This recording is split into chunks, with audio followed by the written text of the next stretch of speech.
until about 2019. I also, at that point, was asked to do juvenile forensic psychology. And there really wasn't forensic psychology, like formally at that point in time.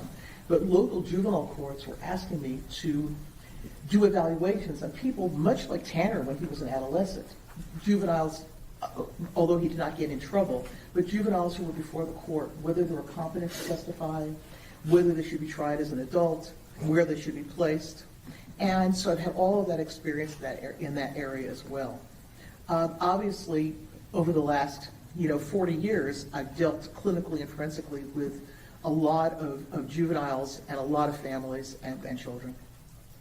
When looking at cases, how important is it to involve the family as well as the children in your evaluations? Well, it's important both clinically and forensically. As a clinical psychologist, Ms. Anderson, if you take your child to a therapist and they only speak to your child, that is really not fruitful. And it's also, I don't think it's professionally appropriate. The issue is none of us live in a vacuum. And a child especially is highly sensitive to a parent's parenting style, their ability to help them, their resources, all of that. And so as a clinician, I can't imagine just seeing a child without taking history and having a real knowledge of that family. As a forensic psychologist, I have an obligation to go back as many generations as I can and understand a person's history. So from a forensic perspective, it's my duty to speak to relatives, not every one of them, but pertinent people, speak to other sources of information in order to get a real holistic picture of that individual. So I would treat a forensic client such as Tanner in terms of gathering information much like I would treat one of my clinical patients. Dr. Rollins, you said that you had always wanted to be a pediatric psychologist. In your career, have you published a lot of papers on that topic? Early on, I did some papers. I did my dissertation working with children who were biologically dysregulated and have hard time feeding. It's called non-organic failure to thrive, where you have problematic parenting and a child who has some type of impairment. Looking back, probably something like Tanner's, and working on a program to help them be able to eat and relate and function with other people. More recently, I've had peer-reviewed publications about trauma in the courtroom and how that's assessed. But I've also written a lot of books on educational psychology, test-taking skills, anxiety management, that type of thing. Now, you practice in Ohio, so I assume you're licensed in Ohio. Yes, that's correct. Where else are you licensed? I have a full license in Texas, obviously, and I've had that for many, many years. I'm licensed in Idaho, and I'm trying to think where else I'm licensed.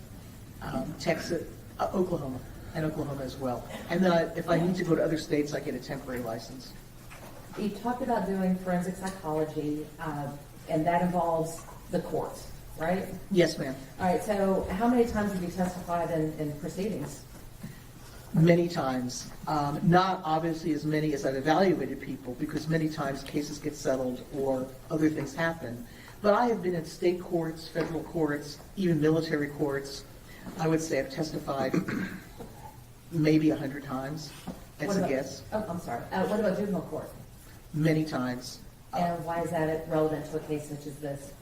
It's relevant because I've done so many juvenile evaluations, especially earlier in my career, that to understand how a child develops and where they are at a point in time and what their choices really were. You know, what do we do with a juvenile who has not had the family background that all of us may have had? How do we give them interventions and keep them out of that system? All of these things are very relevant. So this whole issue about development has a great deal to do with many cases in juvenile court, and I think many cases in adult court as well.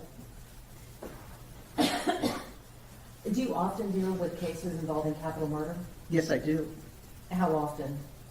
I don't know if I can answer often. I can say that I've been involved in approximately 50 cases over the course of my career. Many of them do not go to trial. May I approach, Your Honor? Yes, ma'am.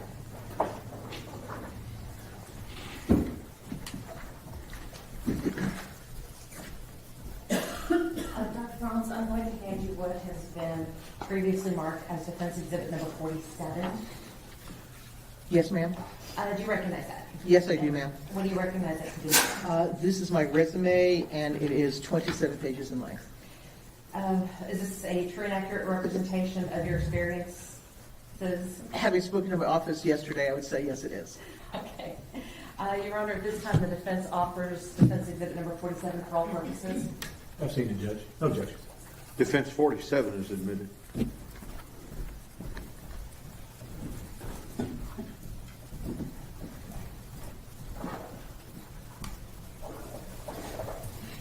Dr. Brahms, I want to talk to you a little bit about the case involving Tanner Horner. That's fine. You were retained by the defense in this case, is that correct? Yes, ma'am. All right, so, Dr. Brahms, how much is your hourly rate? $350 an hour. Is this standard for experts in your field? There's a wide range. I would say that I'm at the lower end of a range for forensic experts. Approximately how many hours have you put into this case so far? Well, that's hard to estimate. I know what my billing is up to this point, like just before this week, but I put in many hours into this case. I have traveled, I've spoken to witnesses, I've spoken to Tanner, I've reviewed volumes of records, so it's many hours. What have you billed so far? So far, and this is just an estimate, until this week for preparation, over the last 2 or 3 years, I billed $28,000 and then some expenses for flying and hotels when needed. One thing I didn't ask you before, but I'm curious, is do you accept every case that you're approached to take on? No, I do not. How do you determine which cases you'll accept and which ones you won't? Well, first, I mean, ethically, if someone asks me to do something that's really not in my wheelhouse, I would not try to ever go to court with it in an area that I'm just not familiar with. I also talk to the attorneys, and if I believe that the attorneys are asking for something like to be their mouthpiece, I have attorneys call me up and say, oh, just go to court, this is what I want you to say. We politely not only hang up, but do not use them again. So yeah, I would say, Ms. Anderson, that not just capital cases, but all cases. I do civil cases as well, like personal injury and workplace issues. I would say I turn down about 15% of the people that call me. Why did you accept this case? Well, first of all, when your team first spoke to me about it, you mentioned your concerns about development and your concerns about neurological issues such as neurodevelopmental disorders. And I knew that I had a lot of experience and interest in that area. I also know that your group does a very comprehensive job of getting other experts, that I would not just be on my own in doing this, but I would have solid information to back up my testimony. I had known you before. You seemed very determined to do the best job you could, and I felt very comfortable doing this. All right, so let's talk about the case itself. What were you asked to do in this case? In this case, I was solely asked to look at Tanner's developmental history and how that impacts his functioning over the course of time and prior to the offense. When you look at a case and agree to accept a case, what is your process? How do you begin your evaluation? Well, generally, I ask whoever it is, either defense or prosecution, I ask them for, or whatever attorney, for as much information as possible to get ready to see a defendant or other, what we call collateral sources. So I ask for everything. I don't want things in a summary. I do not want an attorney to summarize records for me, because I need, as the expert, to have availability to those records. Okay, some experts want to have a summary. I don't do that. Obviously, I don't need to read every page. If it's a medical record, for example, and they repeat the person's name and address over and over again, I don't need to spend hours billing for that. But I need to see information because I, as an expert, have an interest that might be different or a need for certain information than, let's say, an attorney. Okay? You mentioned a summary, and you don't rely upon summaries. Why is it important to have the actual record and not just a summary provided by an attorney? Well, first of all, attorneys are not psychologists. And the things with information that an attorney might summarize may not be the information that's relevant, those key factors that might be relevant in expanding my understanding of a particular defendant or person. So I need to be able to look at those records myself, and my job is to come up with hypotheses. As I sit at my desk and look at records, I don't just read. I keep thinking about, in this case, Tanner, in the situation. What are those records telling me? What other information might I need? How are those records written? What does that tell me about this case in full? So it's very important not to just see summaries. Now, obviously, if there's a surgeon and there's a surgical summary, that's the summary I get. But in terms of other information, I need to have a hands-on with the information provided, the whole file. In this particular case where you provided records, Yes, ma'am. what kind of records were you provided? All kinds of records. First of all, I had a lot of law enforcement records. I had videos of Tanner's interrogation. I would say that with an S, interrogations. I had the video, obviously, of this terrible crime. I was given his school records, medical records, his jail records. I had interviews, transcripts with other people that are involved in this case. I just had a voluminous amount of information. So it sounds like the records that you received were kind of a combination of the state's discovery and the defense's investigation? Yes, ma'am, I would say that's a good summary. Why is it important to have both, for both sides? Because my job is not to take sides. My job is to understand this case in full. And the other issue is that law enforcement records can give me, as a diagnostician, or at least a developmental expert, information about that particular person. So the way the crime is committed, but also how they act toward an interrogation, how they act toward police officers.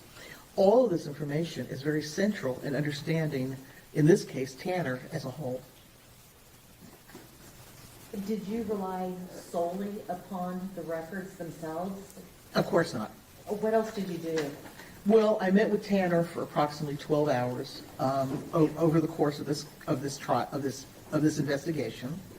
I also met with his mother. I met with his grandmother. I met with his brother. I met with some friends of his. I met with a paternal aunt. I met with one of his special education teachers. I also met with the mother of his child. So I've really had a comprehensive view in person of people's attitudes about Tanner and about their experience with him. Dr. Brahms, you said you met with Tanner for about 12 hours. During these meetings, did you perform any testing? That wasn't my job, and no, there was so much testing performed that there was no reason to do that. Did you review the results of the testing that was performed by other experts in this case? Of course. Did you review the reports of other experts in this case? Yes, ma'am. I want to talk to you a little bit about the visits that you had with Tanner. You said you visited with him for about 12 hours. How many times did you meet with him? Well, I met with him, I was supposed to meet with him 3 times, and I had that blocked out. It turns out that I met with him once, and then I met with him on a longer day because we could not get an interview room while I was in town. So I met with him actually on 2 occasions. It was supposed to be 3, but it did not work out that way. So 2 occasions, but 3 sessions? Basically, yes. Okay. And where were you, or where did you meet with Tanner? I met with Tanner at a private interview room near the pod where he's incarcerated. We had privacy. The door was shut. The chairs were comfortable. It was, for a jail setting, a very conducive to having a private, interview with any defendant. We could hear each other, see each other. It was fine. Why is that important? Because when you are trying to interview a defendant through glass or through one of those telephones, you really cannot get into the intimacy and depths of their life. You cannot do that through a telephone or through a glass barrier. It is a relationship. When I meet with someone like Tanner, we have to be able to see and hear each other, to actually be in the physical presence of each other, because it is not just an interview for facts. It's my ability to develop a relationship with Tanner or another defendant, and in that relationship, understand how he functions. It's one more very, very important piece of evidence. Could the fact that there were other people well, let me back up and rephrase this. How would the presence of other people in the room outside of the team, how could that affect the validity or the rapport building? I'm not sure I'm understanding. I mean, we spoke privately, there were guards outside, but they could not see in the room.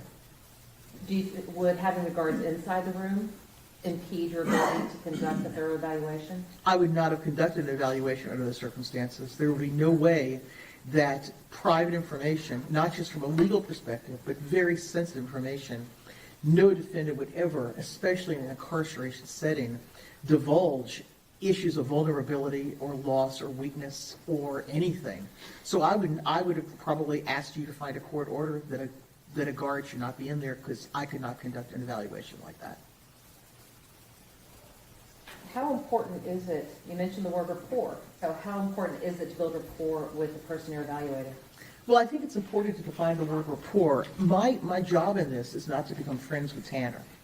My job is to set up an ambiance, an environment where Tanner or other defendants will feel comfortable talking, which means that I try to make it clear that they're accepted by me, that I have a lot of experience, that I'm not here to be criticized or judged, but I'm here to fully be a listening ear to understand.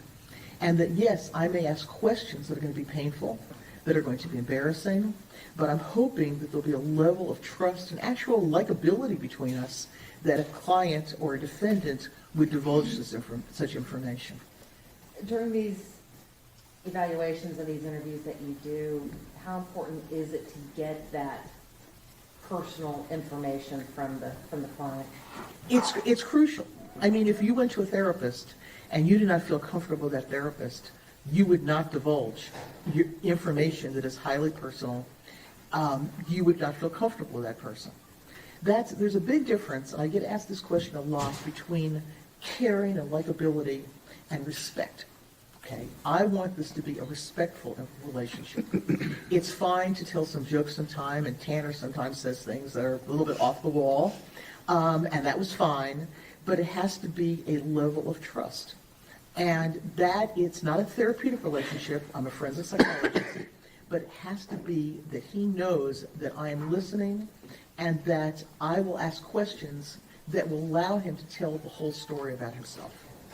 Is that another reason why it's important to have your privacy and not have other people in the room with you while conducting these evaluations? Absolutely. Dr. Brahms, let's talk about child development, because that's why we're here, what you were retained to talk about. When we talk about, and when we use the phrase child development, what do we mean by that?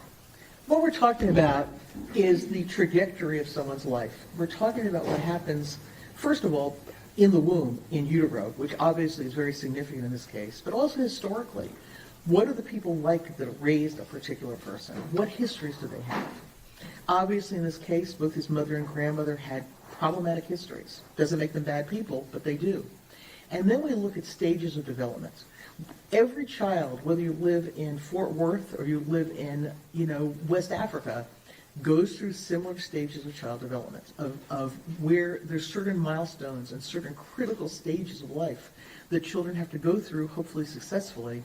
And then we look at adult outcome and what skills and strengths they had or did not have as a child to have a successful adult outcome.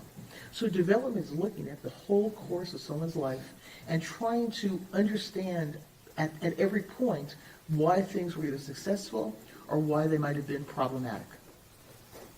You had mentioned in utero. Does that mean that development begins before birth?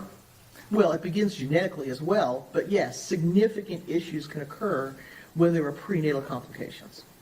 Dr. Brahms, you talked about there being stages of child development. Let's talk about those stages, okay? That's fine. What is the first stage of child development? Well, the first thing a child has to do is they have to be able to attach to others. And in order to attach to others, you have to have a caregiver that is there for them on a consistent basis. It doesn't mean they have to be perfect parents. None of us are perfect people. But it means that they have to respond to that child's needs. It's reciprocity. It is the give and take between a parent and child. And in order to do that, you have to have a parent that is emotionally and psychologically available without their own problems to actually respond to what a child needs. And it's very simple. A mother needs to be able to touch the child's face, and then the child touches the mother's face. The mother smiles at the child smiles back at the mother. But to do that, you have to be consistent, and you have to have the ability and knowledge to do that to an infant. When those things do not happen, with a regular child, not somebody who has a neurodevelopmental disability, when that doesn't happen, the child becomes very agitated. They cry a lot. They scream, because the parent is not there to modulate their emotions. When an infant knows that there's a caregiver and the world will respond, the purpose of parenting in those first year is to teach a child that the world will respond to them, and that they don't have to go to desperate measures to get the world to respond to them, that world will be responsive. So that first period of attachment is significant as a building block for the rest of someone's life. Dr. Brahms, you mentioned neurodevelopmental disorders. How can a neurodevelopmental disorder affect the development of a child? Well, profoundly. I mean, I know back in the mid-'70s, I was doing research on how children who were not, we call it biobehaviorally regulated, how that affects not just attachment, but it also affects the rest of their development in their life. So when we have a neurodevelopmental disability, one of the impairments is the ability to self-regulate. Now, Ms. Anderson, in the olden days, okay, even more olden days than me, okay, you were able to do evaluations on infants, and they had a pinprick of an experiment where you take newborns and you prick their heel just a little bit with a little needle. Some children didn't even notice it. Some children cried, but then they put their hand in their mouth and self-soothe. Soothing is not something that people with neurodevelopmental disabilities do. Tanner has never self-soothed except in very immature ways. Some children will just cry and cry and cry. So much of this is related to, some of it's we call temperament, but a lot of it is just basically brain development. So it does matter, because a child who is neurologically impaired is going to have a harder time when that comfort and that reciprocity is not there, because they can't comfort themselves. So how important is it to, well, let me ask this. Are interventions available for children? Oh, absolutely. How important is it to have an intervention as quickly as possible or as soon as possible? Well, I don't want to be unpolite, but it's not an intervention. It's a course of interventions. It's a multimodal intervention. So first of all, the timing is extremely important. It is important to start as soon as you see developmental differences or behavioral differences in a child. In many states, most states, there are infant programs where people come into the house, professionals come into the house and educate the caregivers about how to set up the best possible environment for that child.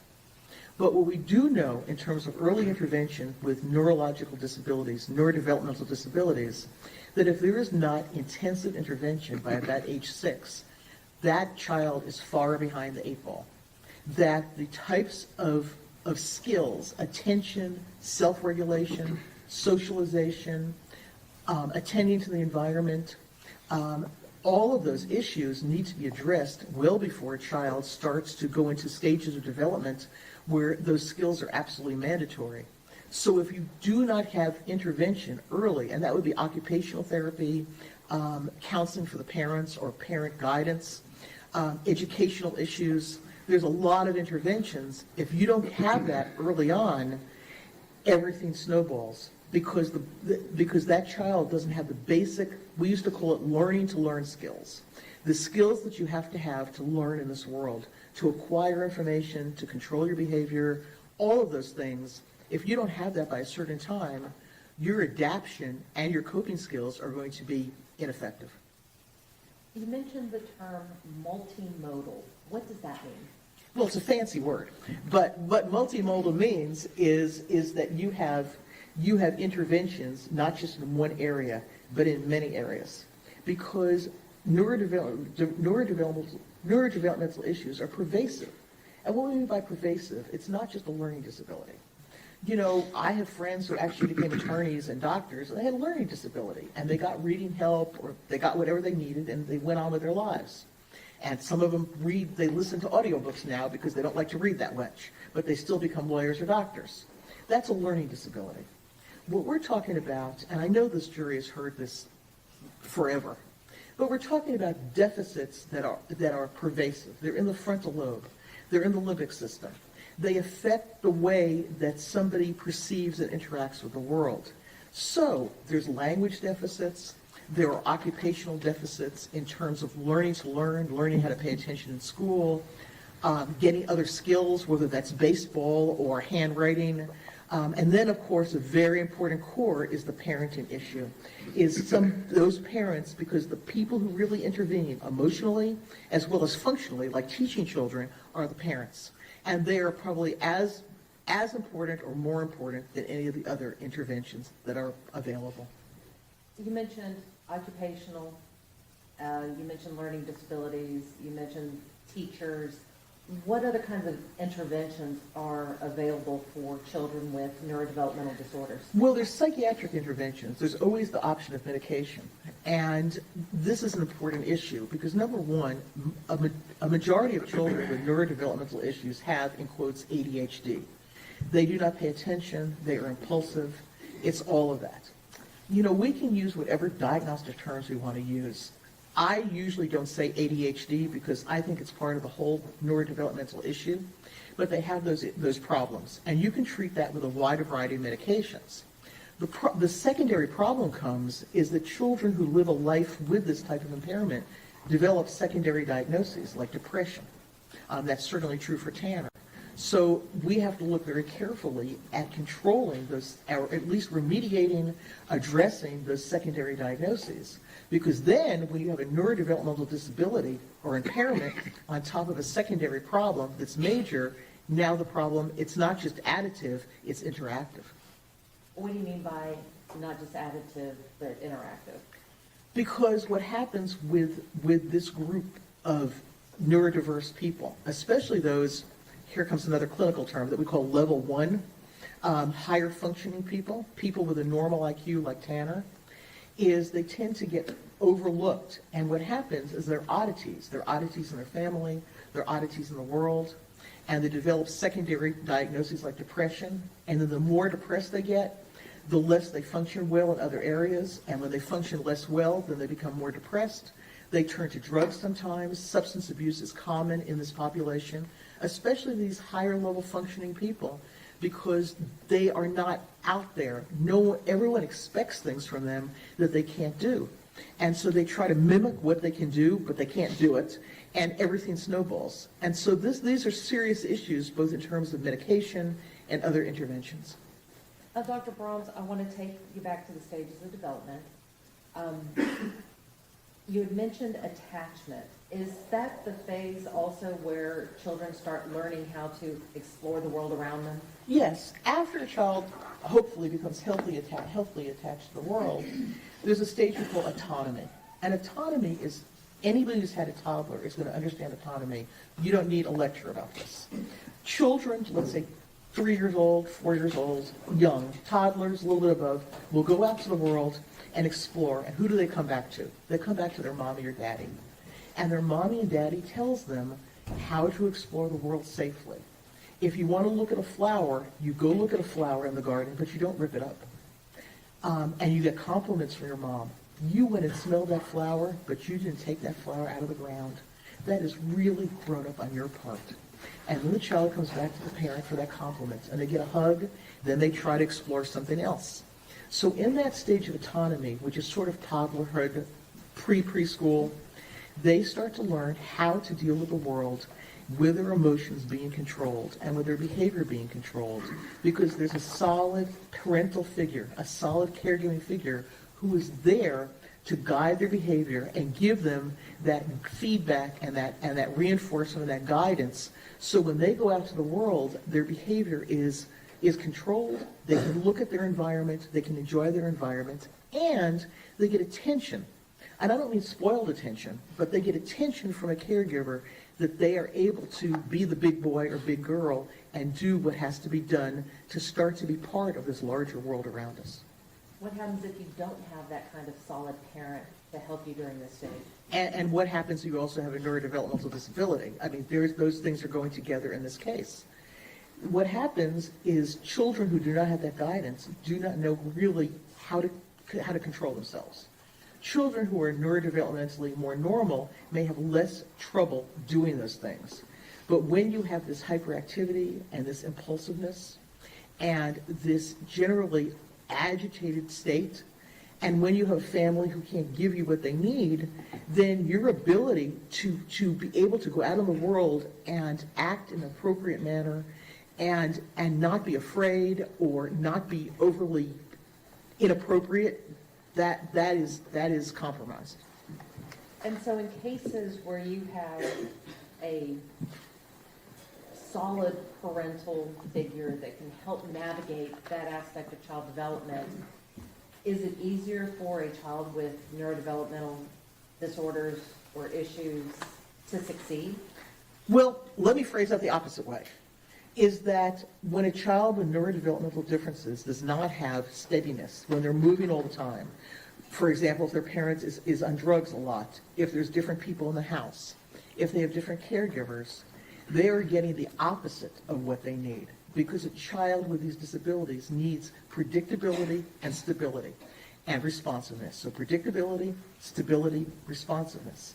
That is what is going to modify their neurological damage. Now, all children need that, Ms. Anderson. I'm not saying that we should let other children just do what they want, but in terms of pervasive developmental issues, it's very important to have that stability, that predictability, and that responsiveness.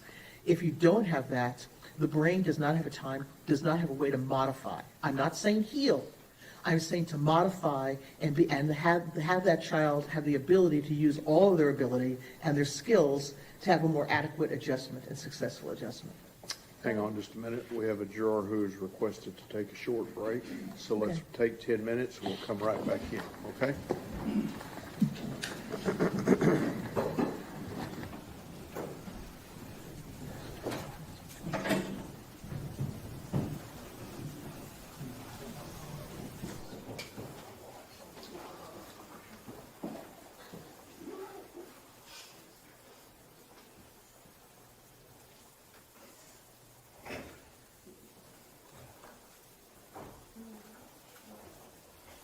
All right, 10 till 10, everybody.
doctorate in clinical psychology and in developmental psychology in 1981. You mentioned clinical psychology, but I also heard you say forensic psychology Yes. earlier. What is the difference between clinical versus forensic psychology? Well, there's a large difference. Obviously, to do either, you have to have a great deal of experience in understanding human nature. Science is a scientifically based profession. But in clinical psychology, the client is your client. You are their advocate. And so that is why you go to counseling, because you want somebody to be your advocate. Obviously, you want to be honest with them about what's troubling them and what is going on, but you represent them. In forensic psychology, you represent the evidence, you represent the data. And you can be hired either by the prosecution or by the defense, but a forensic psychologist's job is within the limits of their expertise. They need to present to a jury or to a judge, whoever is deciding the case, information that will help in the decision-making process. Not a biased opinion, but an opinion that will be helpful in making these very important decisions. Dr. Brahms, what kind of training did you have to be able to practice forensic and clinical psychology? Well, to be a psychologist, you go to 4 years of undergraduate. I was lucky; I only had to go to 3. I worked my way through school and through a lot of things. We only did 3 years, but I did get a BA. And then psychology graduate school is about 7 years. You have to have an internship. I went to Syracuse, New York, and worked in a hospital setting for my internship, and that's a year. And then, in addition to doing a dissertation, all of that, you need to have a year of postdoctoral residency in order to become licensed. And I did that in Flint, Michigan, at an inner city hospital, working as a pediatric psychologist with children with neurodevelopmental disabilities and medical issues. Well, Dr. Brahms, what is pediatric psychology? Pediatric psychology is a subspecialty of clinical psychology and really a subspecialty of child psychology. Pediatric psychologists work where there are either developmental or medical complications to a child's life. Most pediatric psychologists, like when I worked in Michigan and also in Columbus, Ohio, we work in the actual medical hospital, on the patient floor, in clinics, or perhaps in the emergency room at times. And we look at the interaction between development, illness, outcome, and we're really trying to help kids that are either in crisis or have long-term problems, such as recovering from burns, or having autism, or other neurodevelopmental issues. So we're in a medical setting more than in a clinical setting and dealing with those specialized issues. Well, why are those specialized issues important in a case such as this?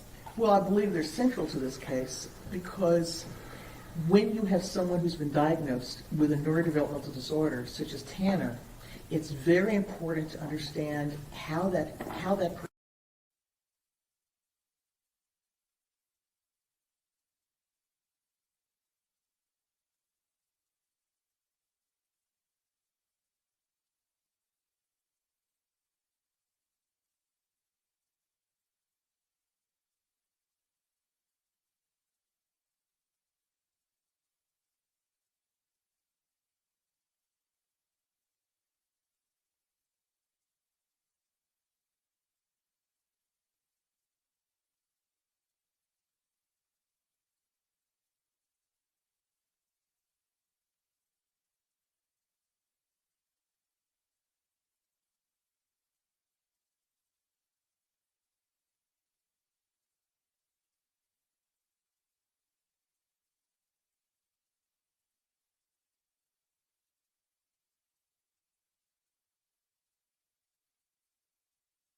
Everyone may be seated. Ms. Anderson, may you proceed? We're talking about the importance of predictability, stability, and responsiveness. In the household that Tanner grew up in, did he have predictability? No, he did not. Did he have stability? We're talking early on. No, it got a little bit better later, but no, in his early years, he did not have predictability or stability. What about responsiveness? Minimal. And how can the lack of predictability, stability, and responsiveness impact a Child like Tanner with not just one neurodevelopmental disorder, but he also, been diagnosed with autism, been diagnosed with fetal alcohol spectrum disorder, and other issues. I mean, how does We're talking about multiple negative effects. So when you think about what Tanner did not have in terms of the family structure and stability that he should have had, what happens to any child, not just Tanner, is that your ability to get what you need in an adaptive way becomes very limited. There's a lot of attention seeking, whether that is acting out in some ways. Like I know that he tried to lit a field on fire. I don't think necessarily on purpose, but he did things that were not smart things to do. Children with neurodevelopmental disabilities also do what we call telling tall tales. They tend to exaggerate. They tend to say things because they want to be something that they're not, because they're not getting that sense of self-worth from a family that cannot respond adequately to them. They also tend to find themselves absorbed in fantasy, because fantasy is much better than the reality that they have. And for Tanner, it's an interesting situation, because most of the cases I get are where there's profound abuse. Most of my cases, whether they're capital cases or other cases, these are children that are beaten, that are hungry all the time. There's obvious abuse. The thing with Tanner and his family is the deprivations were smaller. They were subtle. They were mom being incarcerated, not being there. He never knew, he told me, he never knew where his mother would be. She might be on the streets, she might be incarcerated, or she might be home nodding out in the bathroom for him to find. So in terms of the way that he looked at the world was not in a stable, predictable way. And as such, his behavior was not predictable. Part of having autism or fetal alcohol syndrome or being on that spectrum is not being able to look at cause and effect. In his family, people really didn't talk a lot about cause and effect. His mother did what she wanted to do, and I don't dislike his mother, Melissa, at all, but she has never been able to get her life together, much be able to parent somebody, anybody, much less somebody with a pervasive impairment. So when we look at this lack of predictability, it's hard enough for, in quotes, a regular child, but it's much harder when your brain cannot make sense of the world around you to begin with.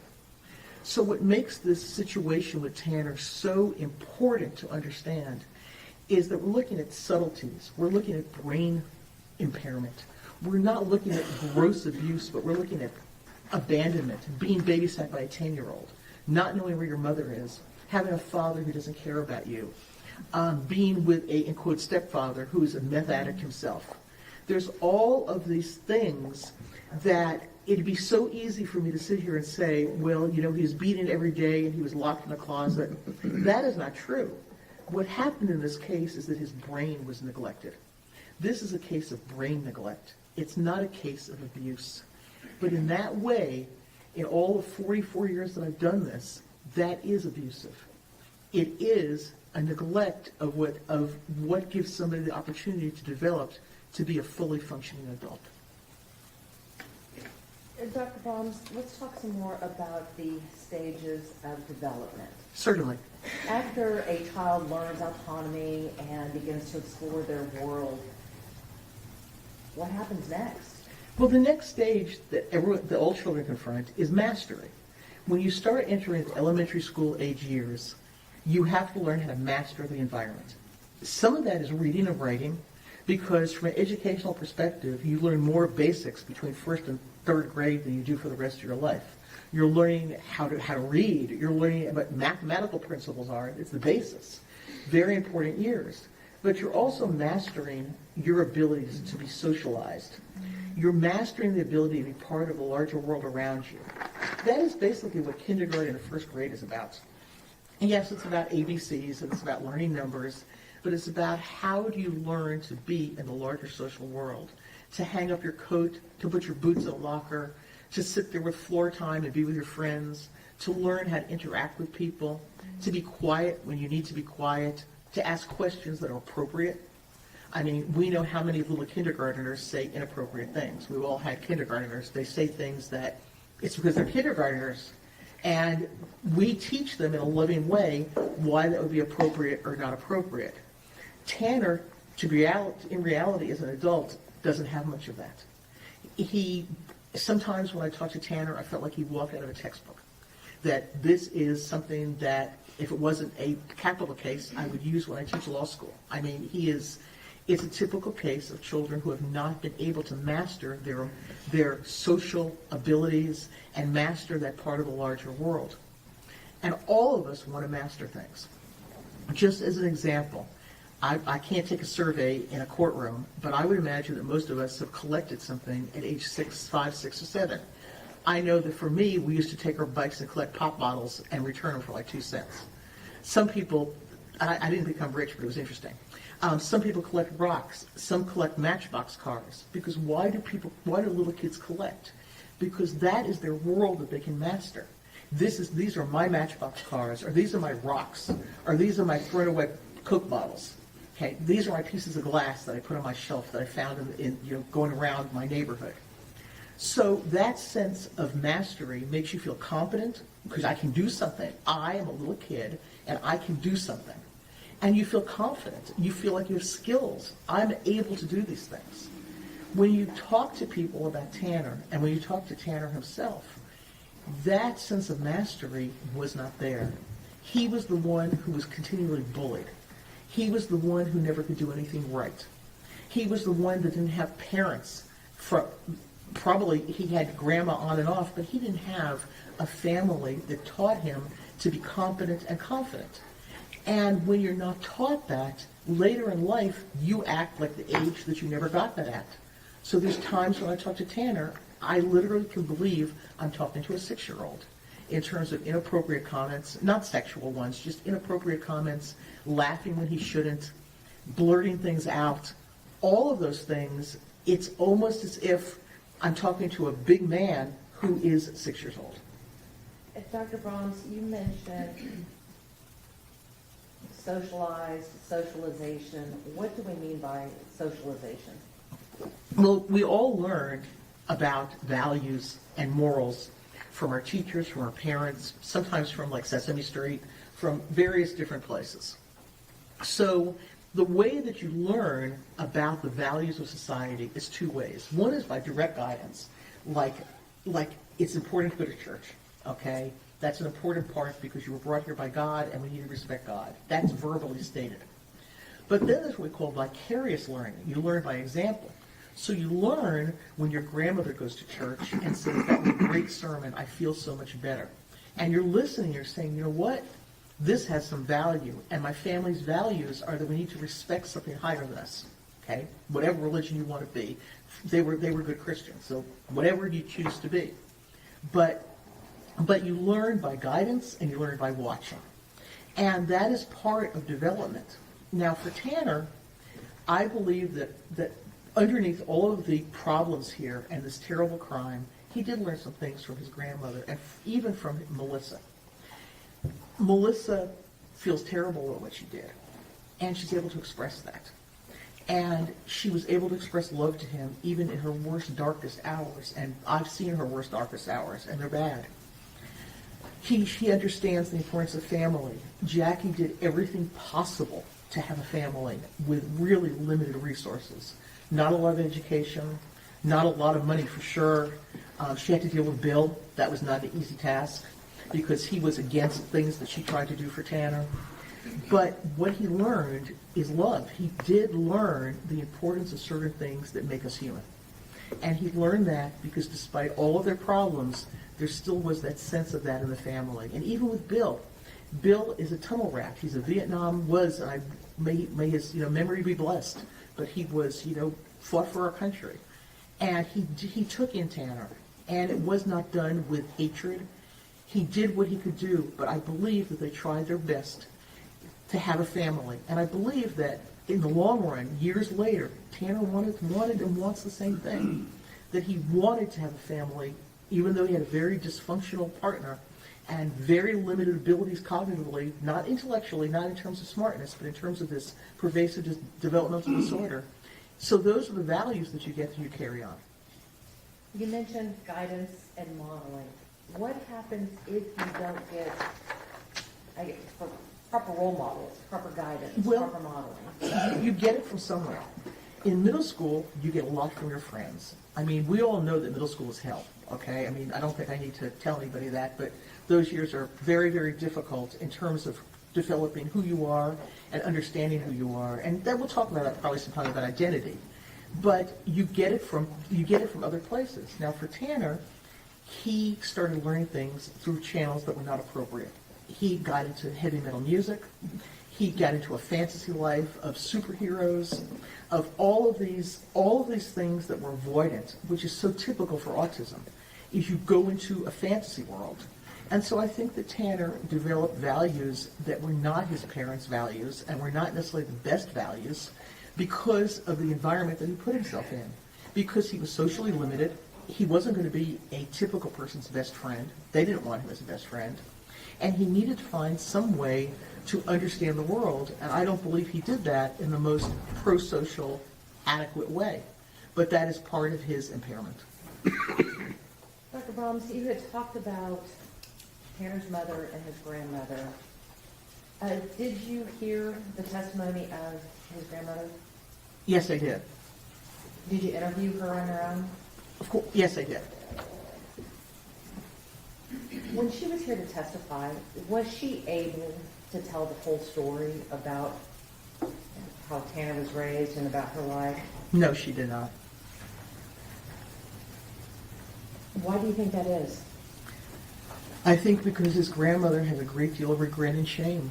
I think that she has shame because she was sexually abused as a child and has always felt inadequate and dirty and not good about herself. And it's taken her years of prayer and counseling to try to get over this.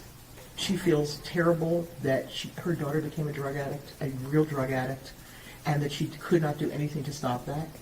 And she feels inadequate because she did not give Tanner and could not give him what he needed. She did not want to talk about what she went through with her daughter. It's incredibly embarrassing to sit here in front of a court and state that I was a failure as a mother, that my daughter really is markedly dysfunctional. It's hard, it's shameful. And she's a sensitive woman who truly has love in her heart for her child and for her grandchild, and she's disabled and she's in a wheelchair. And I think this, in my view, having spent hours with her, this was probably the hardest thing she's ever done. Do you believe that Jackie possessed the desire in her heart to do everything that she could for her grandson? Without a doubt. Did she possess the ability to do those things? Very limited. And what do you feel hampered her ability to give the stability or the predictability that was necessary in the home? Well, first of all, she had a lot on her hands. She had Melissa, the mom, in and out of the house with drug problems. She was trying to give her money. She had no money of her, little money of her own, Social Security, whatever. There were always financial problems. Her husband, Bill, was not supportive. And she is not a highly sophisticated woman. She's a fairly kind, I like Jackie, you can't help but like her, but she's not a sophisticated woman. And when they got in-home help for his autism, she took it very concretely. I spoke to Jackie. She's very concrete. She doesn't see the bigger picture of what the problems are from a neurological or developmental perspective certainly with Tanner. She just didn't have the tools. This is a woman who worked at Albertsons. She was a barber. She goes to church. She's not somebody who is well-versed in child development, and she's had a very, very hard road to get her to where she was when Tanner came into her house. You had mentioned also that some of the socialization happens in school. That's correct. How does that impact the development of a child? Well, Tanner, one develops a sense of confidence and confidence in themselves when their peers care about them and when they feel that they fit in. And Tanner has told me in many different ways that starting early on that he's an alien.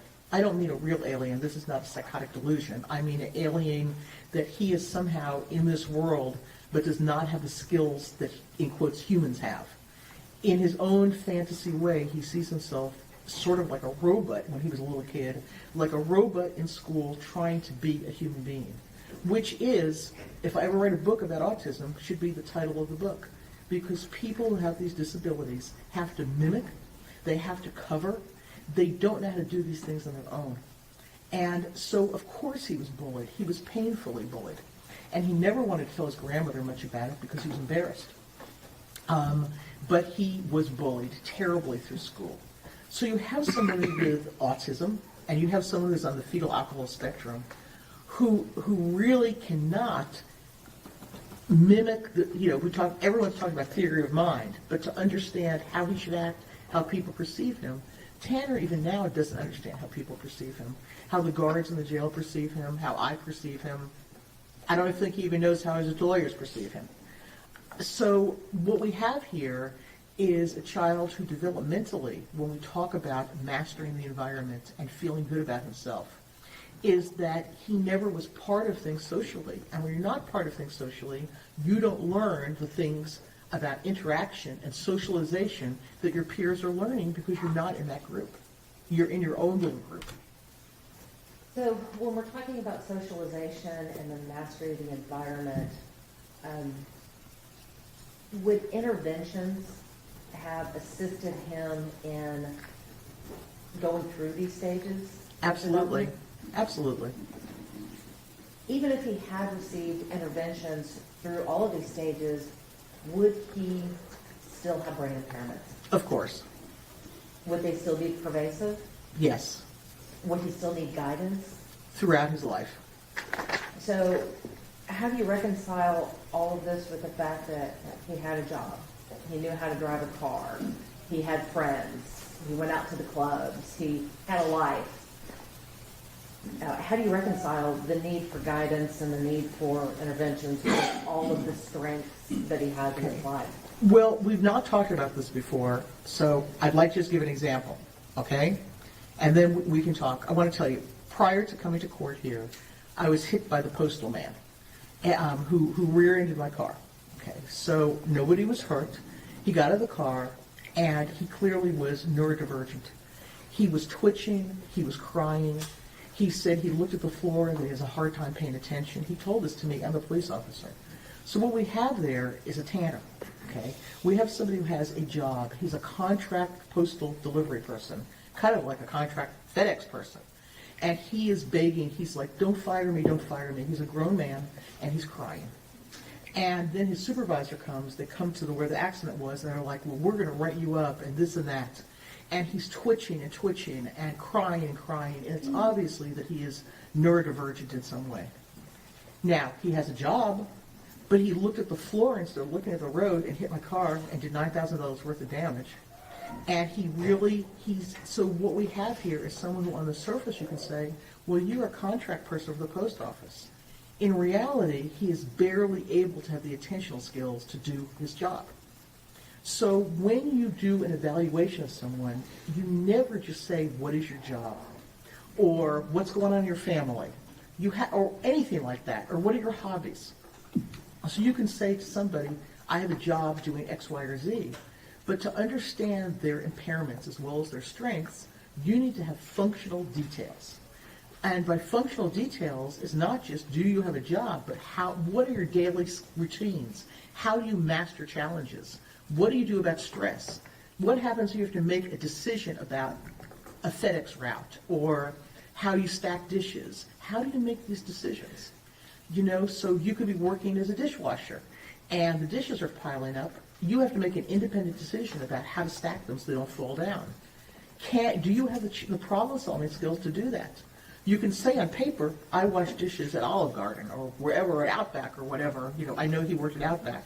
But can you really stand the stresses? Can you maintain a pace? Do you have processing speed? Tanner has very low processing speed. Things that would be decisions for us that happen rapidly come very slowly to him. So when you're looking at functional analysis of somebody, you don't just take things face value, I have a job. You have to, Ms. Anderson, really understand what that entails. Do you believe that Tanner would have benefited from the early interventions, Yes, for many reasons. such as? Well, he has a normal IQ. I think that Tanner, even as a little boy, wanted to have interactions with others. He couldn't have good interactions, but I think he wanted that. And if he had found the right therapist, the right social group, like a training group, a therapy group for kids with neurodevelopmental differences, if he had been taught some basic skills that would have helped him, like how to play t-ball, or how to be successful at something, or how to do artwork, or whatever that may be, we would find that he would feel more confident, that he would start to modulate his behavior. And as you said, Ms. Anderson, it's not going to take away what happened in utero. We're not going to fix someone's brain. This is not brain surgery. This is using every talent and every ability that this young man may have had, and also teaching him to overcome what he doesn't have. I want to go back to this postal worker that had the rear end, or had the car accident with you. Yes. You said that it was obvious that he was neurodivergent, said that he was having these twitches and whatnot. He didn't kidnap you, did he? No, he did not. Obviously, he didn't murder you. No. So I guess my question is, do all people with neurodivergent disorders respond to stimulation or overstimulation or situations the same? No, they don't. But they do respond with certain stress reactions. We do know from purely a neurological basis that people who have autism or neurodivergent with FASD or whatever else, that their ability to plan, and they're always getting themselves digging their hole deeper. The way that I used to talk to people in counseling is you're digging a deeper hole. It's one thing or another. I had a very brighter than Tanner, college and graduate student as a patient, and he would dig himself into holes continually. So he'd give a PowerPoint, and obviously he has poor communication skills, and he's very, in quotes, nerdy, and it didn't go well. And so what he then does, he leaves the classroom without anyone asking him a question. So then he gets in trouble with the dean, and then he doesn't agree with what the dean tells him, so he goes to the president of the university. This thing is just digging a bigger hole. He should have just not been so hyper-focused on his behavior and what happened and his stress level, and found other ways to cope. But there could be a lot of ways of doing that. But so what we find is the behavioral patterns. Not every situation, Ms. Anderson, is the same, but the reactions tend to have a diagnostic and commonality to them depending on the situation. What do you mean by diagnostic and commonality? Well, we know that the brain, all of our brains work in a certain way. We all have to solve problems by looking around the environment, pulling together information, and then our emotional part of our brain has to have some control over the thinking part of our brain, and vice versa, to come out with solutions. When you have damaged those areas, that's going to be very different and difficult. And we know from research, and we know from clinical experience, that people with these disorders who deal with stress generally do not have good reactions. It's avoidance. Tanner has a lot of avoidance. It's meltdowns, which Tanner has had many meltdowns. My mailman was having a meltdown.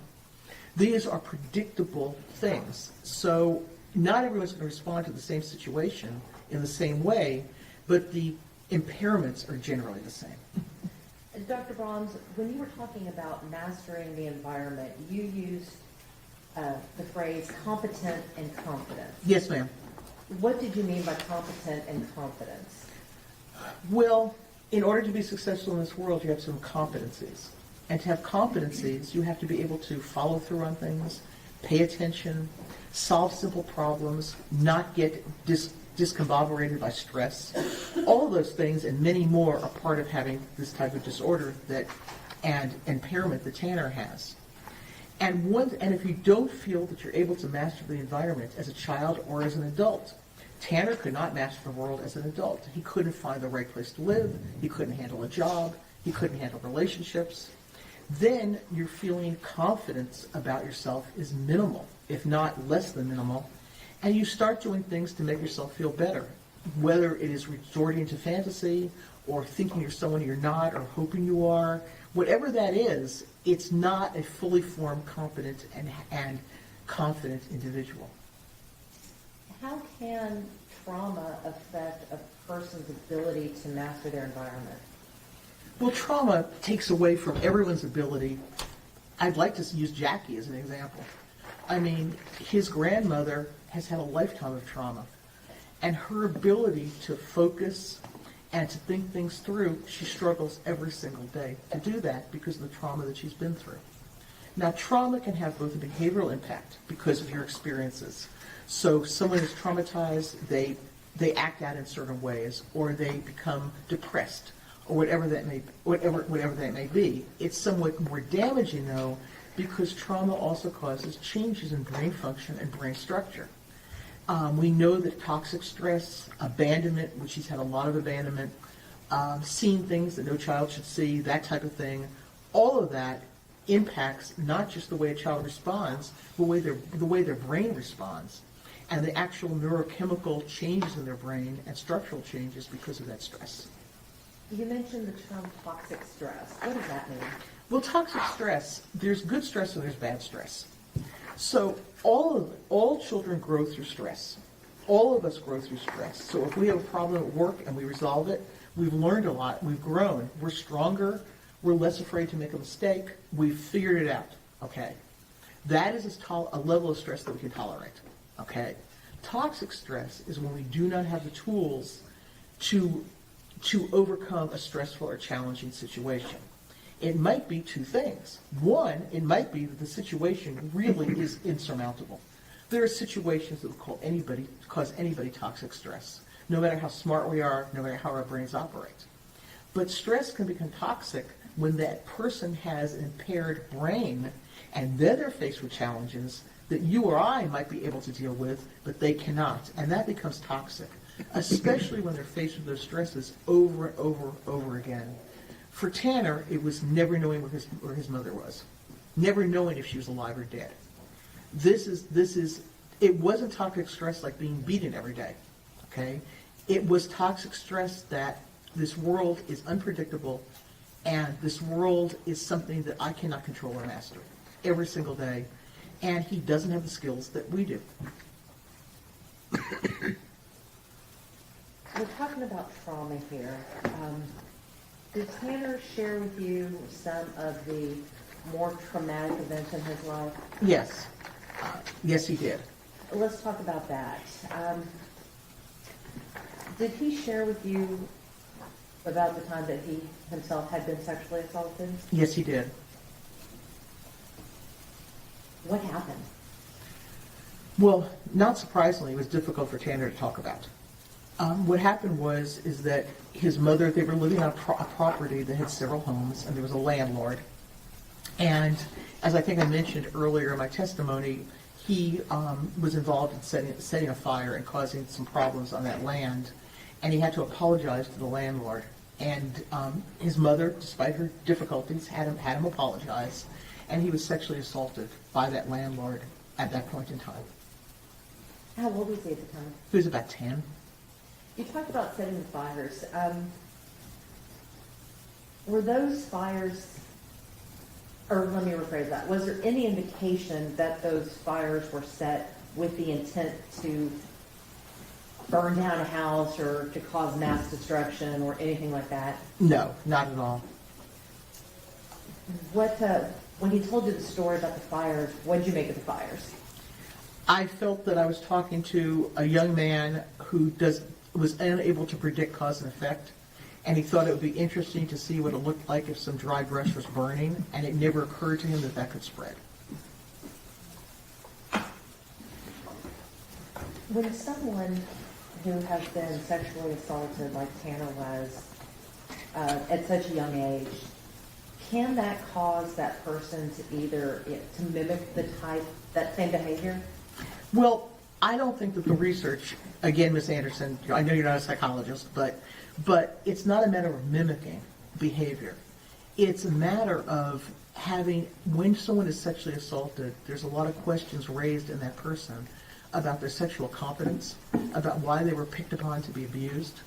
And because of this, not everybody by far, they get into situations where they're exploring their sexuality and where they're trying to get some issues worked out about that. So I think what sexual abuse does primarily is put somebody in a position where they're unsure of their own sexuality, which can lead to many, many different outcomes. Okay, it can lead to sexual exploration. It can lead to depression. It certainly did for Tanner.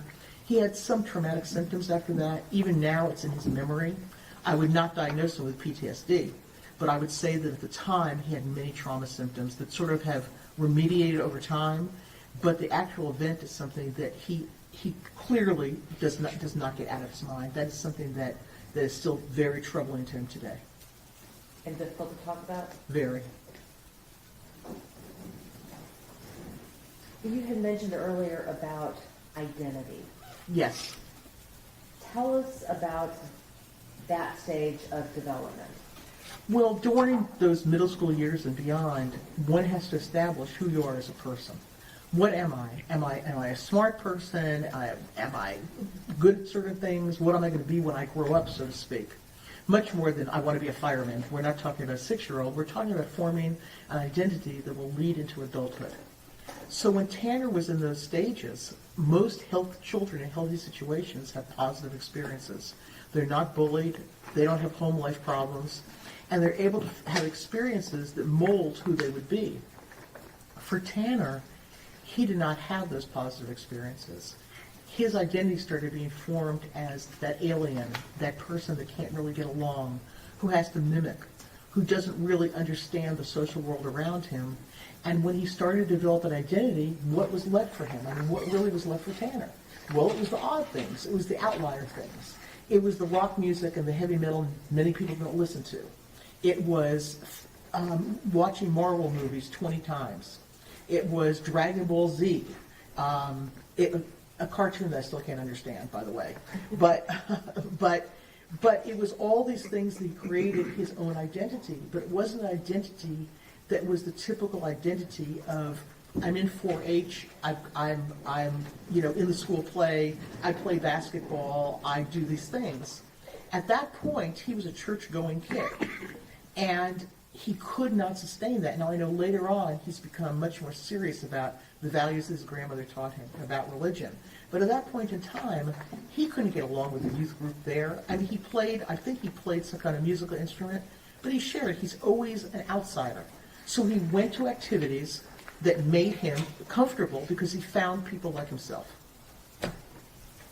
How would a person who has level 1 autism, how would that impact their ability to navigate this developmental stage? It would be very difficult. I think having, I really don't like talking so much diagnostically. Level 1 autism, to me, is worse than more serious autism. Because, and I know that sounds probably off the wall here, but I do mean that to some degree as a professional. Because if you are more impaired, people see that you're impaired, and people either have empathy or you get special services or whatever. But it's the people in level 1 that are the ones that are hidden figures. Nobody sees they see the superficial. They see someone who has a job or this or that and goes to school and graduates high school. Not greatly. I think he was like 350 out of 355 or something, but he graduated. Okay? And so what the issue here is for Tanner is that he didn't stick out. He stuck out as odd, but in terms of the services that he needed, like in high school, he had minimal services because people did not understand the depths of his impairment. They saw a kind of pain-in-the-butt, goofy guy who was attached to school, who had his social issues, but nobody really understood the limitations that he encountered every day. So it sounds like when we're talking about level 1, people tend to focus on the strengths and not the deficits. Or they just don't see the deficits, or they see these youngsters, teenagers, adults too, as just odd or sort of bothersome or not really doing the job they should do. But I don't think that it comes out as a impairment to the degree that it really is like to have level 1 autism. That is a pervasive developmental disorder, regardless of what clinical level we put it at. I don't care if you give him level 2 or 3 or 100. Tanner is Tanner.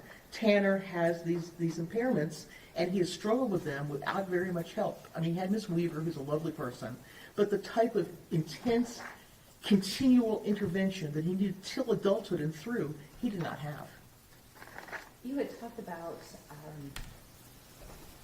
his feelings and that he was gravitating towards outlier things. Yes, he did, for sure. So when someone sees themselves as an outsider or someone who just doesn't fit in, can their own, I guess, self-identity impact how others, I mean, it's a self-fulfilling prophecy, I guess. It is. It's a self-fulfilling prophecy. I mean, Tanner was, I'm going to say this, less capable than his peers that he chose. He chose outliers. He had 2 friends that I talked to who were punk rock, used drugs. They finally had a life, and they have a couple children, and they're very nice people. To this day, they look at Tanner as as they put it, their disabled little brother. They know that he doesn't have the judgment, that he doesn't have the social skills. So what we have here is Tanner went to a group of people, especially his bandmates, who were into all of this fantasy and all of this stuff. And even then, he told me he was kicked out of 10 bands. He does not know why he was kicked out. He has no idea how inappropriately he was from a social perspective. He told me some of the things he did, and they weren't dangerous. They were rude. They were comments he should not have made. There were things he did that were remarkably immature.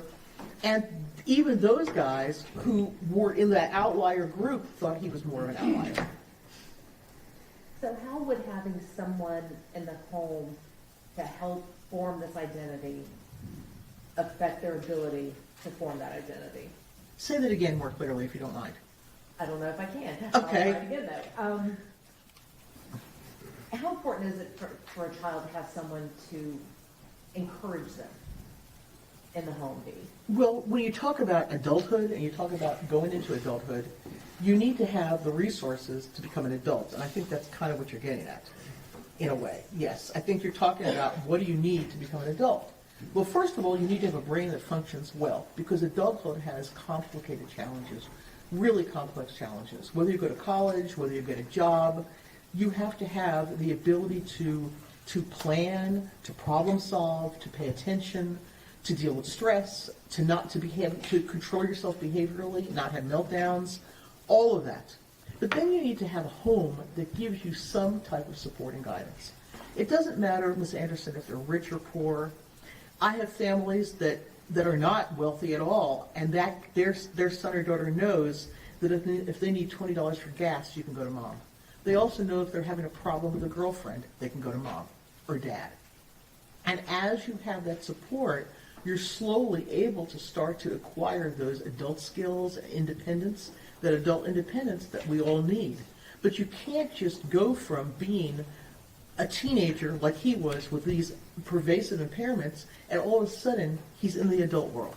There was like no transition for him, and he did not have the resources in his home or his cognitive neurological resources to really function as an adult. And I think we all see this over the testimony that's been given. When we talk about adulthood and independence, I've heard the phrase fully integrated. What does it mean to be fully integrated? It means that a person is able to accept their positive and negatives, that they're able to see themselves as a complex person, and they do not have to shut off certain parts of themselves. So if I make a mistake, and we all make lots of mistakes, if I do something that, let's say, is rude to Miss Anderson, okay, I wouldn't do that, but let's say I did. I made a comment I shouldn't make or whatever. That is still part of me, and I can analyze that is it. I was either stressed, or there was something in my childhood that you reminded me of that I got upset about, or I was just in a bad mood. but I also can take it, I can also understand that I don't have to kick that apart and say, oh, that's just somebody else doing that. That's not really who I am. Of course it's who I am. It is who I am. I did it. I said those things. But when you're fully integrated, you're able to understand and accept and pull together all parts of yourself. And that's a challenge. That is a developmental challenge, and it takes time to do, and some people never get to that point. Was Tanner ever able to get to that point? No, he was not. How important is it to have coping skills in order to help yourself to fully integrate? Well, the coping skills mean that if you do something wrong, like if I was insulting to you, I'm not going to deny it. I'm not going to make up untruths, fanciful untruths that, for instance, like, I was in the Uber going to court and the guy really scared me, and then I saw somebody who I didn't like, and then I was in the elevator and I got stuck, and that's why I'm in a bad mood. These are fanciful things. It's not true. The reality is I was wrong to talk to you the way that I did, and I'm able to accept that as part of myself. But when you are on, either have signs of FASD, where many people on the spectrum have a very hard time just coming to grips with what is going on in the here and now, as well as autism with the theory of mind issues, these are difficult things to do. So Tanner has a double, if not triple whammy. He's got difficulties in his neurological functioning from FASD and from autism, but he also has a family, as good-hearted as they may have tried to be, who just were unable to give him that type of guidance and daily reinforcement about how to function. You mentioned earlier about avoidance. Is that how Tanner copes with things? That is Tanner's main way of coping, is he avoids. He avoids through music. When he's stressed, he plays music. He avoids through watching the same Marvel movie 20 times. He avoids by watching Dragon Ball Z 100 times. He avoids by smoking weed. He avoids in a lot of ways. He avoids, and it doesn't work because he's still anxious and he's still depressed. So how does he cope with changes? He doesn't. How does he cope with stressors? He doesn't. How does he cope with disagreements? Not well. He leaves. He's not an arguer. He can't do the social, he can argue, but it's ineffectual. How does he cope with adult responsibilities? Very poorly. And how does is he able to manage multiple demands? No, that multiple demands for anyone with his limitations are difficult, but for Tanner, they are really destructive. When he has multiple demands, especially in stressful situations like not having money, not having a car, having to go places, having to work, he completely melts down. It might not be crying, although I will tell you as an adult he's banged his head many times. He's self-destructive. He hits himself. He does things with a lot of self-hatred, a lot of meltdowns, all of this. But no, he does not handle complex situations, multiple demands, stress, in any way comparable to a regular adult. When we're talking about the avoidance, you mentioned that he avoided by going to music. That was a major way that he coped, yes. So how do we, again, reconcile the type of music that he has, that he loves, the screamo and the heavy metal and Yes. whatnot, with the fact that so many people with autism have issues with noise? Yes, but for Tanner, this music, which I made myself somewhat familiar with, is noise, but it's really for him white noise.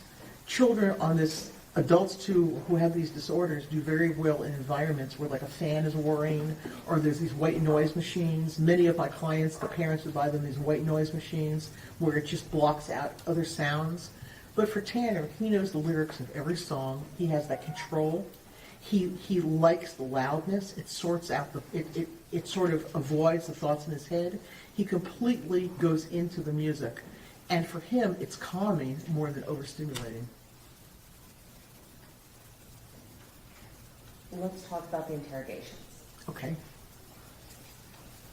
Did you see all of the interrogation videos? Yes, ma'am, I did.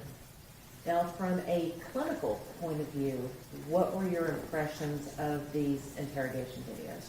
From a purely clinical point of view, Ms. Anderson, if I was not involved in this case and someone just clinically gave me and said, what would you think about that person? If I knew nothing except the video, okay, and this was a test of some kind, I would definitely say that person was on the autism spectrum, without a doubt. Why is that? Because he had no ability to understand what the police officers and the Texas Ranger was trying to do, how he presented to them, why the comments he made would be taken so badly. I mean, his inappropriate comments about only wanting to see his son and about Christmas, among many other comments, he had no idea how that would be taken. He didn't understand how fanciful his lies were, if you want to call them lies. They're misinformation for sure. He had no ability to reflect. You could see in him the difficulty in communicating anything but these very basic, immediate needs and not being able to see the bigger picture of what is going on in those interrogations. It's just obvious from a clinical perspective. What about from a forensic perspective? What Well- were your impressions of the videos from a forensic side? I think in his own incapable way, he was trying to not tell the truth to the officers, but he admitted what happened to Athena. He did say that he was responsible for her death. He did say that.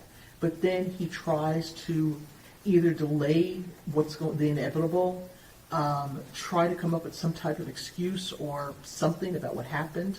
I mean, you have someone here who's just incapable. This was not a criminally minded lying. This was some type of ineffective storytelling that anybody who would interview him would know would not be true. How is this not a manipulation?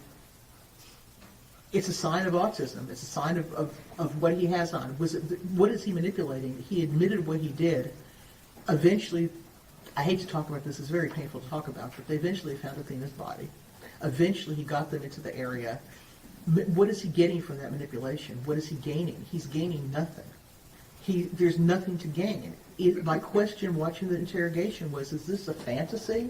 Is this him trying to be on Law and Order? Is this Tanner's just way that you're supposed to talk to the law enforcement like this? It seemed almost like he was movie scripting, like this was something that if you're caught, this is how you act. But it had no end. There was no purpose to what he was doing. So when you're talking about manipulation, generally does the manipulation have a purpose to the end? It has gain generally at the end, whatever you're manipulating for. And in this particular case, there was no gain at the end? I didn't see any gain at the end. What I saw was someone struggling to make sense about what happened and struggling to understand, which he did not, what is going to happen to him. To him, at that point, it was just let me go home and see my son. I don't think that he understood the gravity of what was going on or how the police and law enforcement, those Texas Rangers, would perceive him. During your evaluation, did you discuss these interrogations with Tanner? To some degree, yes. And what was his reaction when you started challenging him on these interrogations? He went back to the fact that nobody understood how much it was Christmas and he wanted to see his child. He told me that he did not really remember everything that happened. He told me basically he did not understand the gravity of the situation. In these videos, we see Tanner take on the persona of Zero. I know. Does taking on this persona make any sense to you? It makes diagnostic sense, absolutely. Why is that? Because you see this in a lot of people like Tanner, that's the lack of integration, the lack of integration. He cannot say, I did this. He said it happened, okay? He said Zero was involved in this. Zero, okay? Is there really a Zero? I don't think that there's a Zero that walks around with him all the time. Is it something that he has a Zero in his life that he turns to when things get bad, that he talks to, that's sort of a part of him that's not integrated? Yes. And I think in this very stressful situation, when you have to talk about something that is so horrendous, I believe that this was his autistic way of being able to talk to law enforcement. That Tanner Horner himself is not integrated. Tanner could not do this. He had to put some of this aside. I don't think that this is a fantasy. I think this is the same thing as when your 4-year-old breaks something and you ask them if they broke it, they have an imaginary friend or say somebody else did that. This little guy did this. This is the developmental fixation that we have with Tanner. So, I don't think there's no such thing anymore as multiple personality. I don't think he has dissociative disorder. I don't think that he really has another person. I think you're looking at someone who is remarkably impaired and extremely immature for adulthood. So in taking on the persona of Zero, it sounds to me that was just his way of being able to tell the police the truth. That would be my testimony, yes. And so how do you tell if that's just not another manipulation? Again, I don't see in the interrogation what he would get out of a manipulation. I don't see any gain. They know that he did it. He said that he did this.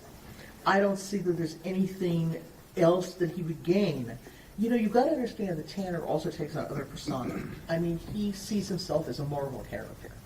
He lives in these movies. He takes on other identities, not in terms of going to work and acting like he's Superman, but in terms internally fantasizing that he is some of these characters, that he could be that competent, that he could fly, he could be the superhero. And he lives in those movies. He lives in that music. He lives in another space because, as he puts it, the Tanner space is not the best space to be in. I guess the question I have is, could that be perceived as a ploy to feign insanity?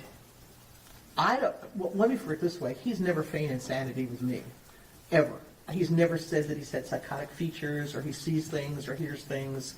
There's nothing like that. He speaks about his depression very rationally. I don't see that. I did not see any feigning during the interview. I did not see him telling the officers, I have a severe mental illness, I'm mentally ill, I think that you're the devil. There's nothing like that. He is just somebody who comes across as very incompetent and unable to relate on an adult level. Dr. Brahms, I want to shift gears a little bit, and Okay. I want to talk about antisocial personality disorder, Okay? also known as ASPD. Yes. What is ASPD? Well, obviously it's antisocial personality disorder, okay? And I don't want anyone to get it mixed up with AS, which is autism. Okay, antisocial personality disorder is a long-term, ingrained way, maladaptive way of perceiving and interacting with the world, like all other personality disorders. Antisocial personality disorder means that the core of your character, the way you perceive the world, the way you interact with the world, is antisocial in nature. That your primary responses to situations would be to act in ways that are criminal or in some ways against the values of our society. So it has to be long-term, chronic, and it has to be really the core of who you are. When you evaluated Tanner, did you find that he met the criteria for a diagnosis of ASPD? No, I did not. And why not? Why did I not see that? Okay, number one, you have to look at differential diagnosis. Tanner has done some things that people might think are a little creepy. He's done some things that are not right. He may have been involved in some sexual other activities that may have been illegal. Never was convicted of those, okay? But he does things that are impulsive and not always in his best interest or that of others. However, when he thinks about the world around him, I never saw anything that he thought about things in a criminal sense. I've dealt with criminals for over 40 years, and their attitude is always criminal. They talk about their past experiences with bravado. They talk about being so tough and, I can sell drugs on any street corner. I can do this. I'm the toughest criminal. I don't see anything like that with Tanner. I don't think that the things that he emulates are superheroes, not criminals. The movies he watches are not, criminal movies. They are fantasy movies. I don't see anything in him chronically, and I spoke to Jackie and his mother and people who knew him, his teachers. Nobody ever felt that there was a criminal attitude about Tanner.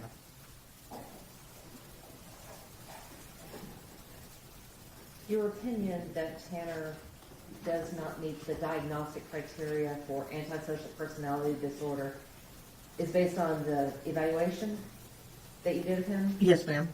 based on the interviews of, sounds about at least 6 or 7 Yes. collateral witnesses, Yes, ma'am. and then the records that you reviewed, Yes. and the hours that you spent with Tanner, Correct.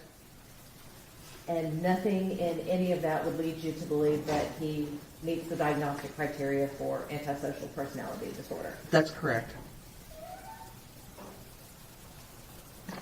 Can the symptoms of his autism spectrum disorder, how do you determine what is autism and what is antisocial? Well, you have to understand what it means to be autistic and understand patterns of behavior. You know, when I said Tanner's textbook for a lot of this, he really is. So you have to look at, the fancy word is etiology. You have to look at the foundation for where certain behaviors came from. So when you look at Tanner doing certain things, you have to understand that it's from the perspective of someone that has a neurodevelopmental disorder. And you have to understand how he thinks about the world. Did he think about doing something to be a criminal act? Or is just this a behavior that he doesn't really understand how other people would perceive this as maybe inappropriate or maladaptive? So when you always have to make a differential diagnosis. So for instance, this is maybe a silly example, but years ago I was giving a lecture to some teachers, and we were talking about diagnosis. And one lady raised her hand and she says, you know, I think my husband's crazy, this is what he does. And so this is what he does. Every Saturday he gets up and he mows the lawn wearing this pair of Aggie shorts, and he smokes a cigar. And he goes around and he's got no shirt on and he mows the lawn. So she goes, is there something wrong with him? So you make a differential diagnosis. Number one is that this might be just his way to relax. Number two, he just might have some oddities to his personality. Number three, you should be really happy he's doing the lawn. I mean, these are the differential diagnosis. Now, I could come on and say that it's inappropriate. He's wearing a shirt and no shirt and these stupid Aggie shorts, and he's showing off because he's a narcissist and he's a pervert and this, that, and the other. But then I ask her about him. He's a wonderful father. He's very silly. He makes stupid dad jokes. He is a stupid dad joke person.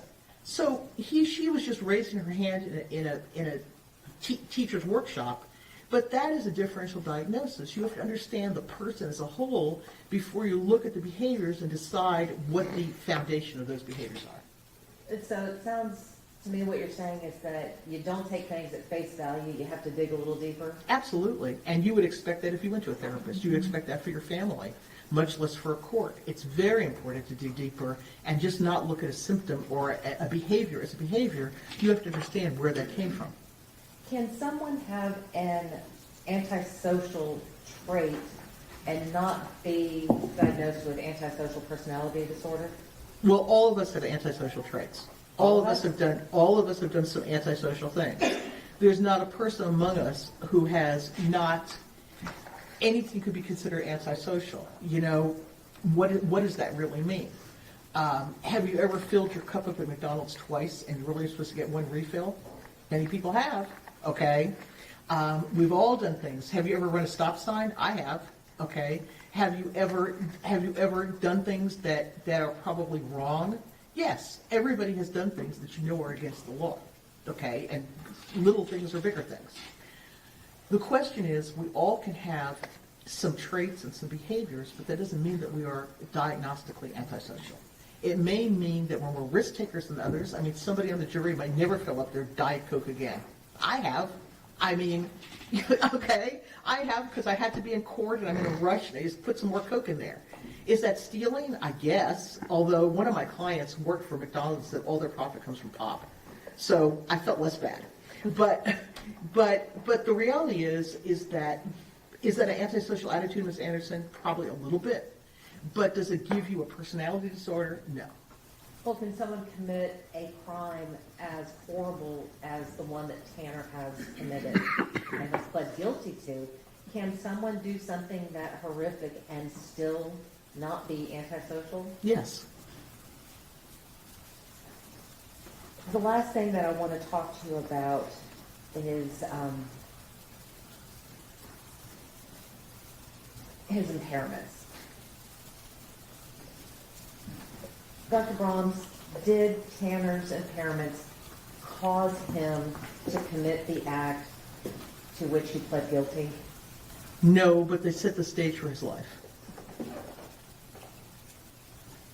Are his impairments and his deficits any sort of excuse for what happened? No, and I need to say that none of my testimony in any way should be implied as an excuse for what happened. This is only an explanation of who this defendant is so that whoever decides his fate understands him as completely as possible, but this is absolutely not an excuse. What about a justification? Do his impairments justify the kidnapping, assaulting, and murder of a 7-year-old child? This has nothing to do with justification. It has to do with understanding the person who's before the court and being able to weigh their strengths, their weaknesses, and their ability to be compared on a level that maybe you or I would be. And lastly, Dr. Brahms, you've spent time with Tanner in the jail, That's correct, ma'am. saw him interacting with guards, Yes. saw him interacting with other people in the jail. A couple, but mainly correctional officials. Based upon your review of the records and your observations of Tanner, how well has he adjusted to life in prison? I would say he's adjusted very well. You have a moment, Your Honor? Yes, ma'am.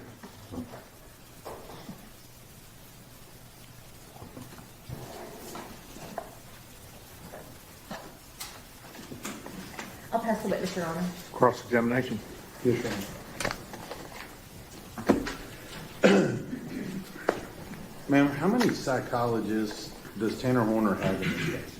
I cannot hear you. I'm sorry, you're drinking water. I couldn't understand you. How many psychologists does Tanner Horner have in this case? As experts, Yes. I've never counted. I can try. Well, he has Dr. Ryan, who you talked to, right? Is she a psychiatrist, psychologist? What is she? She's a psychiatrist. Okay. And you got Dr. Spence and Dr. Emhoff. Yes, one's I think is more of an they're both autism specialists. All right. And then you have some other people. You have Dr. Davies, who you talked about, had the fetal alcohol thing, right? Right. I know Dr. Davies, yes. And so would you agree with me, there's been a whole lot of people interview him consistently over the last several years. That's correct, sir. Interviewed him and asked him the same basic questions you're asking him about his family history, how he grew up, traumas, all of those things have all been asked multiple times. In different ways, yes, and for different purposes, but yes. Right. And so in this particular case, let me ask you, did you review all of their reports in this particular case? Yes, I did. Okay. And let me ask you, where's your report? I do not have a report Well, why not? because my testimony was going to be based upon all of the other people's reports, and that is what was agreed to by the defense, that I would wait until all reports were submitted and testify from the information I have, not just from the reports, but from obviously many other sources. Okay. So I guess what I'm trying to figure out, you didn't do any testing. No, he's been tested and tested. There was no need for me to do testing. Okay. So part of what you're doing today is just simply repeating what other people have already said in this case. Absolutely not. Well, you're repeating things that you got from Dr. Ryan. I didn't know that I was repeating directly from her report at all. I'm talking about Tanner's development. She's talking more about diagnostic issues, but I don't believe that I quoted her report in my testimony. But you don't have a report that we can look at with regard to your findings and tell us that before we came in here today and you testified. That seems to be correct, yes.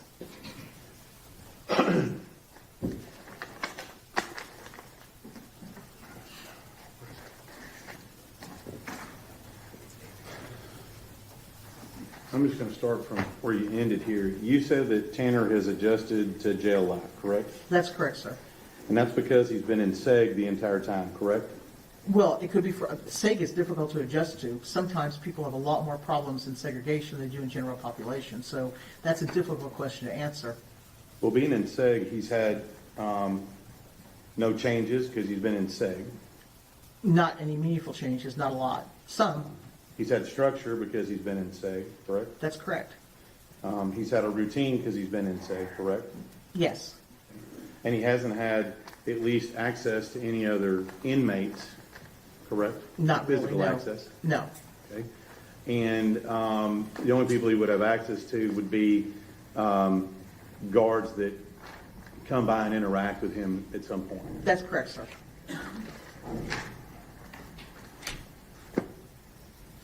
Now, I'm trying to figure this out here a little bit here.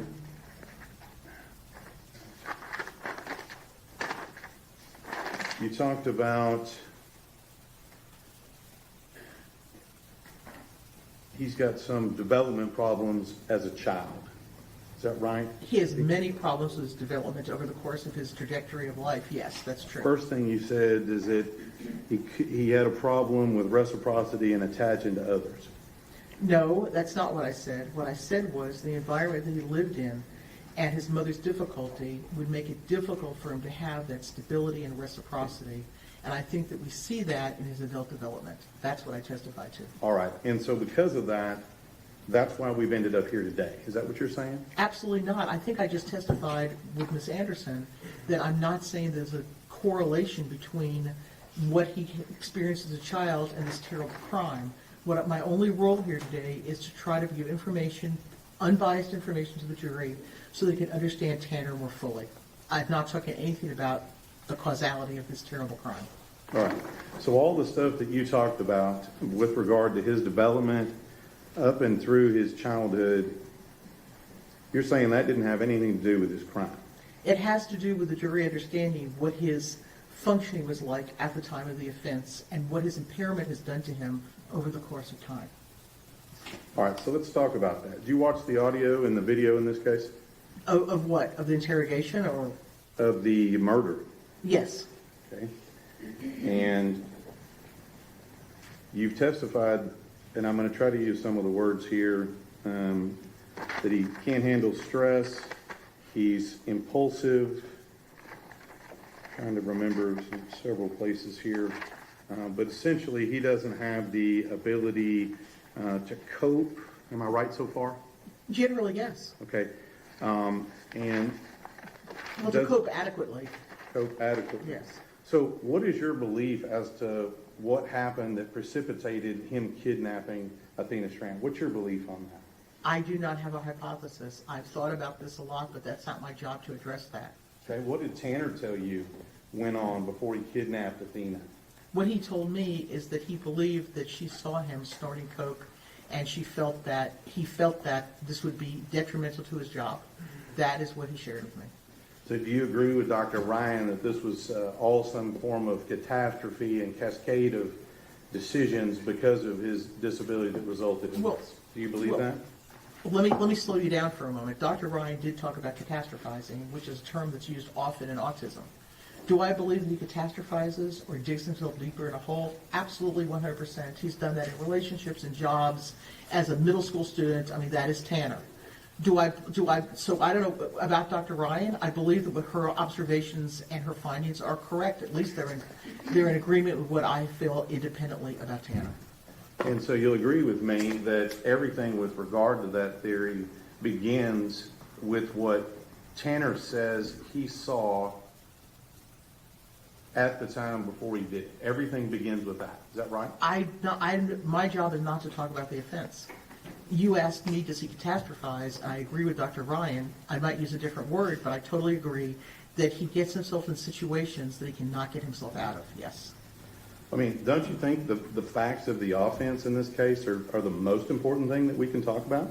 But that's not, well, it's important for you to talk about it because you're the prosecutor. My job in this is only to talk about his development, only to integrate what we know about Tanner, what we know about his disabilities, or I would like to say impairments, more, it's not really disabilities, it's a pervasive impairment. It's not to talk about the offense. That is for other experts to talk about, not for me. But you would agree with me, you're offering it as some form of explanation as to why he did what he did. I'm not sure you listened clearly to Ms. Anderson's questions, and I apologize if I was not clear enough. I am not offering this as an excuse or explanation for anything. I'm offering this because in a court of law, it is the jury or judge's responsibility to understand who they are sentencing and what that person's capabilities are. I am not talking about the offense. I'm not hypothesizing about the offense.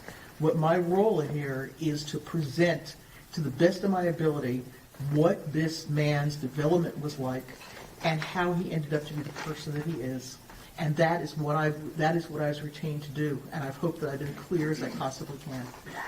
Let's talk about his capabilities, since you mentioned that. In the murder video, you're aware that he had a pattern of covering up the camera immediately before, on 2 different days, before he arrived on the same exact road where he kidnapped Athena. You're aware of those facts, correct? Not in detail, but I've heard those facts, yes. Okay. And if those facts are true, you agree with me that that's some form of pre-planning or planning before he goes and does this to Athena? I don't know that. I never discussed that with him. And then at the point at which you said that he has, I think you said he has problems with impulsivity and problem solving, and I think you mentioned the word meltdown. Is that right? He's had a long history of meltdowns in various ways, ever since he's been, 2 or 3 years old. And when you watch that video of the murder, there's no evidence of him having a meltdown at that time, is there? Well, I do not know what was going on with him in terms of his thinking, because his meltdowns as he became older are more like the stress reactions that I testified to about before. The confusion, the not knowing how to get out of a situation, the anxiety. He has continual anxiety. So I don't know. I do not see behaviorally a meltdown, but I cannot say that he was not, in terms of his emotions and anxiety, was not having difficulties in figuring out how to handle a situation. I don't know that. Well, where did you see on that video of the kidnapping murder that he was confused? Again, let me say that I did not see that he was confused. I do not know what was going on with him, but I do know that this massive reactions to stress, that his inability to get himself out of situations, that his ability to plan and to think about the best way out of things, this has gone on throughout his entire life. I mean, he ran out of Outback Steakhouse because the dishes were piled too high. That is how Tanner copes. He just cannot figure out a way to interact with people, problem solve. That's what he does. But, I do not know what happened in that truck, nor it was my role to talk to Tanner about what happened. Whatever he volunteered, I took into consideration, but that's not my role in this hearing. You used the example at Outback, and you said the dishes were too high. You know that's not the complete truth, right? No, it's part of the truth, yes. Okay. So what's the whole truth? He did not show up at work at some point. I know that. I don't have all the details about Outback, but what he did share with me was avoidance, was leaving, was quitting, was sitting there and looking at the dishes and having a panic attack, which is absolutely prototypical textbook for someone with autism. It's nothing that would be unexpected. I've had dozens of young people tell me that they've left their place of work because they're of overwhelming anxiety and confusion. So what he's telling me was not something to write home about. It's very much diagnostic. Just wasn't the truth. I don't know what the truth was. I know that he was honest and told me he didn't show up for work. He told me he became overwhelmed.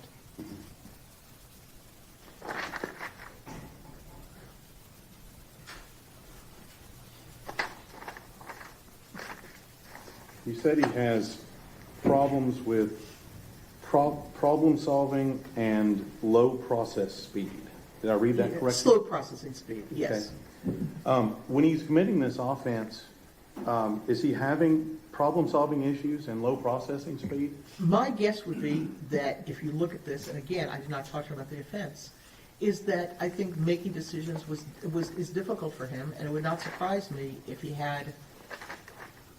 did not have a well thought out plan about this, but I do not know that. I know he does not have a well thought out plan about many things, and I know his ability to process information effectively, both by testing, is very clear on the testing, and also by other people's evaluations, is limited. That's all I can answer.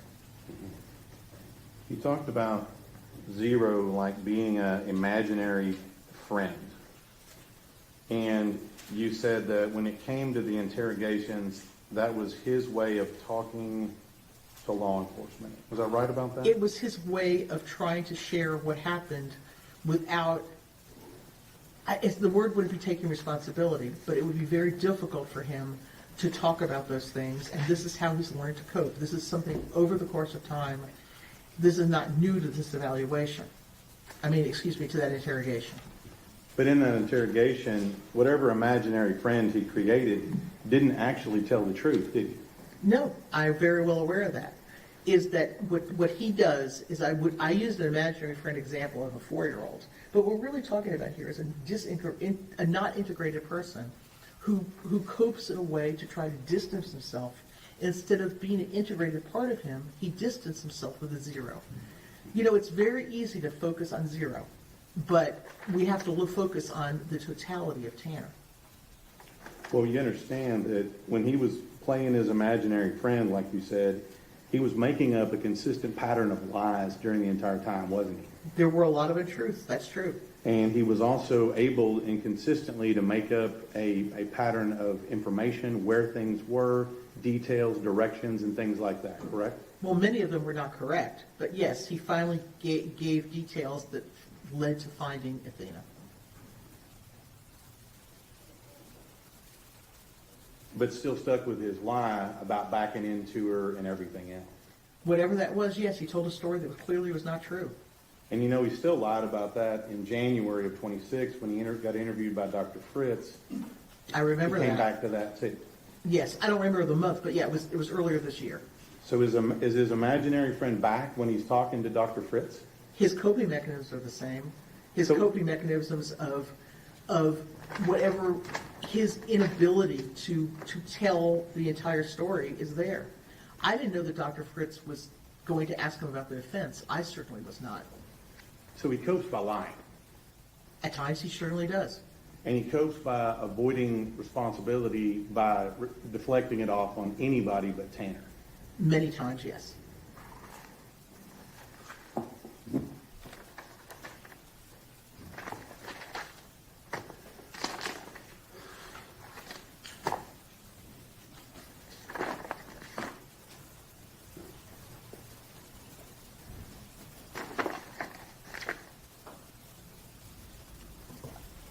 I think you mentioned before talking about theory of mind, and I believe you said, and correct me if I'm wrong here. Certainly. It's a problem with person having an understanding of other people's mental states, desires, intentions, emotions, things of that nature. Is that right? I wish I was that articulate. You did that very well. I'm repeating what you said. So I said that? yes. Oh, that was good. I'm proud of myself. Yeah, it's a difficulty in perceiving how other people perceive you, and a difficulty understanding like your own emotions. So it's this whole thing about how you perceive others and how they perceive you. Right. And so what I look at that is that's also how you understand other people perceive you, right? Are you talking about me personally? No. In this particular, when you're talking about here, it's also when a person like you're talking about with theory of mind, it's also their understanding of how other people perceive them. Yes, there's a lack of understanding about how my actions would be perceived by you. Right. Right. And so I guess in that role, when I watched the first part of the kidnapping video, you'll agree with me that Tanner Horner knew that Athena would be upset, and that's why he covered her mouth to keep her from screaming. I know that he covered her mouth to keep her screaming, and I'm sure that he knew that she would be upset. Right? And he knew that he was taking her to that first location where he stopped and calmed her down and talked to her the entire time. I Correct? do not know what was going through his mind. I cannot answer that because I don't know about the first location. I do not know the actual specifics that you might be addressing. Okay. You didn't ask Tanner about it. No, I did not. That was not my role. Now, we talked about, I think you said that Tanner has difficulties in functioning in the outside world. Well, yes, he does. He has marked inadequacies. So things like having a relationship, job, friends, social life, being a parent, those were all problems for him. All of them, yes. But you'll agree with me that he had a job operating a FedEx truck for almost a year total, right? Isn't that right? If you count, I guess, the two different contracts, Yeah. yeah. And so in doing that job, he would have to, operate the more simple task of operating a vehicle, right? But he would also have to operate it in a rural environment, correct? Many of his roots were rural, yes. He would also have to operate a GPS and operate package delivery, things of that nature, correct? Probably so. And you saw in the video where he's operating the FedEx device to be able to scan and deliver packages, correct? Right. And so, and he's doing all of that, and you don't see him having any problems doing all of that, do you? Well, this is what I do know. He does all of those things, but when he changed the routes, he had really an internal breakdown. He had tremendous anxiety. He could not get to work on time. He had all kinds of other problems. So I don't know. I'm not saying Tanner has an average IQ. He is able to use a FedEx scanner. There's no doubt about it. My mail guy is able to do whatever he does with the mail, but he can't drive a truck because he has some kind of disability or impairment of some type. So yes, of course, no one has ever said that this is an intellectual disability. Let me be very clear to the jury. Tanner is not intellectually disabled, which is what makes this case so complicated for everybody to consider. This is not, in the older days we called it mental retardation. That's not what we're talking about here. We're talking about a complex neurodevelopmental syndrome. Ma'am, I'm gonna stop you right Yes. there. Let me just go back to this here. You said he can't get to work on time. Sometimes he can't. Sometimes he had no car. You know he just got a new car at the time this happened, correct?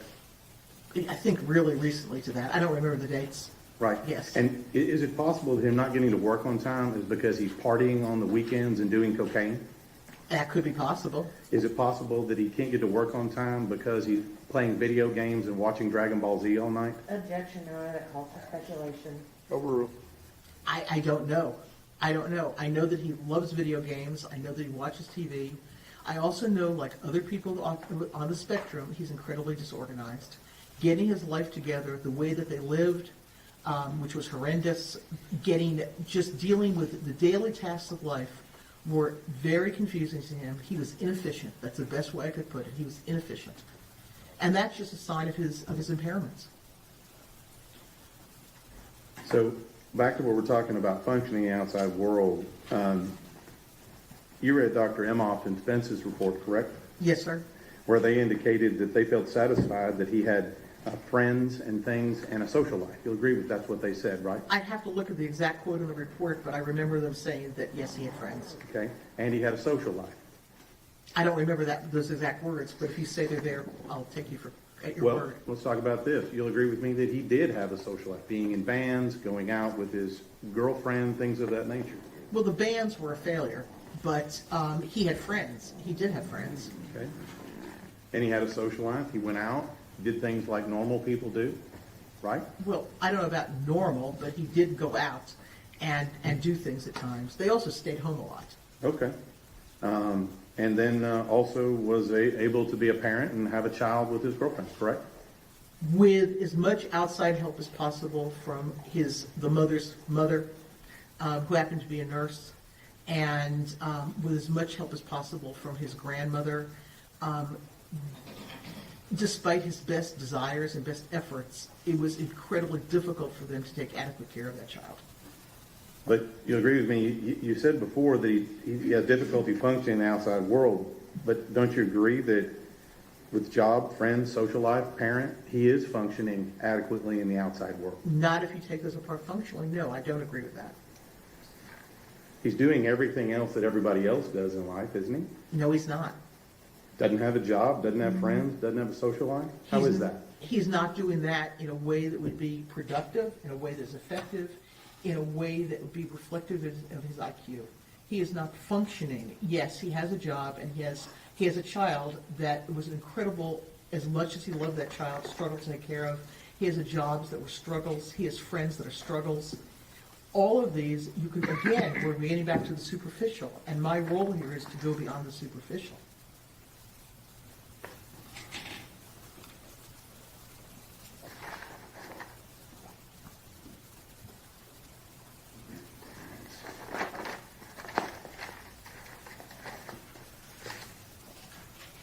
So you talked about a little bit about his development, that he needed interventions and things of that nature. Is That's that right? correct, sir. Okay. And again, and with regard to interventions, are you saying that if we had had those interventions, we wouldn't be here today? Is that what you're saying? I think there's a possibility, yes, I do. I think that Tanner would have taken a very different developmental trajectory had he had the services that he desperately needed when he was young. So what he did in this case, the one thing I noticed you didn't mention is, did you ask him about what he did to Athena sexually? He brought it up very generally, and I did not want to go into the offense, so he told me minimal. Okay. So if he's catastrophizing, as Dr. Ryan said, and you seem to agree with that, that is his propensity. But he stops off in the middle and gratifies himself sexually in the middle? I don't know if he gratified himself sexually. I really do not know. He mentioned one thing about it, and I did not go on with that because that was not my role to do. What did he mention about it? He said that he could not get an erection. That would imply that he was trying to. Yes. Did you read the DNA results? I know the DNA results, that his DNA was found on her. I know that. Yeah. You know where it was found on? Objection, Your Honor, mischaracterization of the evidence is in the record. I don't. Wait, rephrase your question. Judge, she said she knew it was found on her. I just want to know if she knows where it was found on her. Go ahead. Where it was found? Where was it found on her? I don't have the specifics, no. I can't answer that question, I don't know.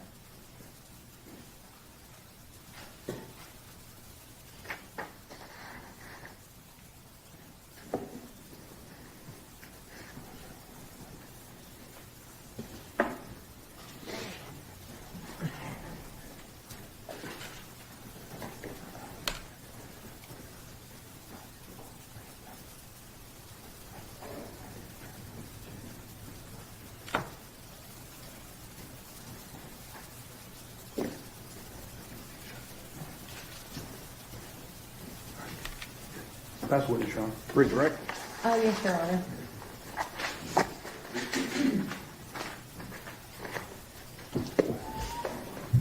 Dr. Pons, the state asked you about the video of the offense and specifically about putting a sticky note up on camera. Correct. Once that sticky note is up on that camera, can you see what happens? Some of it. I can see him. But after he puts the cover on the camera, No. can't see what's going on in there. So the state is asking you to make a lot of assumptions on what is going on at that time. That's correct. Are you able to state whether or not Tanner was having a meltdown when you can't physically see him? No, I hope that I was clear. I'm not testifying or hypothesizing or assuming what happened in that truck. So if anybody were to get up on the stand and say, I don't see evidence of a meltdown, I do see evidence of a meltdown, I do see this, I don't see that, are all of those just based on assumptions, They're all based on assumptions. but no evidence? That's correct. With regards to this grand criminal scheme and plan that Tanner is supposedly engaging in, would it make more sense for him to cover the camera before he abducted Athena or after? Well, that's Tanner. It would have made much more sense for him to have the camera covered before any of this happened. But that didn't happen in this case. Certainly not. So if he were actually planning to do something like this, would it make more sense to have covered the camera beforehand? Oh, without a doubt. With regards to Zero, you had stated that Zero was a coping mechanism. How important, or how does Zero tie into Tanner's propensity for avoidance? It is a prime example of a propensity for avoidance. Tanner's coping mechanism, based upon his developmental issues, based upon the way that he was raised, is avoidance. whether it's smoking weed or watching movies, as the prosecutor stated, until whatever time in the morning, or playing video games, his life is complicated. Life is very stressful for Tanner, and escape and avoidance is how he's dealt with things throughout his life. That's what he knows, because he never learned any other way. Despite his grandmother's love for him, and despite everything, he just doesn't have that. Dr. Brahms, you were talking about intellectual disability. Is this case about intellectual disability? This is why this case is complicated. I think Ms. Anderson, an hour ago or more than that, I testified this case is not a simple case of like abuse. It'd be very simple to come in here and say his mother was in a gang, she beat him every day, and she gave him a gun, and then he killed somebody in a bar. That'd be really easy. This is not easy. Okay, he is not intellectually disabled. He is neurodevelopmentally impaired, and there's a very big difference. This case is not about intellectual disability. This case is about neurodevelopmental complexity. And Dr. Brahms, explain to the jury what intellectual disability is, just so we know what we're dealing with. Okay, well, IQ is on a scale, okay? It's a bell curve. So what you have is you have this curve, and in the middle is an average IQ, which is 100. And that's fine to have an average IQ. It goes down by what we call standard deviations. So like an IQ of 85 is one standard deviation below normal. An IQ of 70 is two standard deviations below normal. In terms of going higher, a 115 is one standard deviation above normal, and then a 130. And that's how the population is. Most people's IQs are between about 95 and about 90 and 110. Everybody's in there. And if you have an IQ between 90 and 110, you can live a very good life. You're just intellectually normal. Okay, Tanner's IQ is in that range.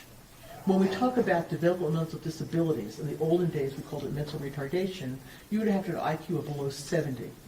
In a court of law, to be deemed intellectually disabled, which is a legal term, you would have to have an IQ in that 70 range, and, this is very important, like Tanner, have difficulties with adaptive daily functioning.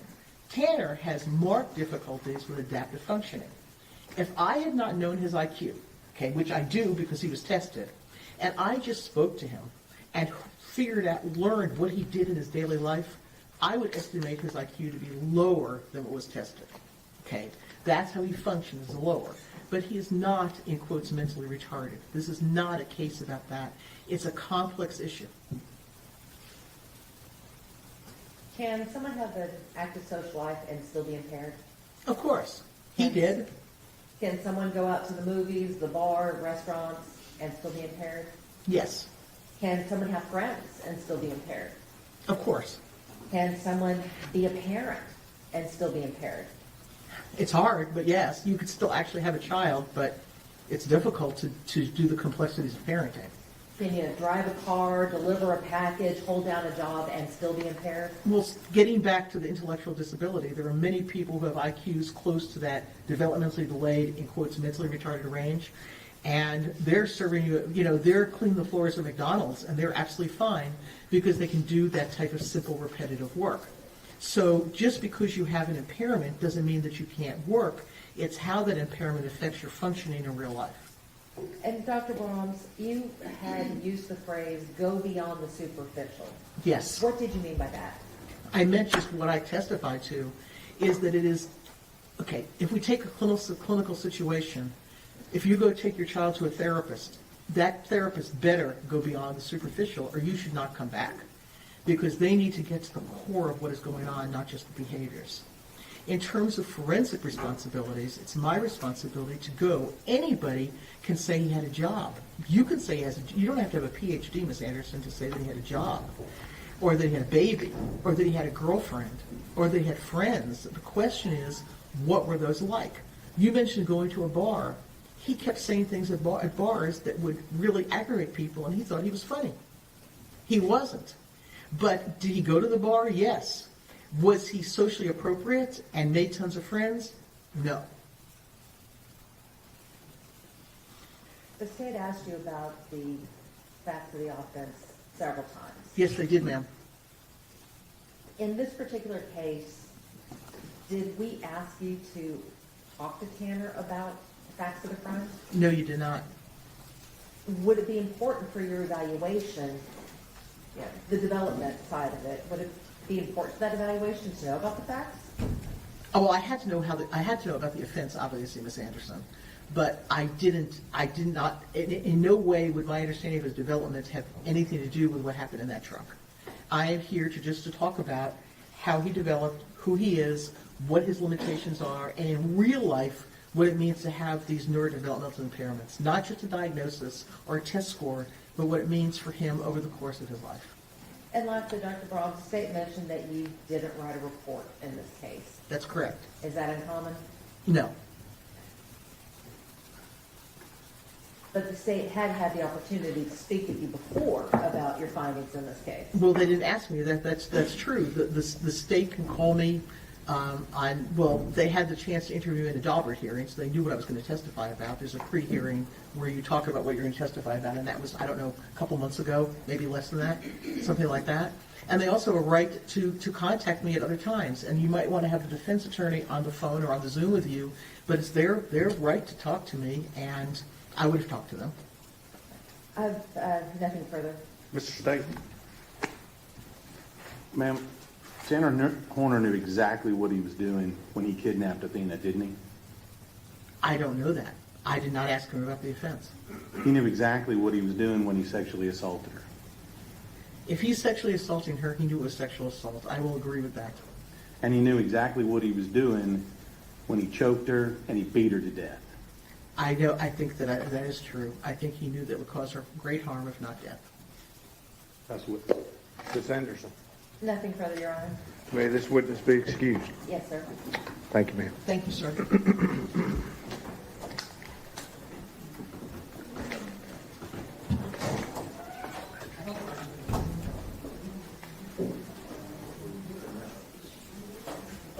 Your Honor, ladies and gentlemen, the jury, the defense rests.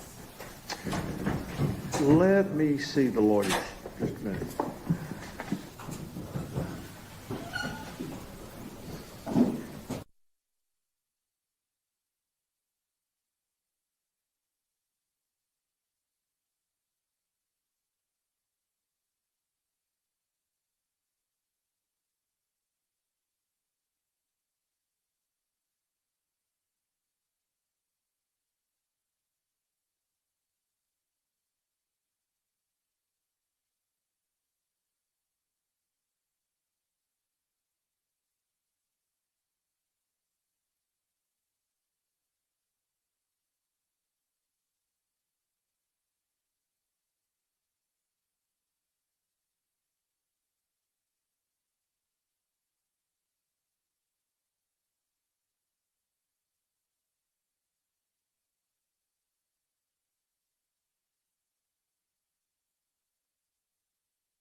All right, everyone may be seated. We are ready to proceed, ladies and gentlemen. This witness has been previously sworn to testify truthfully. Ms. Dool, Mr. State. Yes, Your Honor, thank you. Tim, would you introduce yourself to the jury and state where you're currently employed? Yes, sir. Good morning, ladies and gentlemen of the jury. My name is Timothy Fitzpatrick. I'm employed with the Texas Department of Criminal Justice. And what is your position title at the Texas Department of Criminal Justice? I am the Director of Classification.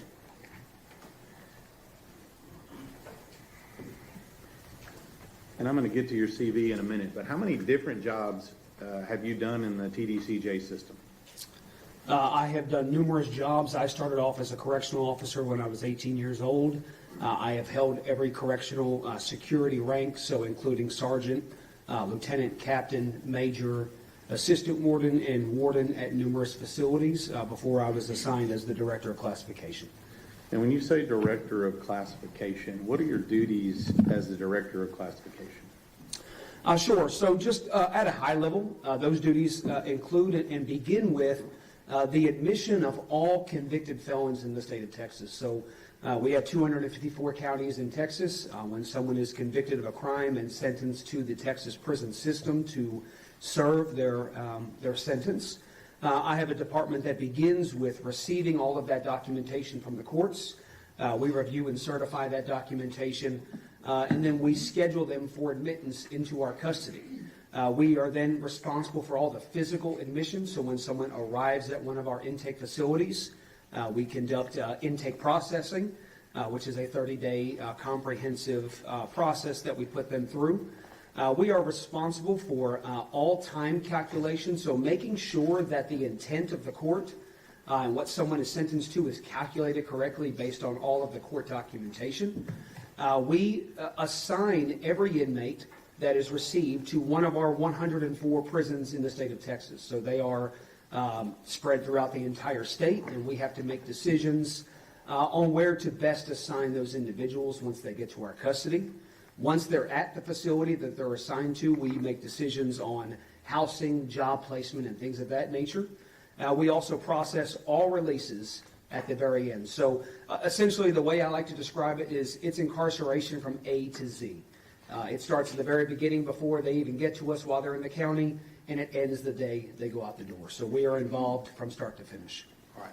And in this particular position, does that also include the Polinsky unit or death row in Livingston, Texas? Yes, sir, it does. All right.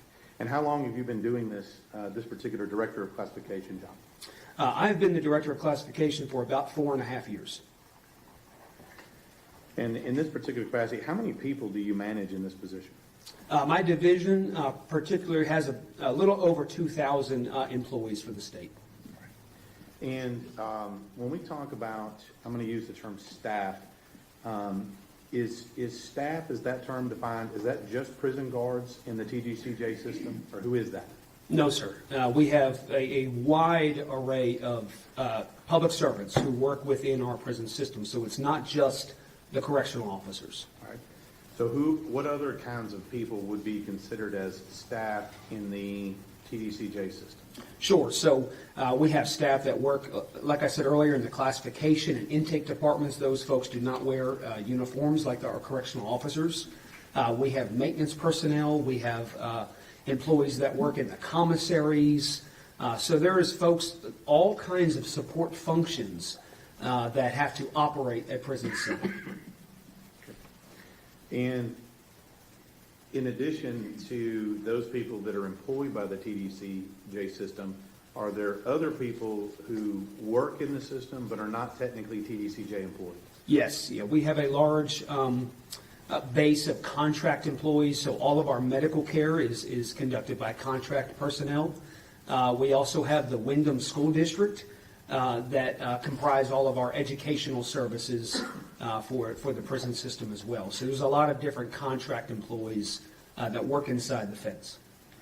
And then what about volunteers? Do you have volunteers that participate in the TDCJ system? Yes, sir. We have about 29,000 or more volunteers that are approved to come into our prisons around the state. Okay. And as far as the things that they provide, is that things like clergy, teacher, things of that nature? Is that what they provide? Sure. So a lot of that volunteer base is for religious purposes. So you have different, whether it's a church group or religious organizations that have volunteers that come in.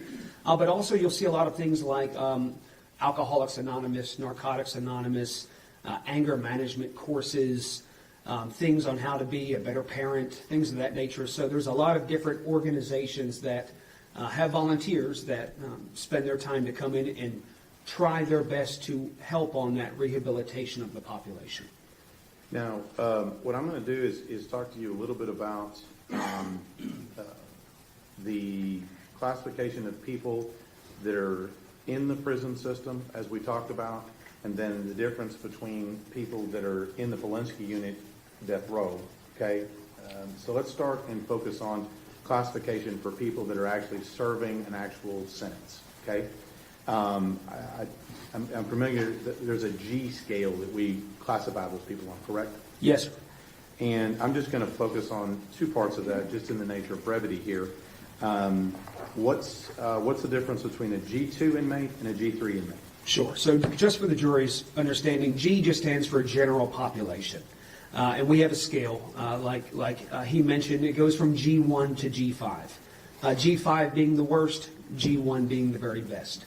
The vast majority of individuals, when they're received within our custody, they start off as a G2 custody inmate. G2 just means that they're going to be serving less than 50 years in our custody. If they are going to be sentenced to more than 50 years, anything 50 or above, up to and including life without parole, they're going to start as a G3. So they're starting right there in the middle. And then anything above is going to be a behavioral issue, and I believe we get into that a little bit later, or I can cover that now. And then anything below that G1 is going to be reserved for a very select group of non-violent individuals that work outside the fence. I want to talk about offenses and potentially some myths here. Is it true that if someone commits a sex crime that they're segregated from the rest of the prison population? Is that true? That is not true. And with regard to an offense involving violent offenses like murder, aggravated assault, weapons offenses, are they similar? Are they housed separately? They are not housed separately. So let me give you an example. If an inmate is serving, let's say, a 40-year sentence for murder, and then someone serving a 60-year sentence for as a habitual drug offender, right? What classification would the 40-year sentence get based on the G scale? That individual would be a G2 if they have a positive, no disciplinary history. They would be a G2. All right, walking in the door. Sure, walking in the door. And then the person that's a 60-year sentence because they're a habitual drug offender, what are they classified as? They'll be a G3 walking in the door. And somebody there for serving life without parole for capital murder, they're going to be what? They would be a G3. Okay. The same as our habitual drug offender. That's correct. All right. Now, let's talk a little bit about the G4 and 5 quickly. G4 and 5, you said that had to do something with behavior. What do you mean by that? Sure. So as I explained, the G2 and G3 is solely based on the sentence and the charge when they're received. G4 and G5 has nothing to do with their charge or their sentence. It has everything to do with their institutional adjustment. So how are they behaving once they're received into our custody? Are they complying with rules and regulations? Are they listening to the staff? Are they not getting into fights or altercations? All of those higher custodies, the G4 and G5, is based on the behavior of the individual once they're received. All right. Let's talk about, just for information purposes, let's talk about prison housing. In the TDCJ system, what are the two basic types of housing that inmates in the system, whether they're G2 or G3, that they have? What are the two basic types? Sure. Two basic types is going to be a cell block environment, which is your typical cell that's going to have two individuals living in sort of a bunk bed environment on top of each other in a cell. The other environment is going to be a dormitory. So surely want to share this, that 51% of the beds in the Texas prison system are a dorm environment. 49% are cells. So those dorms can range anywhere from a small dorm, 8, 10-man dormitory, all the way up to about 150 men or women in one dormitory together, essentially in cubicles. Okay. And so, and again, I'm going to stay focused on just our G2 and G3 inmates, just in the trying to be efficient here. Sure. With regard to G2, G3 inmates, do they have access to either housing arrangement? Yes. Okay. And then let's talk about movement around the prison. What I mean is when G2 and G3 inmates are moving about the prison, are they secured in any way, handcuffs, shackles, things of that nature? No, sir. They walk to wherever they're going to be going. Okay. Even if they're serving life for capital murder? That's correct. Is this the same when they go outside? Yes, there are instances where we have job assignments where individuals could work outside of the fence under armed supervision, but they are not restrained with hand restraints or leg restraints. Let me back up. When a G2 or G3 inmate that's not going outside the fence, I'm assuming they go outside at some point. Recreation and things Recreation. that, sure, yes. And during that time, is our G2, G3 inmates, are they chained or shackled or limited when they go outside? No, sir. Let's talk about meals. How does it work for those in either the dorm or the cell block environment? How does it work for them to go to meals? When it's time for a meal, the living area where they are at are notified for the meal time. They then walk 25 at a time down to the dining hall. Some dining halls hold around 100 individuals. Some hold up to 400 individuals in one dining hall together. So they go in groups of 25, but then once they arrive at the dining hall, it could be a much larger group that's eating together. And so this is the same whether you're serving 2 years for DWI or or life without parole for a capital murder. That's correct. They would be in there together. Right. Is that the same for church and medical? Does that work the same for both religious services and medical? Yes, it does. Same way. All right. You said something about jobs. Let me ask you, are there inside the fence jobs available for inmates? Yes, the best way I like to describe this is think of prison like a small city. And so inside of a city, you need every type of job, right? Folks that are going to be preparing and serving food, folks that are going to be fixing, doing plumbing work or other maintenance type jobs. So there is a vast array of jobs for the prison, for every single prison. And it is our goal to ensure that everyone is being as productive as possible while they're incarcerated. And so we do assign jobs to the fullest extent based on their medical considerations. Yeah.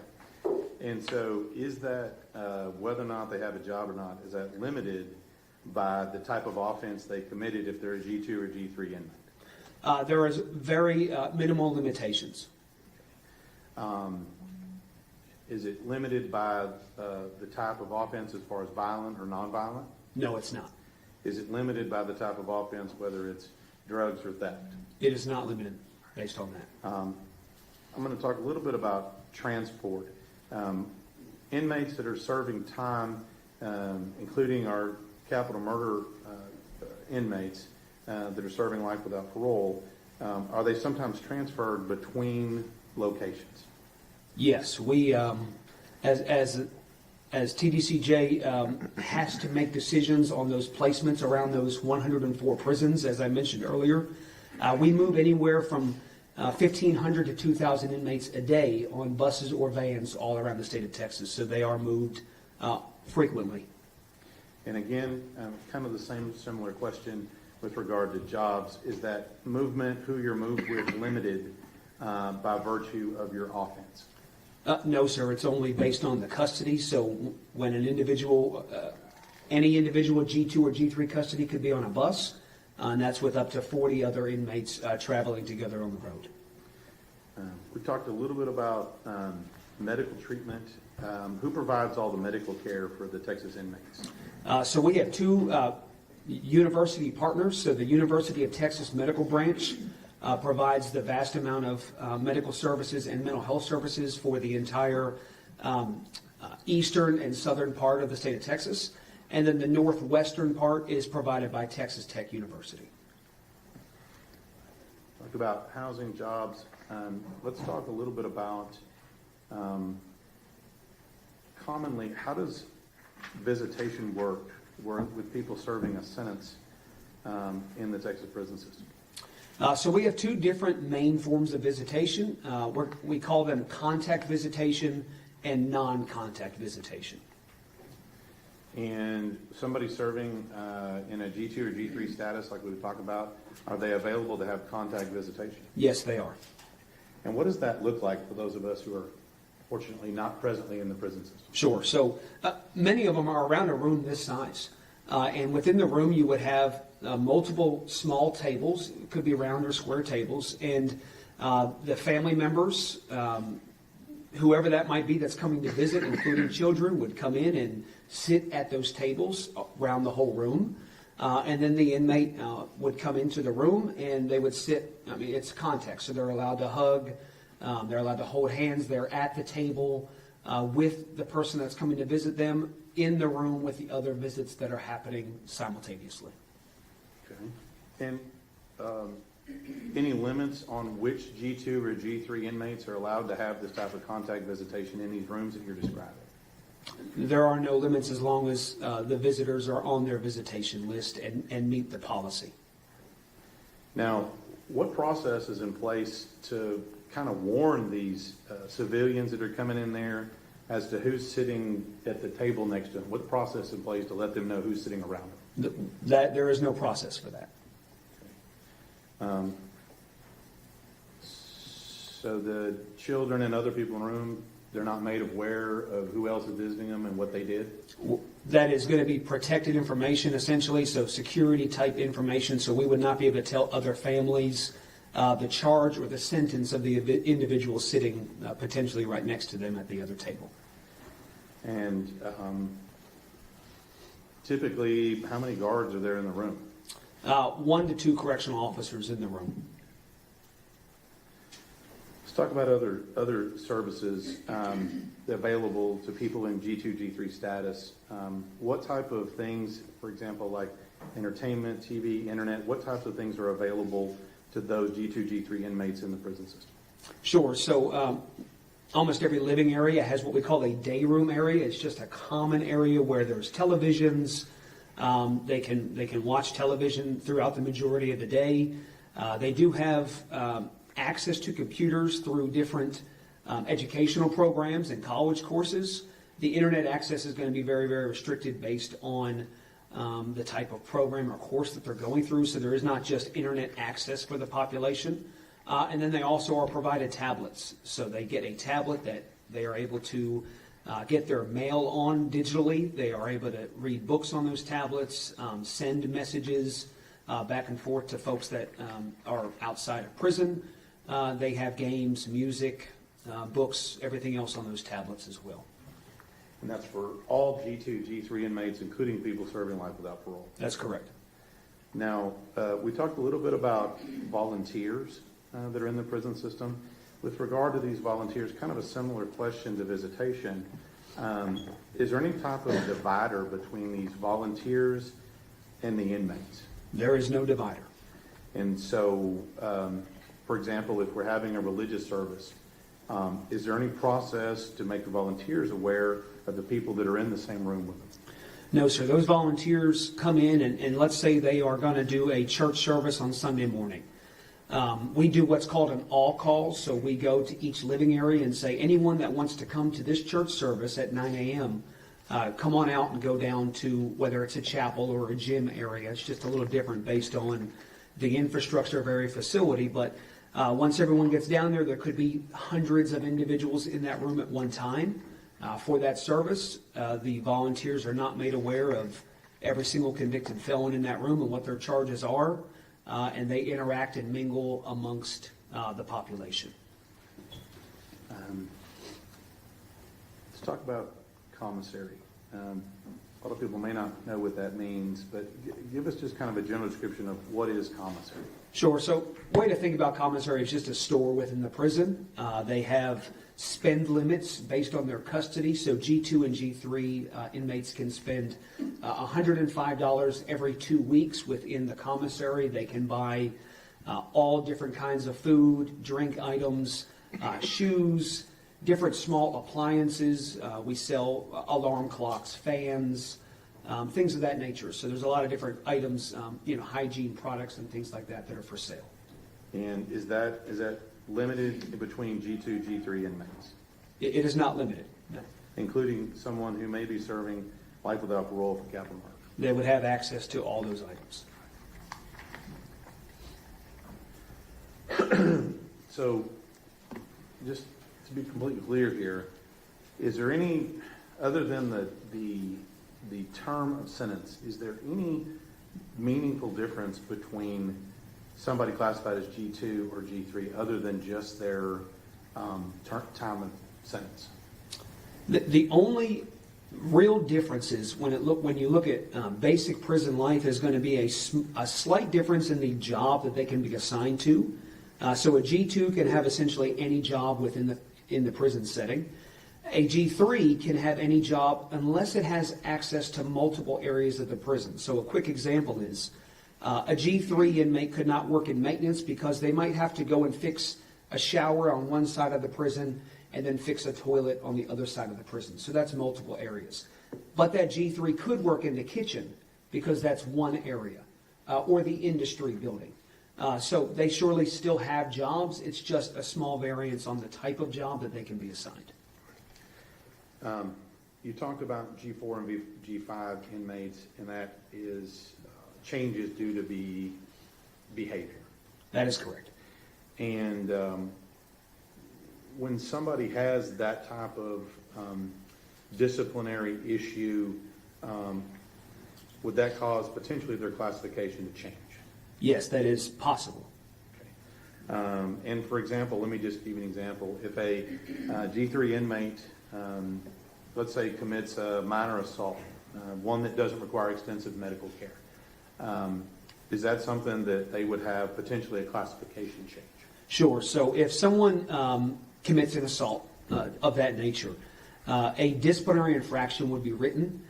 They would go before a disciplinary hearing officer, and if they were found guilty, they would then come before the unit classification committee. So it's a 3-panel committee who would make a decision on whether or not their custody needed to be downgraded. So they could be downgraded to G4 or G5 if it was more egregious, or remain at their current custody if the panel thought that it was not a significant concern. So there's possibility that one could assault a guard or inmate or staff, but not even lose their classification. That is possible if it was not serious in nature. Let's say they do lose their classification. What's the process for that to be reviewed and change at a later date? Sure. So if today somebody is downgraded to a higher custody, they have an automatic review date at the 6-month date of their downgrade. So 6 months later, they would come back before that committee again. We would reevaluate how they've behaved through those 6 months and then make a new determination on if they're going to be promoted or remain where they're at. And so once that's complete and they get their review, is the inmate then allowed back to the same access they had before? Yes, if they are promoted, they go back to that same access that they had prior to the disciplinary. And is it possible that somebody could commit multiple disciplinary infractions, including assault, over a long period of time and simply just move back and forth every 6 months between their classifications? Yes, sir. It happens often. It's very fluid.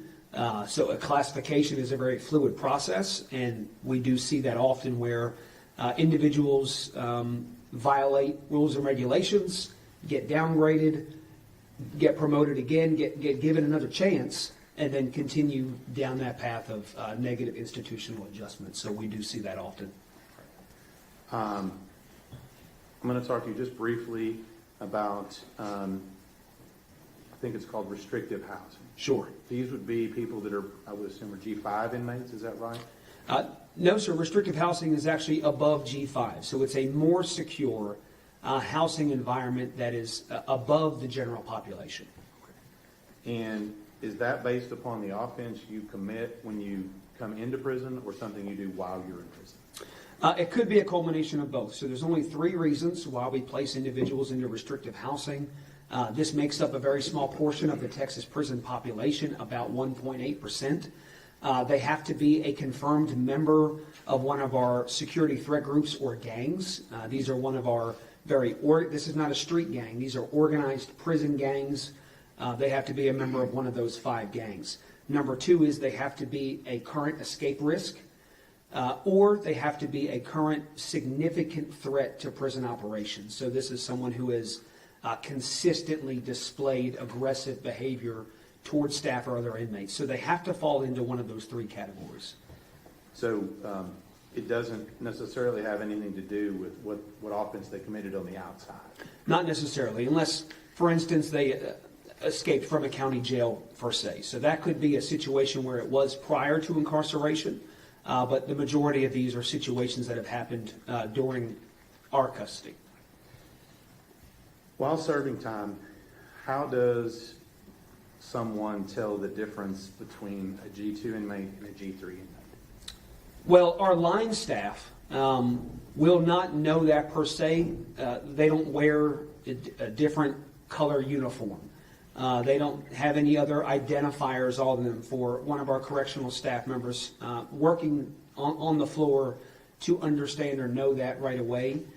There are, of course, reports and things that the classification and administrative staff can see to know who is doing what sentence. I guess I'm trying to figure out, how does someone in the prison system, whether it's a prison security official, medical staff, or a volunteer, how do they tell if the person they're interacting with has committed a violent murder or they're serving 2 years for DWI? They would not know that unless they looked him up on the computer.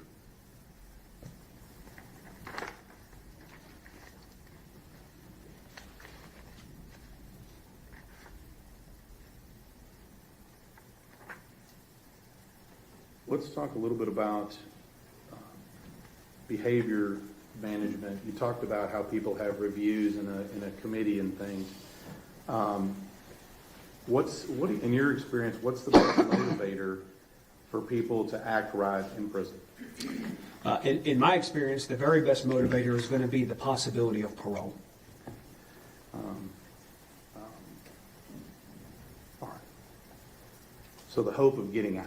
That's right. Hope is a critical piece that we try to tap into through management and rehabilitation. But yes, someone's ability, knowing that they have a parole review coming up sometime in the future, is a keen driving factor behind positive behavior.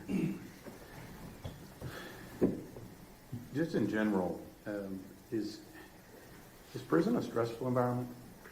I think that could be a very good way to put it. It is inherently negative, right? You have an environment where you have thousands of people who don't want to be there.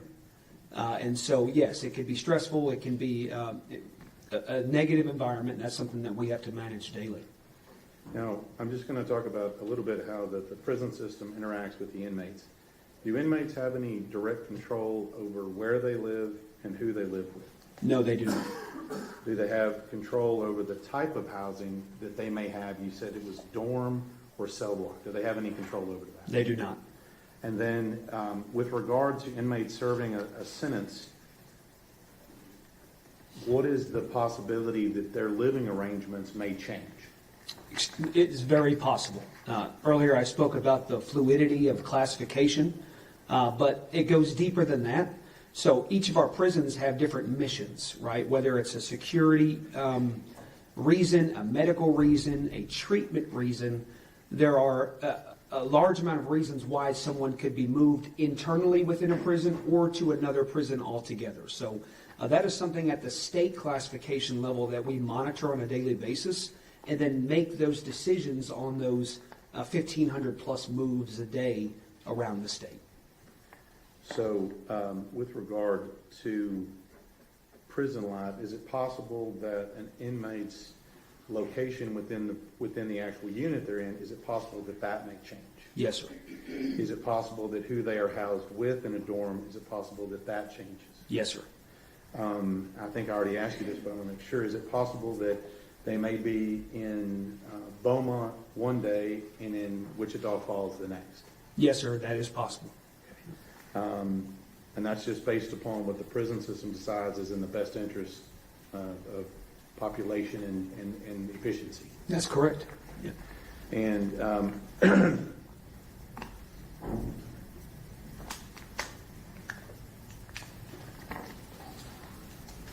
given that propensity for change, given that propensity for stress, if any particular inmate who is triggered by that stress and tends to react with violence, does that cause any potential problems while in prison? Yes, any behavior where the result of their actions is violence, that's going to be a significant concern. It's a concern for my staff. It's a concern for the other prisoners that are incarcerated around that individual. So, yes, the manner in which somebody reacts to their environment, especially if that reaction is violent in nature, that is going to be a concern. And then secondarily, in the prison system, you said there's, I think you used the term infraction, is that right? Yes, sir. And can you just give us the 10-cent version of the types of things that may be infractions? Sure. So you have on the low end things like they're not in the right area, right? Or they're not listening to an order that's given to them from a correctional officer, or they're being disrespectful towards staff, things of that nature. All the way up to significant contraband possession, cell phones, drugs, weapons, escape attempts, serious assaults, homicides. It is the full array, again, kind of going back to just the way it is here in society. All those infractions that I listed, it's the same thing within prison, with, of course, more structure and expectations on the way they behave and manage their behavior within prison. And like you said, talk about drugs, not to speak ill of the prison system, but there's still drugs in our Texas prison system, correct? That is a fact of life, yes, sir. And, for example, I asked you before, if an inmate is caught committing one of those infractions by a guard, and their default, because of whoever they are, is to resort to violence, does that cause any problems? Yes, it does. And to your question, go ahead. Is that the same thing you described for somebody who reacts to stress and change? Is that the same type of problem? Yes. Yes. Now, kind of dispelled a couple of myths here. Is it true that there is a typical predator versus prey person or inmate in the prison system? Is that true? There is no mold for me or anyone in the correctional setting to say this person will or will not be a predator or prey. No. You just can't tell. It is case by case. Yes, sir. Now let's talk a little bit about, I talked about the Polinsky unit. Sure. And where is it located? I was a captain over death row at that facility. It is in Livingston, Texas. And so let's talk about a little bit of differences here. With regard to housing at the Polinsky unit in Livingston, is it the two different types of housing that we have in the normal prison system, or is it one type of housing? It is different and is one type. Okay. And then with regard, I'm going to ask you some of the similar questions here. Sure. With regard to the movement of inmates within that unit, how does that differ from the regular, say you're a G2 or G3 inmate that's serving time? So, like I explained earlier, for that movement going to and from the dining hall and things of that nature, there is nothing like that within the death row environment. So, any time before someone is going to be taken out of their cell within death row, they are completely searched, strip searched. They are then they redress, restraints are applied, the door is open, and they're escorted out of their cell with two correctional officers at all time, taking them where they need to go, and they remain restrained the entire escort. And I'm going to kind of go through this quickly here. Is that the same for transport, medical, things of that nature? Does that remain the same for that? Yes, transport's completely different. They will never be on a bus. Anyone assigned to death row is going to be in a van, a secure van by themselves with vehicles in front of and possibly behind, following and chasing that vehicle. Much higher level of security oversight for types of transports. For your question about medical, someone in G2 and G3, they get essentially what you and I would know as in a doctor's appointment, right? They get a little slip with their time. They show that slip to the correctional staff, and they walk down to the unit medical department. You contrast that with death row. Those individuals, again, are restrained and escorted to that medical appointment. There's no one else around. The hallways are cleared, and that staff remains with that individual the entirety of the medical or mental health appointment. So they are not going down there alone. We talked about structure, routine, and change. Talk to us about the difference between structure, routine, and change between normal prison unit and the Polinsky unit in Livingston. Sure. So death row, by nature, is far more structured.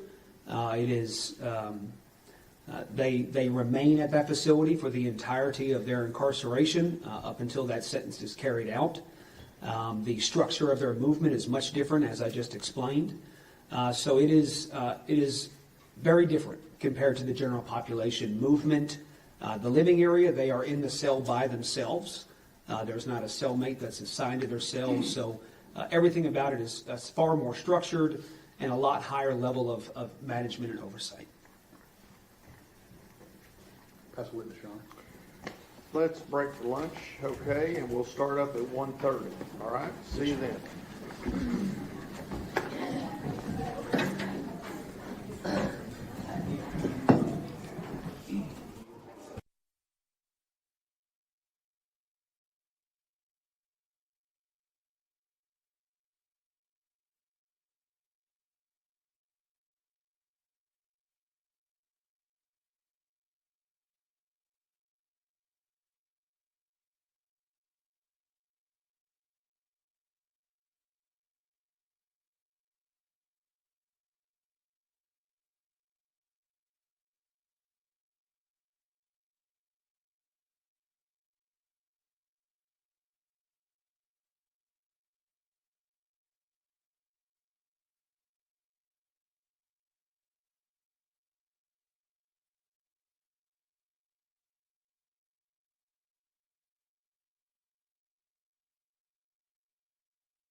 briefly, Your Honor, may I approach? Yes, sir. Mr. Fitzpatrick, I'm showing you this remarks, Exhibit 310. Can you tell us what that is?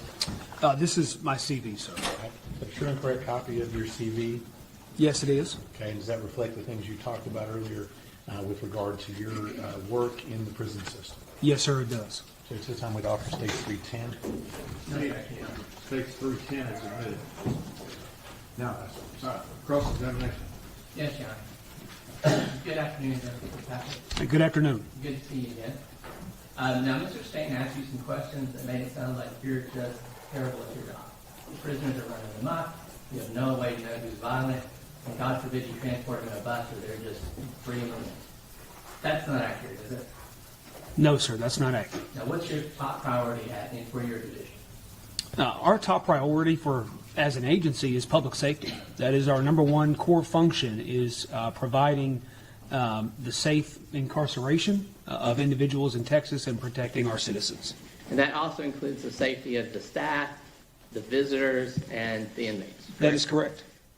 Now, let me clear up a couple of things. You went through it pretty quickly on the Wyndham School District contracts for educational. Nobody's going to a school, right? That's them educating the prisoners, the inmates. That is correct. They come into our facilities, Yes. and they have a campus essentially inside of the prison walls, and that's where they conduct their educational services. They also do vocational services, so they might be able to learn how to be a diesel mechanic or things of that nature. Sure. And talking about inside the prison walls, a G3, which is anyone with over 50 years, would include someone with life without parole. That means they're restricted to living within 4 concrete walls, right? They are within the walls, yeah. It could be concrete, it could be fencing, but yes. And they're not allowed to live out at a work camp or anything like that. That is correct. And when you talked about working outside, you meant outside the building, not outside a prison facility. They could do both. A G3 could? Yes, they could work outside the secure perimeter in what we call a field squad. Sure. They would be under direct armed supervision.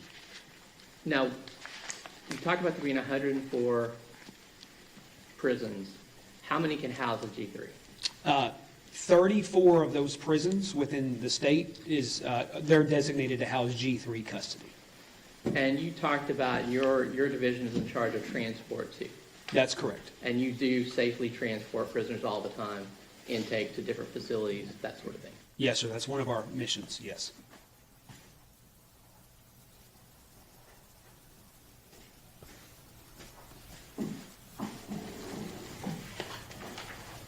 Now, let's back up and talk a little bit about some of the things we've talked about before.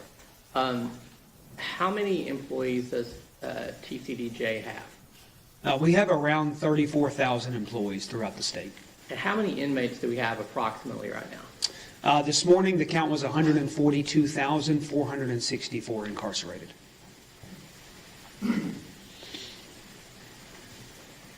And it's your job to determine, your division, I guess, not you personally, but your whole division's job to determine which facility best suits the needs of an inmate.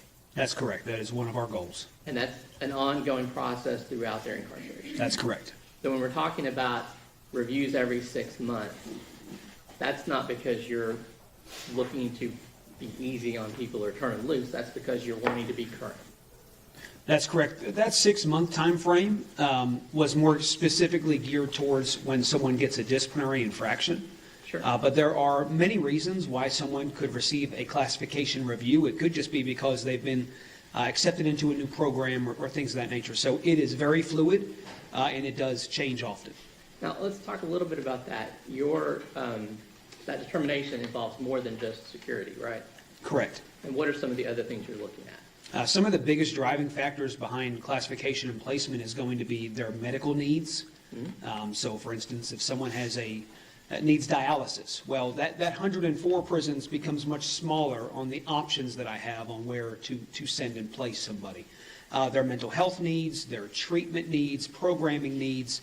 So classification is surely a dynamic process of systems that encompasses a lot of different correctional professionals, medical professionals, all giving input and using tools to best assign someone where they fit. Now, I think when we talked before, you said for the individual inmate classification, you're using a holistic approach. That's correct. And what does that mean to you? So holistic, that's going to mean it's not just based on their sentence. It is not just based on their charge or their crime. We have to look at many factors. Some of them I just mentioned, right? Their medical needs, treatment needs, their criminogenic history, their demographics, their age. We look at all of those different factors and find the best placements for them around the state. And for example, you mentioned before about how they've behaved in other facilities. An example of Tanner Horner, he's been in 2 different jails. That's something you would want to know and what happened there, right? Sure. At the beginning, I talked about the intake process. Yes. And so when a county sentences someone or a court sentences someone to prison, the county has to provide what's called a penitentiary packet, or PEN packet for short. One of the documents that has to be included in that packet when it comes to the TDCJ is a jail conduct history. So, yes, I surely need to know what that conduct was like in the jail leading up to their transfer of custody to the TDCJ. And we mentioned before, now, are all of your staff non-uniformed in your division? No, sir, because I also oversee inmate transportation, so we do have a large portion that are non-uniformed. We have a couple of hundred that are uniformed. And it's a couple hundred out of, you said roughly 2,000 in your division? Correct. Yes, sir. Now, when someone is convicted of capital murder and sentenced to life without parole, where would they go for their intake? Say that again. Where would they go? Where would someone who's convicted of capital murder, given life without parole, where would they go for their intake? We have 5 main intake sites around the state, geographically located based on the county. So we have a facility in West Texas called the Middleton Unit. It's in Abilene. We have a facility up near Palestine, Tennessee Colony area, the Gurney Unit, the Holiday Unit in Huntsville, the Byrd Unit in Huntsville, and then for South Texas, we have the Garza West facility that's in Beeville. So an individual sentenced to life without parole, depending on the county of their sentencing, we would schedule them to the closest facility for intake. And that's not all of the facilities you have for doing intake, correct? No, we have other facilities that do state jail and probationary type intakes, but those are the main institutional division intake sites. And so those 5 will have the training necessary and expertise necessary to do that classification on someone who's convicted of capital murder and sentenced to life without parole. That's correct.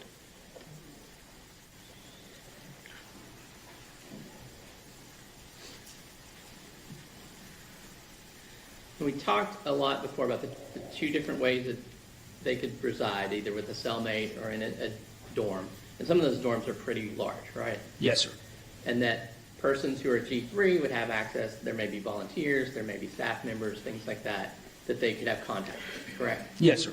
And obviously it's your belief that they can have that contact and you can still maintain safety for the public, for the staff, for those visitors, for the other inmates. That is correct. That is the goal of the correctional staff on those facilities, is to provide those opportunities for folks that are trying to better themselves and trying to have a positive adjustment while in prison. One of our foundational missions outside of public safety is rehabilitation, because that directly impacts public safety. The vast amount of our inmates are getting out at one point. Last year we received 56,000 new inmates. We released 50,000. So those people are going to go out and live next to you and I, again, based on their sentence. So our goal is going to be rehabilitation, right there beside public safety. And so, yes, we want to do all we can to get them to those programs and make sure that those go as smoothly as possible. Let's revisit a second. I know you talked about movement around the facility, and it sounded a little willy-nilly. That's not what authorized movement means, is it? What does authorized movement look like for an inmate, say a G3? Sure. So there's different reasons why they can move. So they could be coming out with a group of individuals going to a work assignment. They could be coming out and going to a program or to a meal. So there's different reasons why they can move in groups. There's also many reasons why they can move individually. So that example I gave earlier about the medical appointment, they wouldn't necessarily be going in a group. If just that one individual had an appointment, they would show their slip, essentially, and the officers would let them out, and they would walk through the hallways to go down to where their appointment was. Is that what we mean when we say there's either a mass movement or they could have a path to go somewhere? Sure, yes. Now, as part of that classification process, do the inmates receive a complete medical workup? Yes, that's happening in tandem with the classification process. So during intake and then afterwards as well, they see nursing staff, they see medical providers, and then their electronic medical record is updated by the university partners, the medical partners.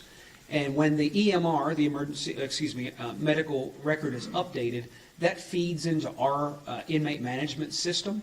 And so we can see the vital data that we need. We're not going to see, for instance, someone's diagnosis, but we would see if someone, say they need a bottom bunk because they can't climb into the top bunk. So we would see different living and work restrictions that would impact how we assign people. Okay. And in those 34 facilities, you're able to make those accommodations? Yes. Now, did they also receive a mental health workup as part of the classification process? Yes, sir. Again, not as part of the classification process, but it's happening simultaneously. Okay. So that happens, and that gives you data to rely on in doing the classification? Correct. Okay. So let's describe that quickly. You described the medical, uploading their information, and there was a medical exam as well? Yeah, so there's different medical evaluations, and they put that information into the electronic medical record, and then out of that, our system pulls vital pieces of information that could impact their housing or job assignments. Same thing with mental health. So for instance, if someone is in a crisis event or has some kind of critical mental health need, the mental health providers might tell us, well, that person needs to be assigned to a specific inpatient program. Which would give them a certain psychiatric score, is what we called it. That would then tell us that individual can't live on certain units, they can only live at inpatient mental health units, as an example. There's other things far down that spectrum where it might just say, well, he or she is taking medication. Well, that medication is not going to dictate where they live. Okay. So that's both an exam and I assume they're looking at mental health records? Yes. Now, is G3 the minimum classification for someone who's convicted of capital murder and serving life without parole? Yes, that is the minimum. So they would never be a G2? That is correct. What is institutional adjustment? The way I like to best describe that is when they arrive to the institution, how well do they manage that change? How well are they interacting with other inmates, with the staff, with volunteers, anyone else around them? Are they complying with rules and regulations? And ultimately, are they making the most of their time, or are they going down more of a negative path and violating rules and regulations and getting themselves into trouble? So it's how they are adjusting to prison life. But once again, are you looking at how the institutional adjustment on the county level too? Is that something you take into consideration? We do evaluate that during intake, yes.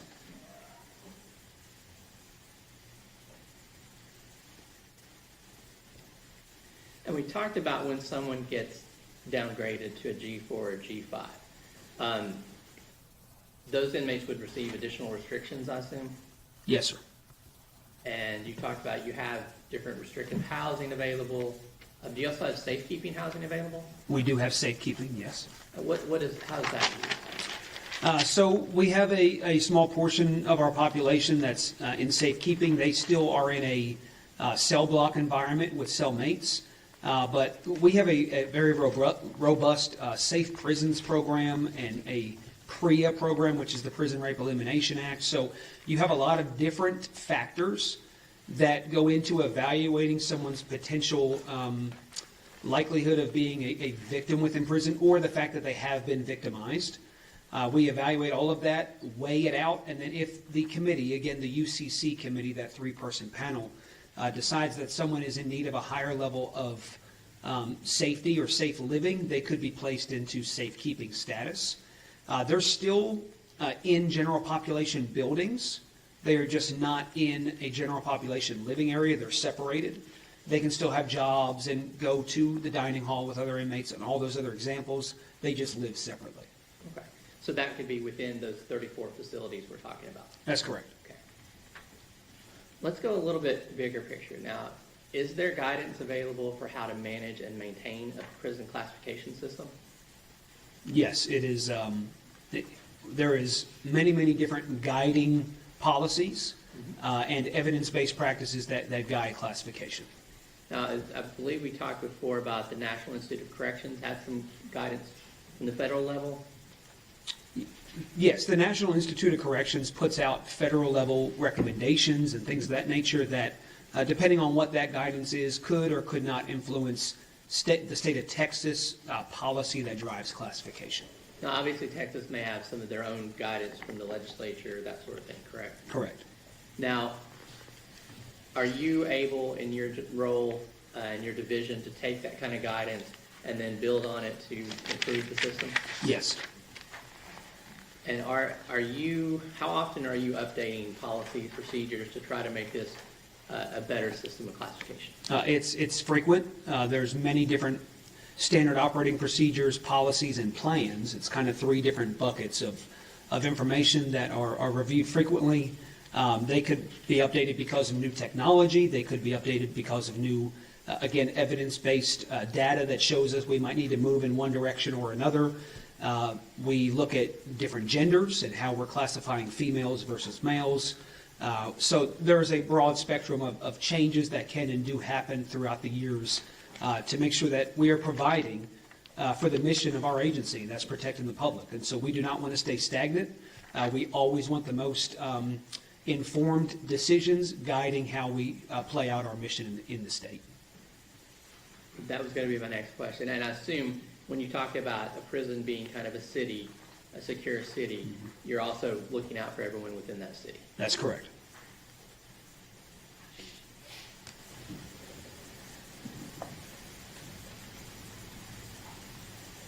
Now, I guess this is kind of obvious at this point, but you talked about someone on death row is obviously going to have less contact with everyone in that city than the other inmates, right? That's correct. But your division's job, that's part of what you're doing, is trying to make it as safe as possible for those people who aren't on death row. Yes, to the You extent. have that additional freedom. Sure, to the fullest extent possible, yes. What's a classification profile?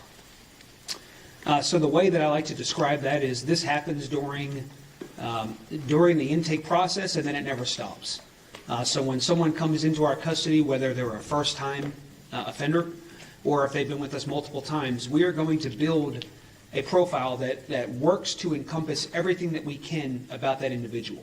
The idea is that down the road, the operators in the field have a good sense of everything about this person's history. So we go through family background, jobs, whether or not, any kind of gang affiliation, any prior arrests, whether they did or did not lead to incarceration. So we try to gather as much as we can. There's a bunch of different assessments that happen that guide treatment. So, IQ tests. We do an adverse childhood impact evaluation. We do the Texas Christian University drug screenings. So there's a bunch of different tools that are used during intake to build this foundational profile about every person that comes in our door. And then throughout their incarceration, that profile is constantly updated, again, based on that institutional adjustment. So how they're behaving, things could change from day to day, and that needs to stay current. And is that information useful in fulfilling your primary goal? Yes, it is useful.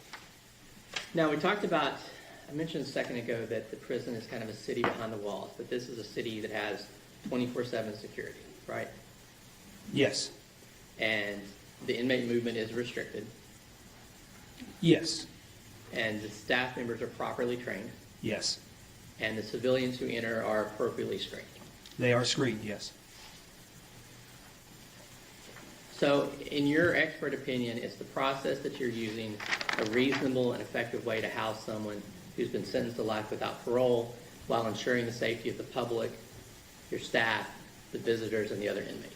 We do all we can to provide for the safety of the staff and for the public, so yes. Councilman Sean. Great, Rick. All the same exam processes that you went through and talked about with regard to someone serving life without parole in the prison system, did those exist in the Polinsky unit on death row? Yes, sir. Okay. And you talked a little bit about your goals and you know, what do you use to be effective and provide a safe and effective place. But regardless of your goals, does violent conduct against staff still occur? Again, just like the society analogy, we have laws to prevent violence against citizens. When you are dealing with a prison environment and in a society that's built up of, or made up of hundreds, if not thousands, of convicted felons, no matter how hard we try as an agency, we still have violence and concerns within prisons. Is that your same answer when it comes to potential violence against volunteers that have been screened and in your prison system? Yes. That's what it is. Mr. Goble. Couple quick questions. For the G3s, are there any incentives for housing, things like that, that are available to them?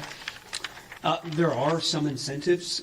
So again, this goes back to the conversation of parole eligibility and hope. And so when I talk about hope within a prison, hope is a very intrinsic thing a lot of times. It's hard to tell who is going to act out because they do not have any hope. So we have, as an agency, an obligation to try to incentivize someone who may not, in other words, have any incentive because they might not be have a parole eligibility. So we do have some certain living environments within some of those prisons where if someone does not get a disciplinary case for X amount of years and they show good behavior and they're working hard at their job assignment, they might be able to live in an incentivized dormitory. But they're still within those 34 maximum security prisons. It's just certain dormitories within those prisons. Okay. So there is positive reinforcement for even someone who's sentenced to life without parole. Yes, that's correct. And I guess specifically it's already been testified to that Mr. Horner had no disciplinaries at the Wise County Jail or at the Tarrant County Jail. That's something your division would take into consideration in building his profile. Correct. Up until the last day of his incarceration in the jail, and then leading up to the transfer to our custody, we would get that up until that very last day, and the county would let us know his behavior. Pass witness, Your Honor. Mr. Stain. Nothing further on. May this witness be excused? Yes, Your Honor. Yes, Your Honor. Thank you, sir. Thank you.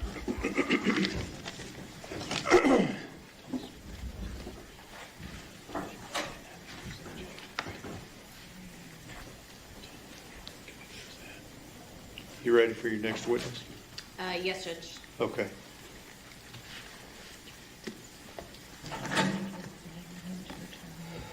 Your Honor, can we approach? Yes.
Disability.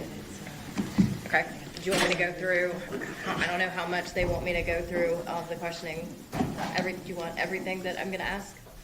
Well, you'll have to have enough evidence to Well, under prove yeah, just, that it's admissible. it doesn't have to be a full-blown jury issue, but enough for me to determine whether or not it could be proved beyond a reasonable doubt.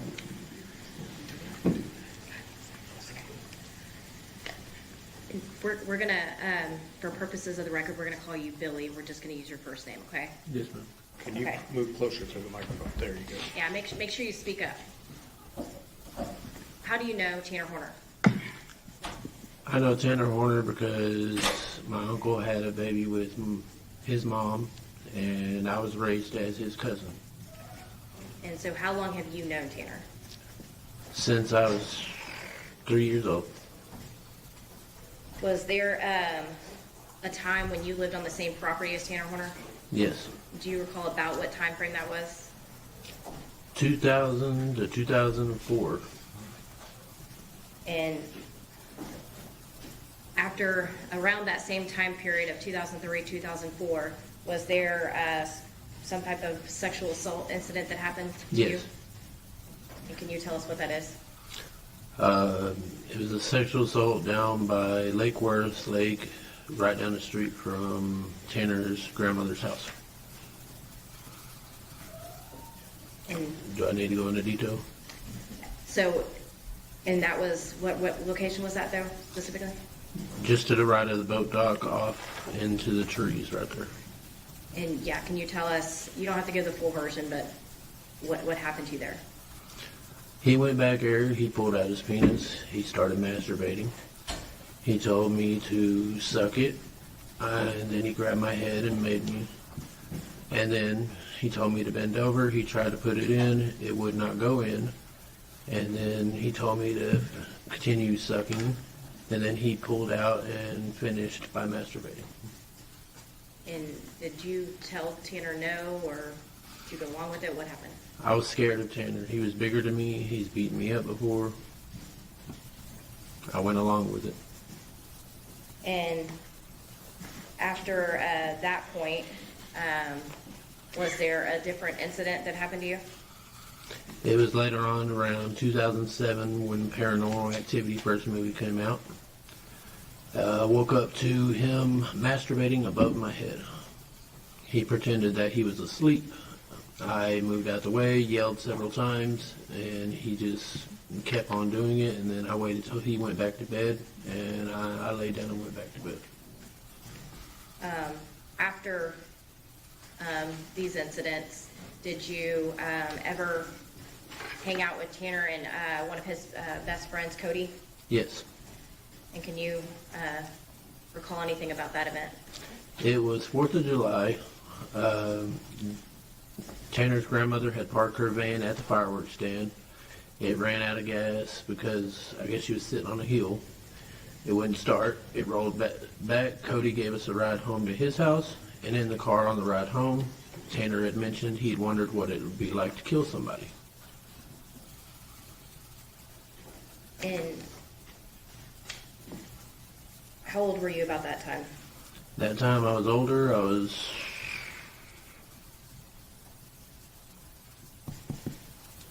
Had it been 2008 or 9. And so that first sexual assault was around 2003, 2004? Mm-hmm. And the second sexual assault was 2007? Mm-hmm. How old were you at those times? 2004, I would have been 10 years old. And 2007? Let's see.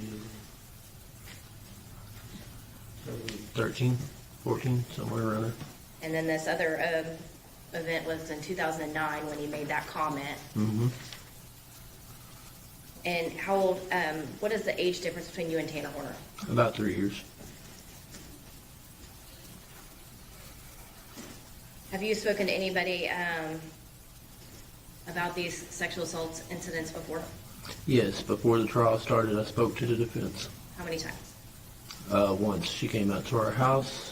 It was warm outside. I believe my kids had just started back to school. And she was in a white SUV, tan overcoat, and tan pants. And did you have a phone call with anybody from the defense as well? Yes. It was 2 to 3 weeks ago. in both of those conversations, what did you tell the defense? You don't have to go into detail, but. The first one, I told her about the sexual assault. And the second one was over the phone. She initially called my mom, and I told her about the sexual assault when I jumped on the phone with her.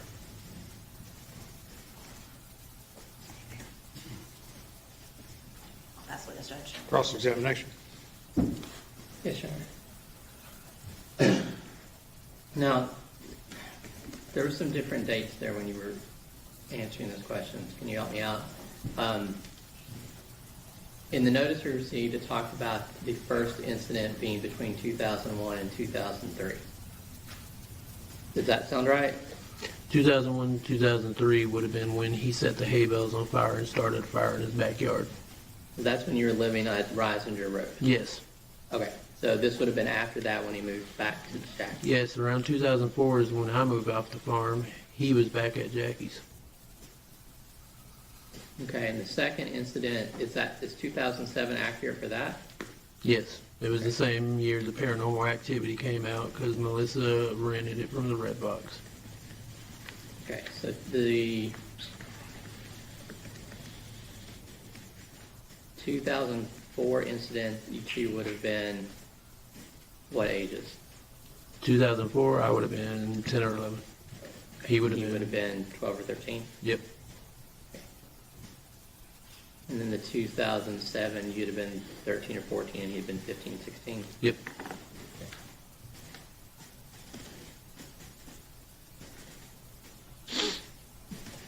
And the statement about wondering what it'd be like to kill somebody, you said that was 2007? That was around 2007, 2008. Okay. So once again, he's 16. Ish. Yep. Is that a yes? Okay.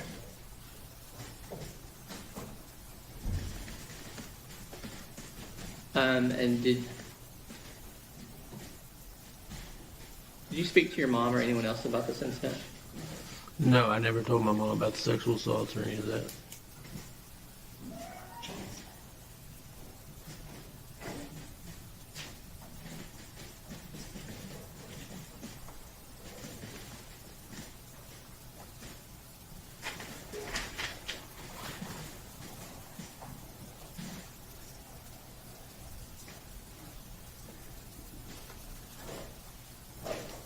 Okay.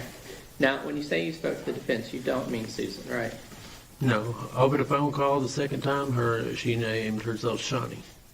And was your mom present for either of those conversations? Yes, my mom was present for the phone call one, and my mom was present for the one where she showed up at her house. I just happened to be at my mom's house when she showed up.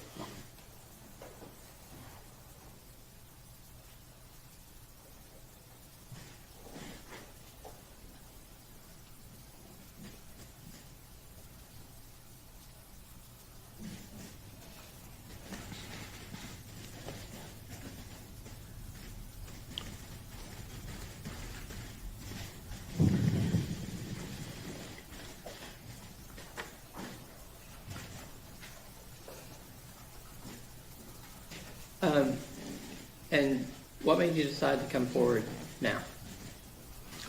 The fact that he killed a kid and it's the truth needs to be told.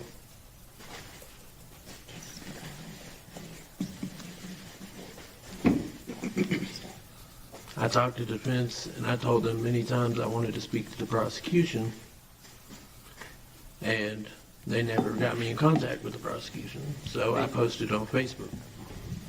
You said many times, you said you spoke to him twice? When I spoke to the lady the first time, I told her I wanted to talk to the prosecution. Okay. She never got me in contact with them. When I spoke to Shawnee, I told her I wanted to talk to the prosecution. She never got me in contact with them. So I went to Facebook, and then the state contacted me off of Facebook. Okay. You posted on Facebook, and then Ranger Espinoza called you, came to see you. What happened? WFPD Wichita Falls Police Department left a card at my door, and I made the choice to make the phone call to the Ranger Espinoza.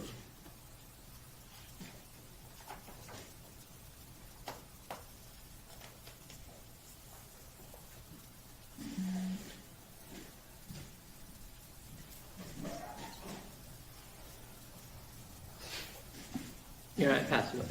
Redirect. Nothing for the right now, Judge. Any objections? Here, I'd object on the grounds of basically surprise. Even the last supplemental information we had different dates than he's testifying to here today. This witness was not, we've had a long extended time to deal with extraneous acts.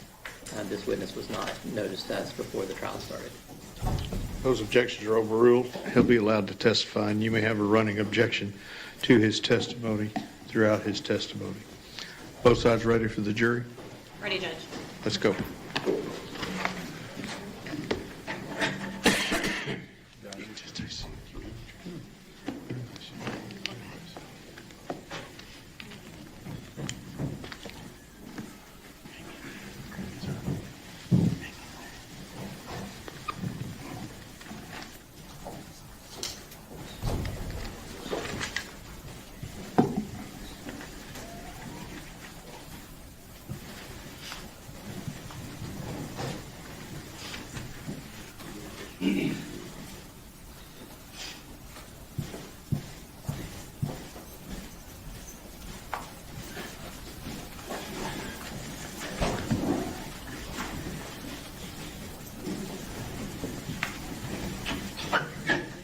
All right, everyone may be seated. Ms. Dewell. Thank you, Judge.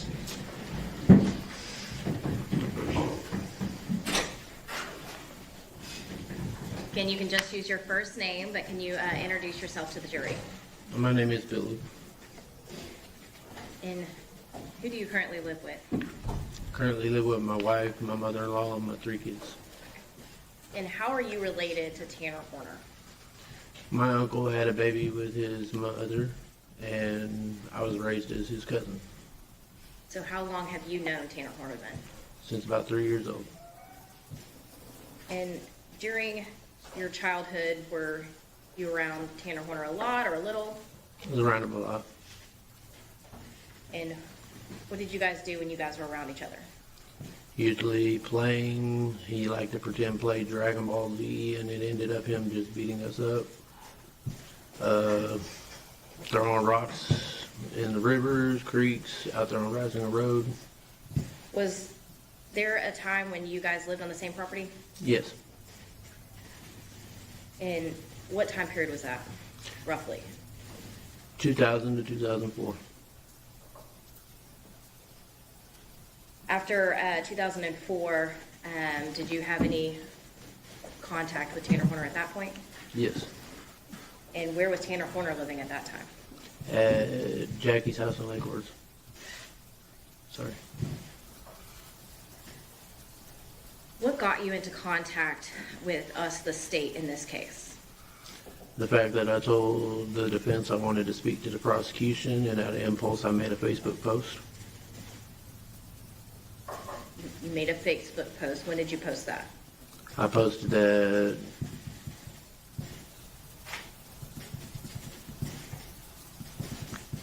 uh, 2 to 3 weeks ago.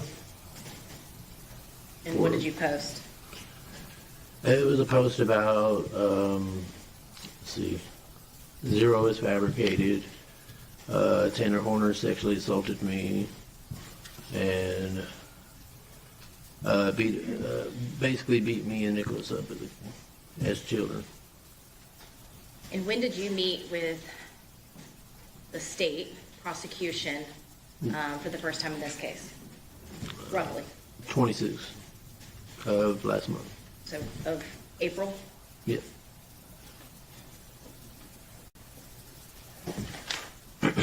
From that Facebook post, you just mentioned that there was some type of a sexual assault. I'm going to ask you a few questions about that, okay? Yes, ma'am. All right. The event that you posted about, and you don't have to be exact on dates, okay? But do you know about when that first incident happened? The first sexual assault? Yes. The first sexual assault happened right around 2004. And where did that happen? Down the street from Jackie's house, Lake Worth Lake, by the boat dock, off in the wooded area. And you say from Jackie's house. How far away from Jackie's house is this boat dock? Not even 5 to 10 minutes. How did y'all get there? Walk. So it's a 5-10 minute walk. Mm-hmm. Did you guys go there frequently before this, or have you been there before? Yeah, me, him, and Nicholas would always go play at the park, go down to the lake, climb on the rocks and all that stuff. They had piles of sand out there. And then one day Nicholas didn't want to go with us that day.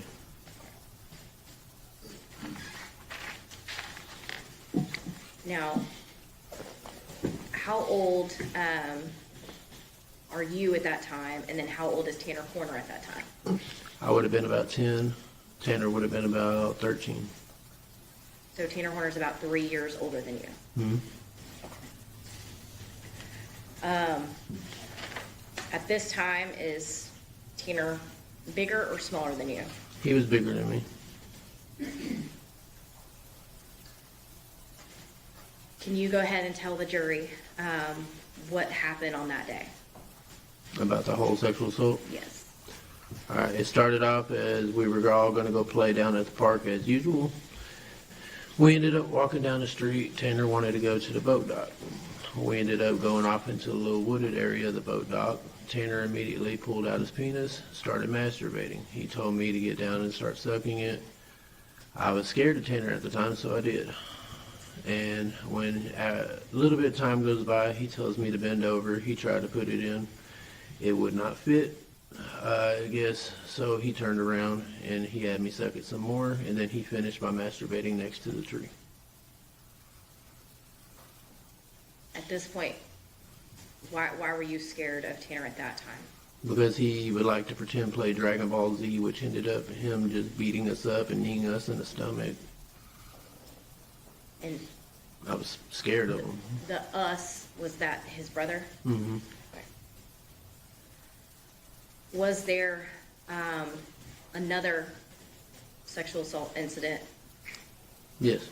And again, we're going to kind of, I know dates sometimes are, but do you recall the date on that sexual assault incident? Same year Paranormal Activity came out, the very first one, 2007. Okay.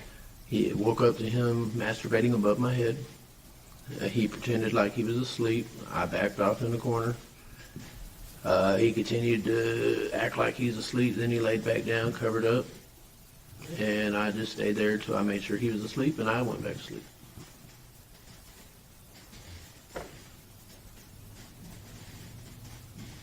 Now, at this point, I think you were probably around 12, 13 years old, Mm-hmm. and with the 2007 incident. Mm-hmm. Yes. Yes. The court reporter has to take down all your answers. Sorry. No, it's okay. So just say yes or no. Yes, ma'am. So after these two sexual assault incidents that happened to you, past when you were 13, did Tanner Horner ever sexually assault you again? No, he didn't sexually assault me again. Okay.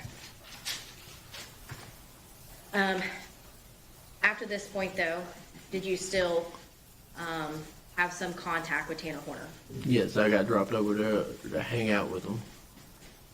My parents were going through their own issues. And was there an occasion where you hung out with Tanner and his friend Cody? Mm-hmm. And can you tell us about that? No Yeah. objection, hearsay. He hadn't testified as to anything said. Don't testify as to what other people told you. You could testify as to what happened. Testify to what I heard, right? No, you can't do that. You can only testify as to what you saw. I saw directly from Tanner. Rephrase your question.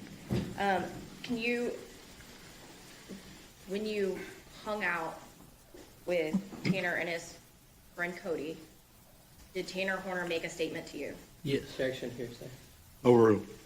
And what did Tanner say? Tanner said he wondered what it would be like to kill somebody. How do you remember that statement? But it triggered in my head when he actually did kill somebody. And do you recall about when this happened? It was 4th of July. It had to been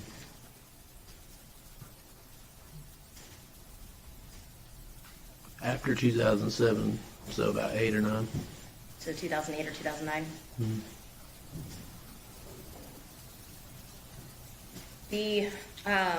sexual assaults that you posted about, you just told us about. Who else have you told about these? I told Projection, relevance. Sustain.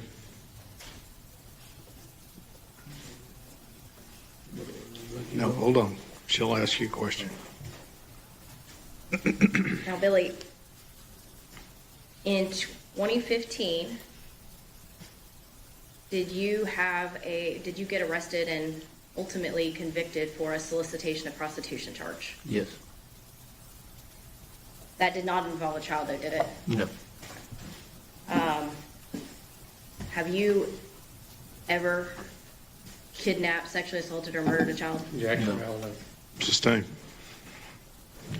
I'll pass witness, Judge. Cross-examination.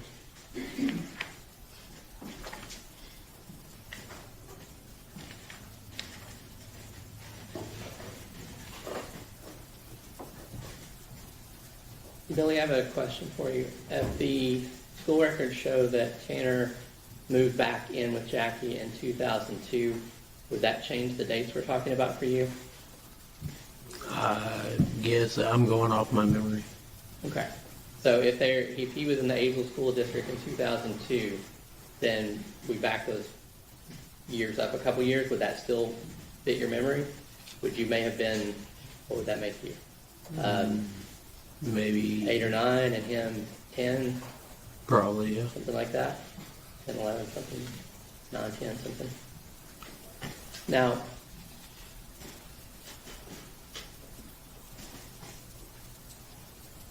just a second here.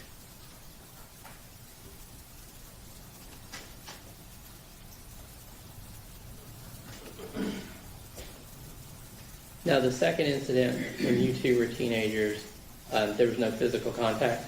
No physical contact.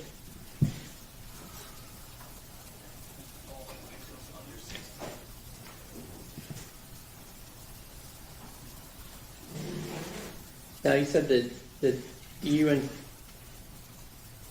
Tanner, you're not blood relatives. You're related through his half-brother. Yeah. Yes.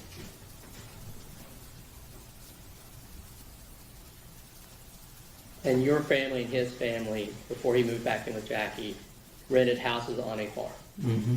separate houses. Yes. So that's why you were around each other so much then. Yes.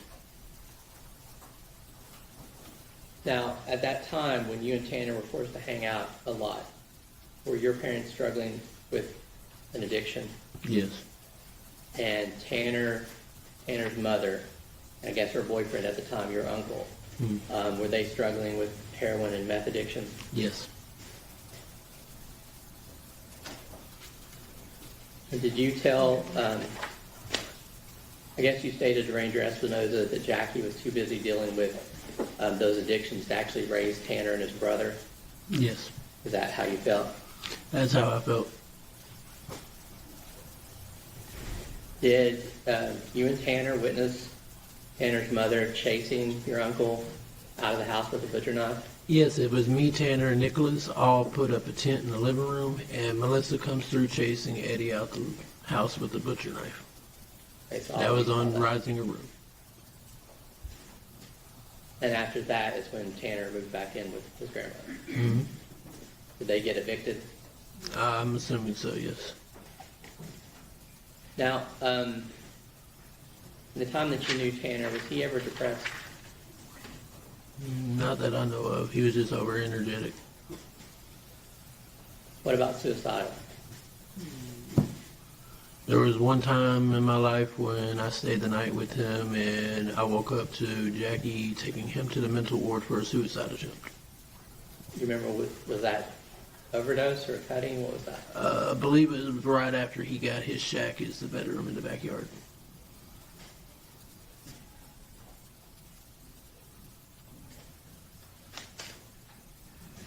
Give me 1 second.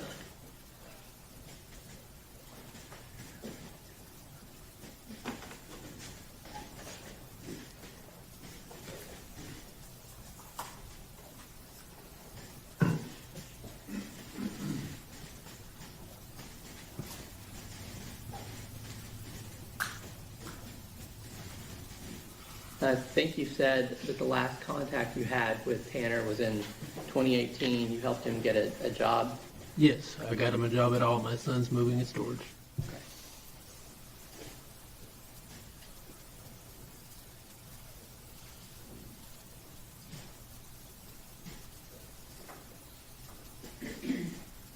Pass the witness, Your Honor. Redirect. Very briefly, Judge.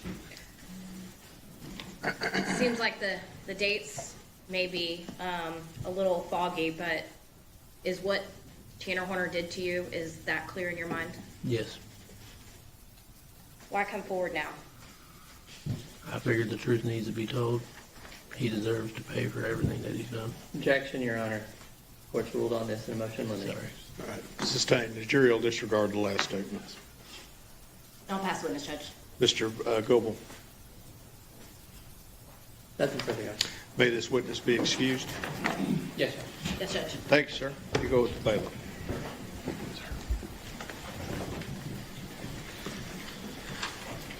I got to do one more thing outside your presence, okay? So let's take our afternoon break. I'll call you right back in.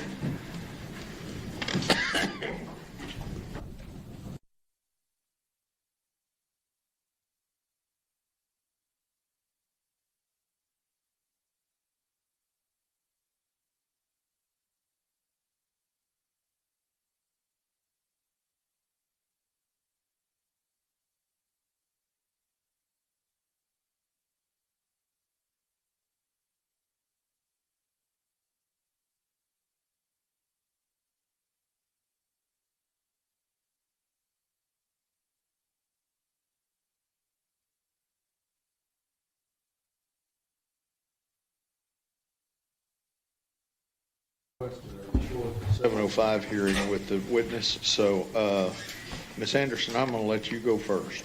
Okay. Dr. Rambula, how are you? I'm good. Thank you. Dr. Rambula, have you received any additional records since we spoke, or actually since you wrote your report in April of 2026? Yes. What records have you received? Numerous reports by your expert witnesses. Some of the notes, I didn't review all of them. The handwriting, I think, of Dr. Ryan was not as bad as mine, but I had trouble reading it.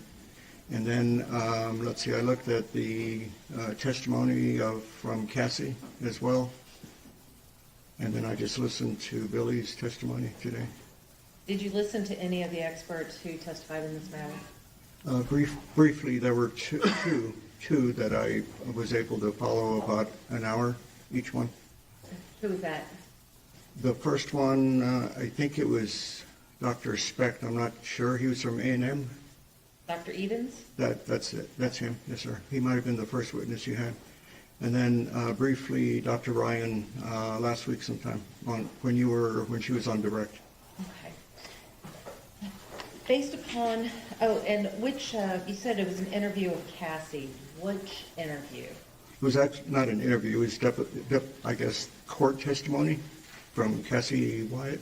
Okay, do we know, was it her civil deposition? Was it the hearing that we had in this court? Which hearing are we talking about? It was, as I put together, related to this case, so not the civil suit. I didn't know there was one. Oh, let me ask you this. If when you looked at the transcript of that, were there lots of black lines on certain pages? Yeah, there were some holes. I can't say that I remember big black lines standing out, but there were holes. That's the best what I remember. Okay. What do you mean when you say holes? In other words, it wasn't confluent. There were gaps, so to say. So it wasn't the complete transcript? It looked fairly complete except for maybe some omissions or things that were either not transcribed or something like that.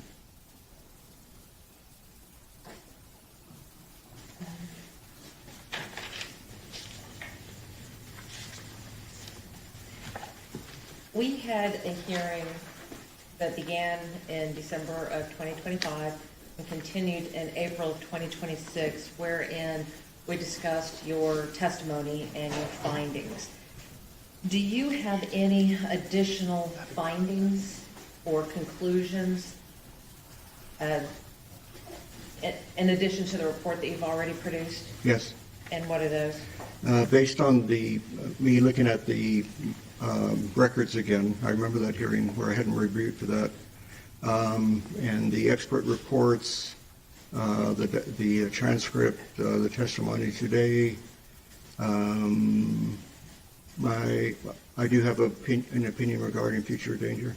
And what is that opinion? That based on the evidence, there is a probability that Mr. Horner will commit violent acts and constitute and be a continuing threat to society. I think I'm paraphrasing the statute, but I don't remember it by heart. What do you base that on? On the statute. In other words, it has to do with the statute regarding future dangerousness in sentencing hearings.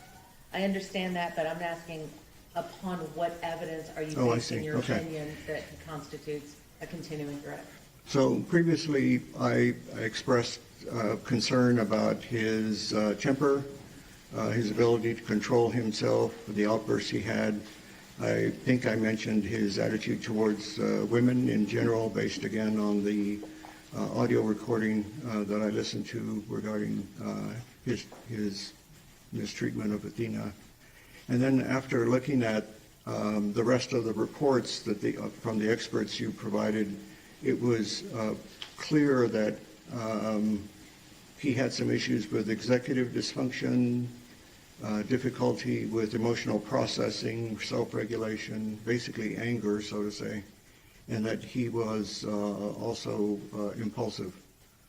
And so because of their reports and the evidence they provided in those reports, coupled with my concern already about his ability to manage stress, control himself, his behavior, and particularly keeping in mind what I heard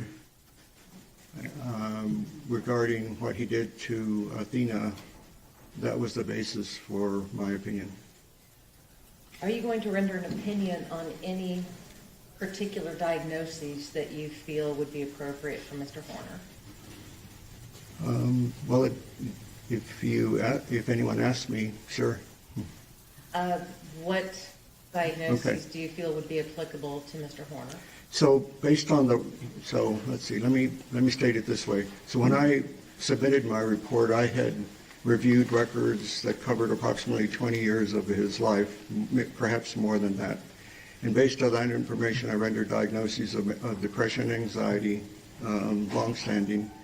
I didn't point out in the previous hearing that per the records, major depression recurrent was something that came up, unspecified anxiety. There may have been some features of panic attacks, but nothing was really codified in a diagnosis. Additionally, and I think I stated in my report, I suspected that there were some traits of PTSD based on the sexual assault he endured as a kid that he didn't want to talk about, but I still nevertheless included it as a possibility, not necessarily a disorder per se. Based on the records I reviewed up to my report, the diagnosis of ASD had been, I guess, by testing closed, that door was closed, so to say. In other words, the two psychologists concluded he didn't have it. But after looking at the reports from your doctors, who probably see ASD a lot more than I do because they see kids, I didn't have any issues with that. At the time that I looked at the records and interviewed him, there was an uncertainty on my part about how restrictive and repetitive his behaviors were, his interests, and that's one of the components and the criteria for ASD.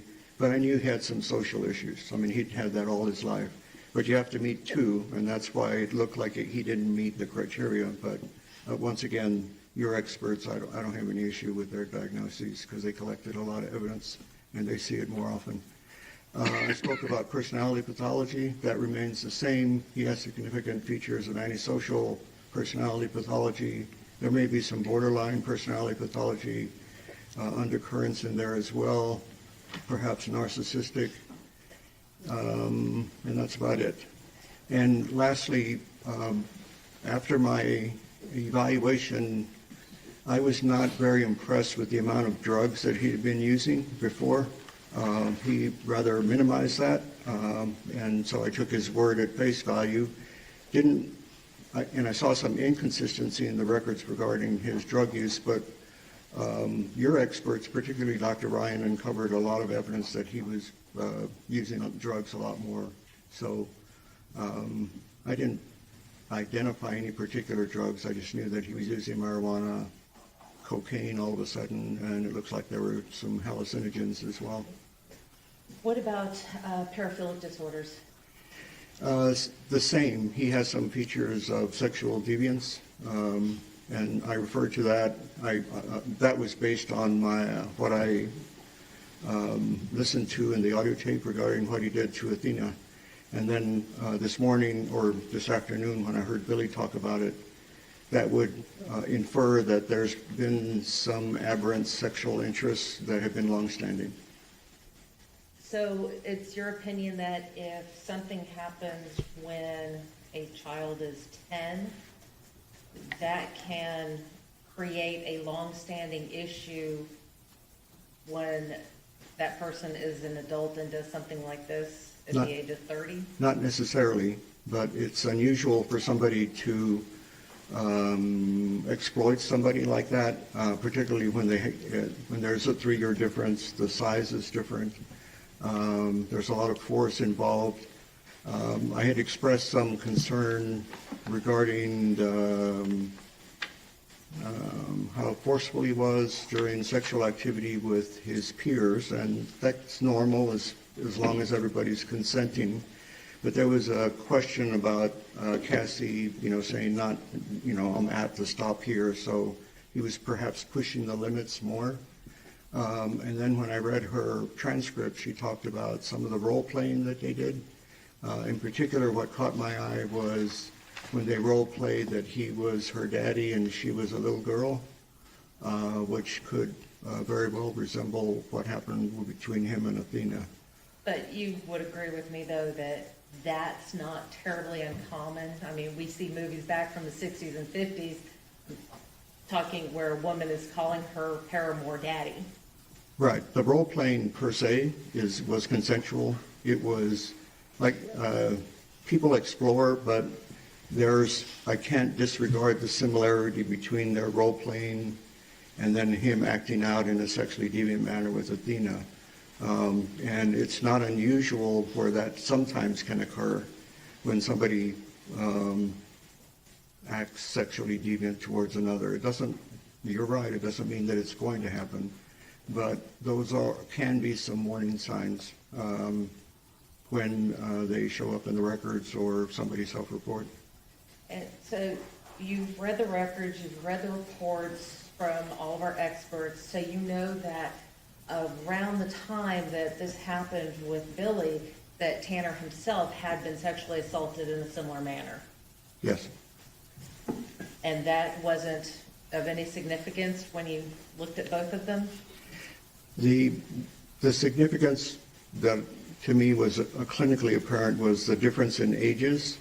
And when I say that, in other words, if Tanner had been at that age, at whatever, 13, 12, whatever it was, 10, acting out with another 10-year-old or a friend from school, that happens. But when that type of activity occurs with somebody that doesn't want to participate, there's a big difference in size. Between let's say a fifth grader versus an 8th or 9th grader, that's a pretty big difference in developmental years. So that is a bit different. I'm not saying that laid the groundwork for what he did, but I didn't disregard it, and it certainly caught my ear, given the types of individuals I've evaluated in my sexually violent predator hearings that I participate in. I'm sorry for interrupting. In this particular case, we're dealing with a 10-year-old and a 7-year-old. Right. So we're talking about two prepubescent children. I understand that. Right. Okay. You keep trying to put him in different grades. You'd agree with me that you're not going to find a 10-year-old in the 6th or 7th grade? Probably not. Have you made a diagnosis that Tanner meets the diagnostic criteria for any of the paraphilic disorders? No. Have you made a diagnosis that Tanner meets the criteria for antisocial personality disorder? No. So the only thing that you're here to testify to is that Tanner, based upon the records that you reviewed, that there's a probability that he would commit criminal acts of violence that would constitute a continuing threat to society. That's my opinion. The change in my diagnosis was that based on the evidence your experts collected, I didn't have any issue with that.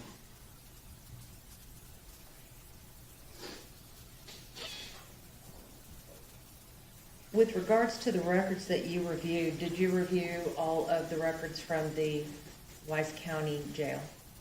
Not all of them, no. What records did you review from the Wise County Jail? Whatever was sent to me, so there were notations of incidents, like for instance, the suicide attempt. I reviewed that. There were some mental health records. I think it's Helen Therapy Center that provides mental health treatment to the detainees in jail. So I read all of those. If there's something else, then I didn't see that. What about records from Tarrant County? Yes, I saw those. What records did you review from Tarrant County? Up until, in other words, there were 2 periods when he was receiving treatment from Tarrant County MHMR.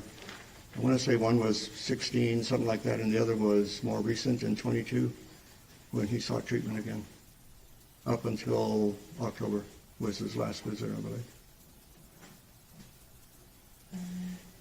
One moment.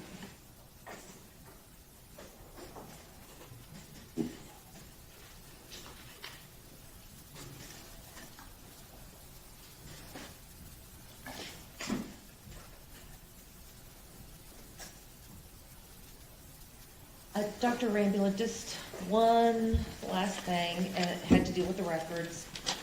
Did you receive any of the Tarrant County MHMR records from the state? Yeah, they're listed in my report, and I haven't reviewed any subsequent records from Tarrant County MHMR. Okay. Lost his, pardon me, Doc. I've lost your report amongst all my papers. Hold on one second. Okay.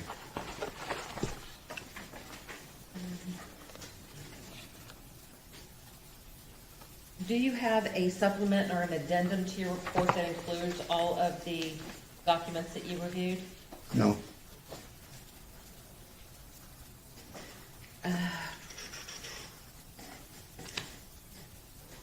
I think that's it, Your Honor. Mr. Berry? Yes, Your Honor. Dr. Rambula, are you, in addition to the diagnosis that you've already stated in your report, and then just regarding the possibility of future danger, and in your questioning with Ms. Anderson, are you also going to offer, some characteristics that are found in both the paraphilic disorder and the personality pathology that you observe potentially in Tanner, whether or not he meets the full diagnosis, full criteria to be diagnosed with those disorders? If asked that, yes, I can answer. Your Honor, other than that, I don't have any further questions. Any further questions? No, Your Honor. Dr. Arambula, if you'll go with Deputy King for just a few minutes, we'll call you right back in, okay?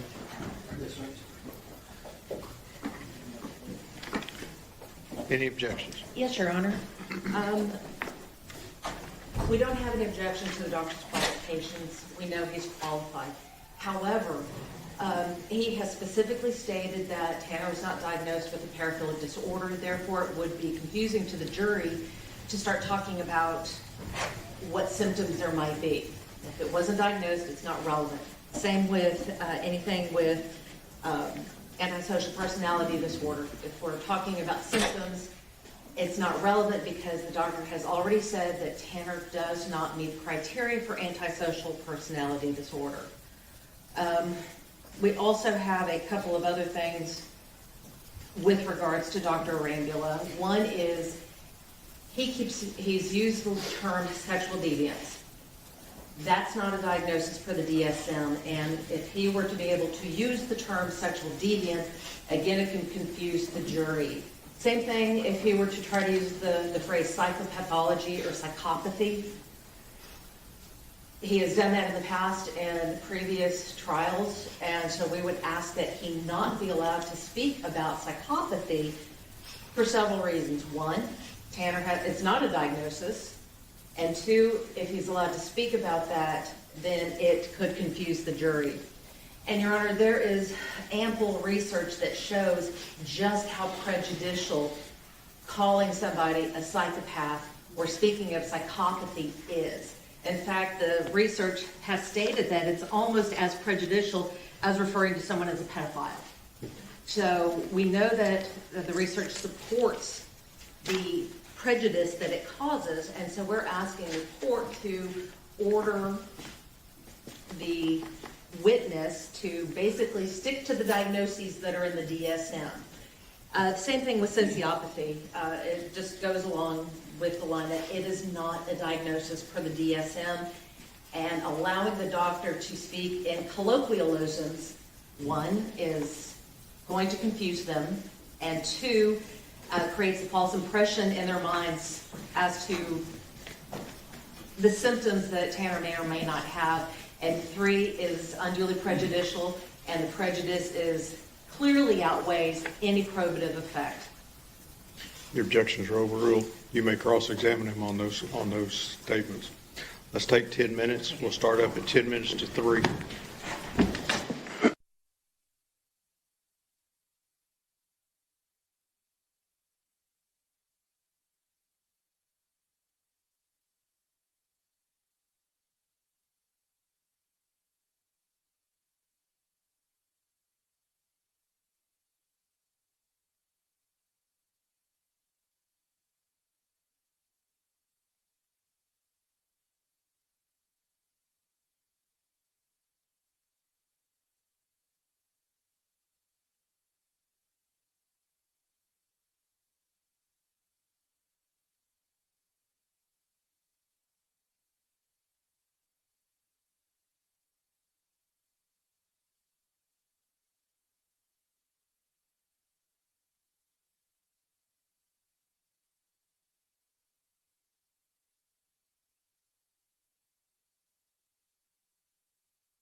All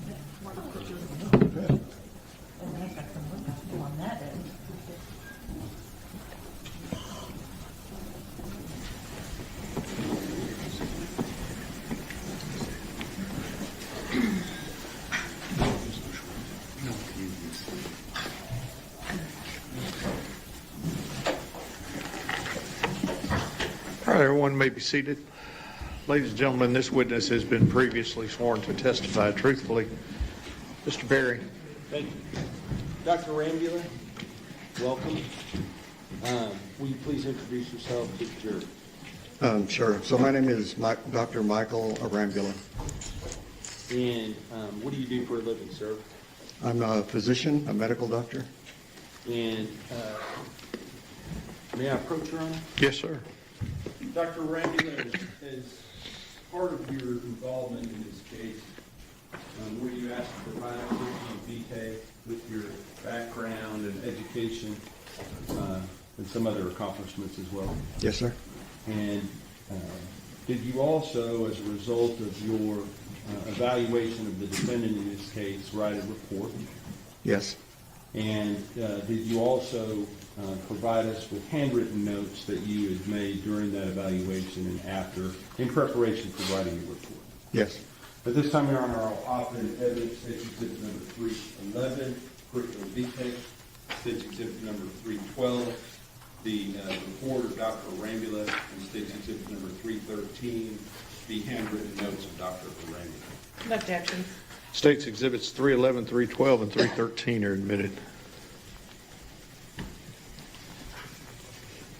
Dr. Arambula, I'm not going to take a whole lot of time going through your curriculum vitae, but can you give us sort of an abbreviated version of what your background is that qualifies you to make the diagnosis and opinions that you're going to give today? Okay.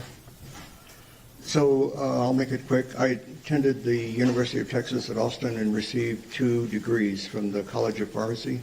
The first was a Bachelor of Science in Pharmacy, and then later I received a Doctor of Pharmacy. As far as why I'm a physician, I attended medical school at the Health Science Center in San Antonio, and I remained there for my internship and then residency training in general psychiatry. I completed that in the summer of '91, and then I spent a year in fellowship training, that's subspecialty training in forensic psychiatry in Chicago, and that was at Rush Presbyterian St. Luke's Medical Center. That was a year-long fellowship which I completed in the summer of '92. I've been back home ever since, and I'm also board certified in both general and forensic psychiatry.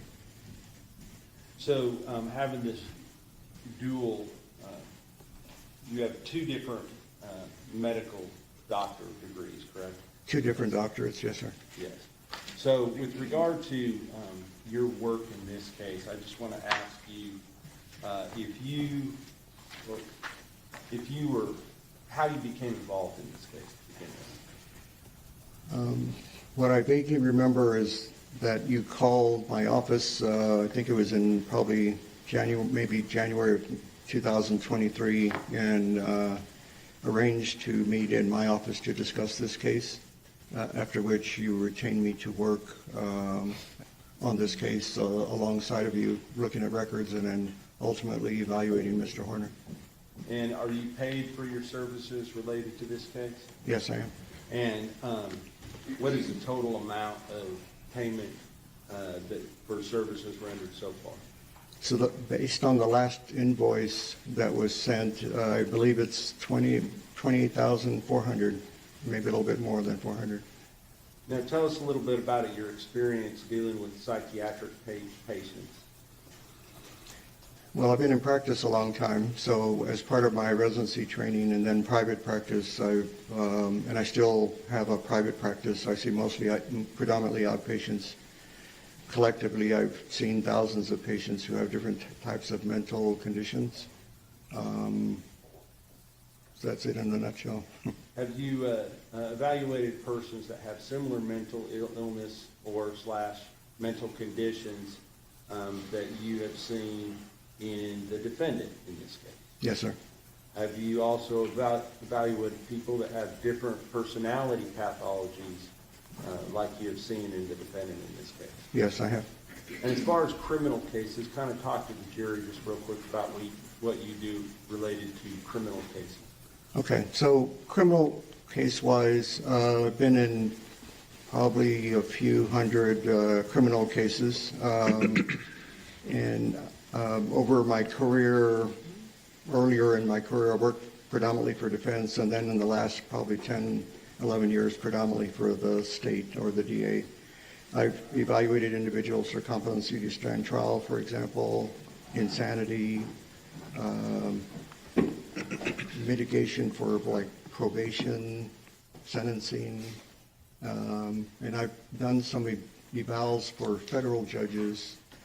A couple of federal judges asked me to evaluate someone representing both sides regarding their capacity to waive habeas corpus. So with regard to this particular case, you said that you were asked to look over some records. Do you have a list of those records in your report? Yes, sir. Okay. And I'm not going to ask you to read those, but just so the jury knows, those are listed in your report on page 1. Is that correct? Yes, and those are the records that I reviewed prior to and as a basis for the report that I submitted to you in April of this year. Okay. And we're talking about April of 2026, correct? Yes, sir. So now, at that time, was that report rendering opinions and diagnosis based upon an evaluation that you did of the defendant? The defendant and also the record review of Mr. Horner. So with regard to the record review, I want to ask you some specific questions. At the time that you did the record review and also the evaluation of the defendant in this case, did you know at that time that he was going to plead guilty to the offense when it came time to go to trial? No. And does that create some limitations with regard to whether or not you can give a complete evaluation of the defendant regarding punishment special issues? No, sir, because of the evaluation that I conducted, and before the evaluation I discussed with Mr. Horner that it would probably be related to guilt, innocence, and maybe sentencing after. So because of that informed consent, so to say, I collected information regarding both. I just didn't submit a sentencing report, so to say, because he hadn't pled guilty, or I didn't know what was going to happen, so I wasn't going to do that. Understood. So the type of report that you did submit to the court was based upon your knowledge at the time, which was that he had not pled guilty. Is that correct? Yes, sir. And in fact, up until that time, pled not guilty. Is that right? Right. Now, what records, talking about specific records that you reviewed, did you review audio and video recordings in this case? Yes, sir. And can you kind of talk about the kind of basic audio and video recordings that you reviewed in this case? So the audio-video recordings were the investigative records, and that had to do basically with Mr. Horner riding in his FedEx truck before this crime. And then I also reviewed the audio and some of the visual of the day of the crime. When I say some, because there were times when he would cover up the lens with what looked to be a sticky. And then I also reviewed subsequent audio-video recordings after the crime. With regard to... One more. Pardon me, sorry. And then I looked at the audio-visual recordings of the detectives who were interviewing Mr. Horner afterwards, and I believe there were 2 of them. And did you also have access to some sworn statements in the form of deposition or prior testimony in this case that you've had an opportunity to look at? Yes. And did that relate to persons that were family members or close associates with the defendant in this case? Yes, sir. And do you consider those to be collateral sources as far as your opinions go in your evaluation of the defendant? Yes, they are. Did you also have access to mental health, education, medical records of the defendant leading up to his arrest on December 2nd of 2022. Yes, sir. And are those also considered collateral sources that you used in making your diagnosis and opinions regarding the defendant in this case? Yes, that's correct. With regard to, are there a number of your findings in your original report that are based solely upon that documentation that you had prior to that time? Yes, that's the basis for my opinions. Now, as far as the investigative agencies that you referred to, did you receive records from all the different agencies that were involved in the investigation and the apprehension of the investigation of the murder of Athena Presley Monroe Strand and the apprehension of the defendant in this case? Yes, sir. And did you also review some records related to prior sexual assault victims that came from the Fort Worth Police Department here in Tarrant County? I did. Are those also considered by you to be collateral sources which you use to render your opinions and make your diagnosis in this case? Yes, sir. Now let's talk about what were you asked to do pursuant to a court order by Judge Gallagher in this case? Pursuant to that order, as best as I can remember, it was to conduct a mental health evaluation of Tanner Horner relative to the criminal proceedings going on at the time. And at that time, you were focused on possible guilt of the defendant, is that correct?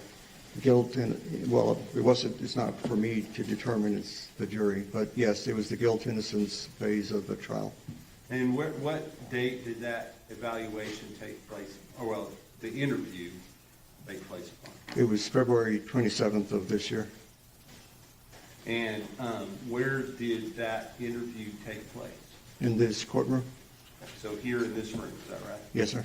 And who all was present during that interview between you and the defendant? So obviously myself and Mr. Horner, there were three deputies, but they weren't standing next to us, but they were in the courtroom. And then Ms. Anderson came in and out periodically when Mr. Horner, we took a break so he could talk with her. And so at that time, did you have a discussion at the beginning of that process with the defendant regarding the parameters of the interview you were conducting and what that information could be used for? Yes, sir. Could you kind of describe that for the jury, please? So again, per my training, I do this with every case. I discuss who I am. I'm not here as a treatment provider.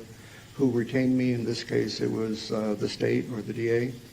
That it was a court-ordered evaluation, and there were a couple of guidelines associated with that because it's court-ordered. One is that the information we talk about may not be confidential, i.e. the judge wanted a report, and so I was going to put it in the report, and if it came down to me testifying, then again, the information would not be confidential.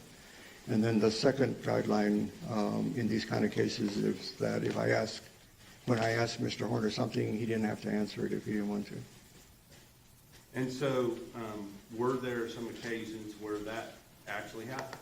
Yes, there were. So I want to kind of just have you tell me sort of in general about the level of cooperation that the defendant gave you during that interview for the evaluation.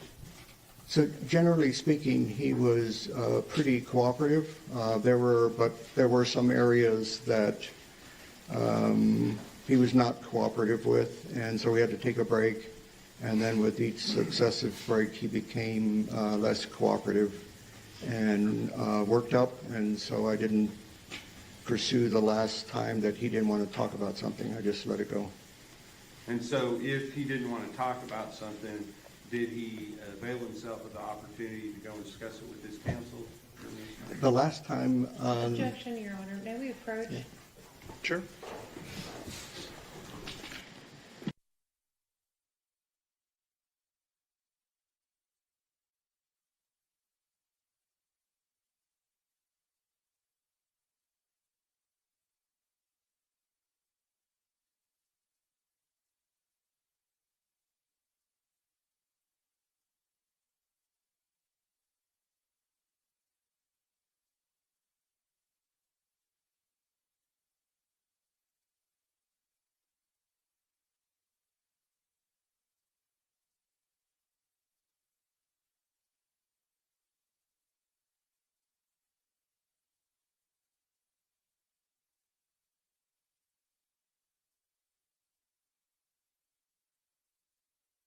case would be?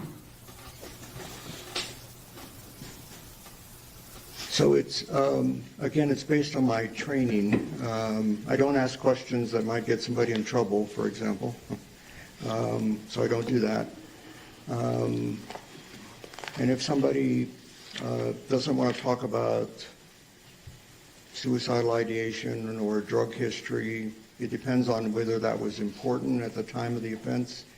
I can let it go. Sometimes I'll revisit it in case the person has a change of heart and may want to talk about it more.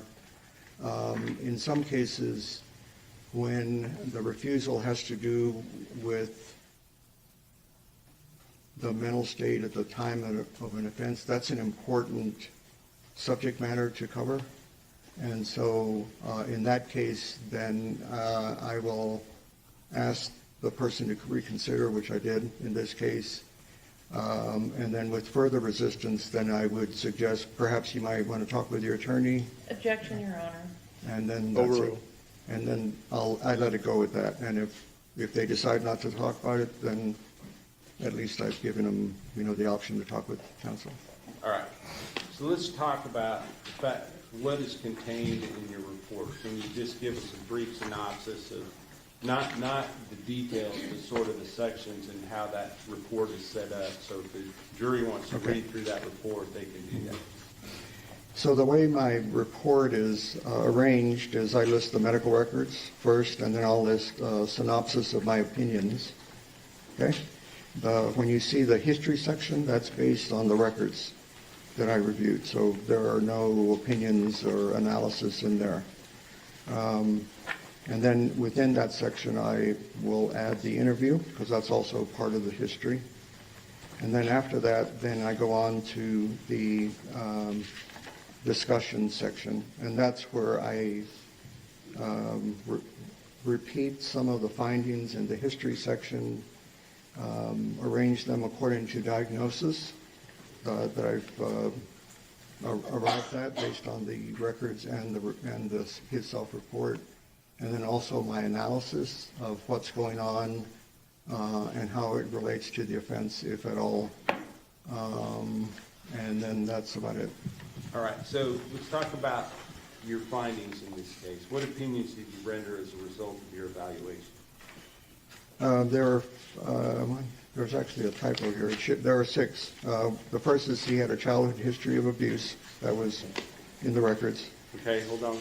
So childhood history of abuse. What abuse are you talking about there? Abuse I used in a larger term. His growing up with his mother, no offense to his mom, was not so stable. So there was some abuse in the form of neglect, things like that. Her and her husband at the time were argumentative, likely domestic violence, what I remember at the records, those kind of things. Okay. But as far as him being abused, other than this episode that's the sexual abuse that's been alleged, did you have any other specific incidents of him being abused during his childhood? Just the abuse and neglect predominantly by his mom, and then the sexual abuse incident when he was around 10. Okay. So with regard to him being involved in abusing other individuals, were you here for the testimony here, previous witness in this case? Yes. And is that consistent with other statements in the medical records related to his abuse of his brother as well? Objection, Your Honor. May we approach?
report? There was a history of him having mixed symptoms of anxiety and depression. Okay. And I think at some point you talked about possible PTSD symptoms, is that right? Right. And do you know whether or not he's been diagnosed with PTSD?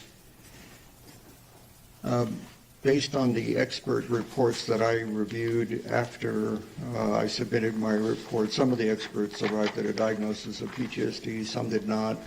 Prior to my report, no, there was no diagnosis per se of PTSD. So if you have an expert that said he tested him and he did not have PTSD, would that surprise you? No.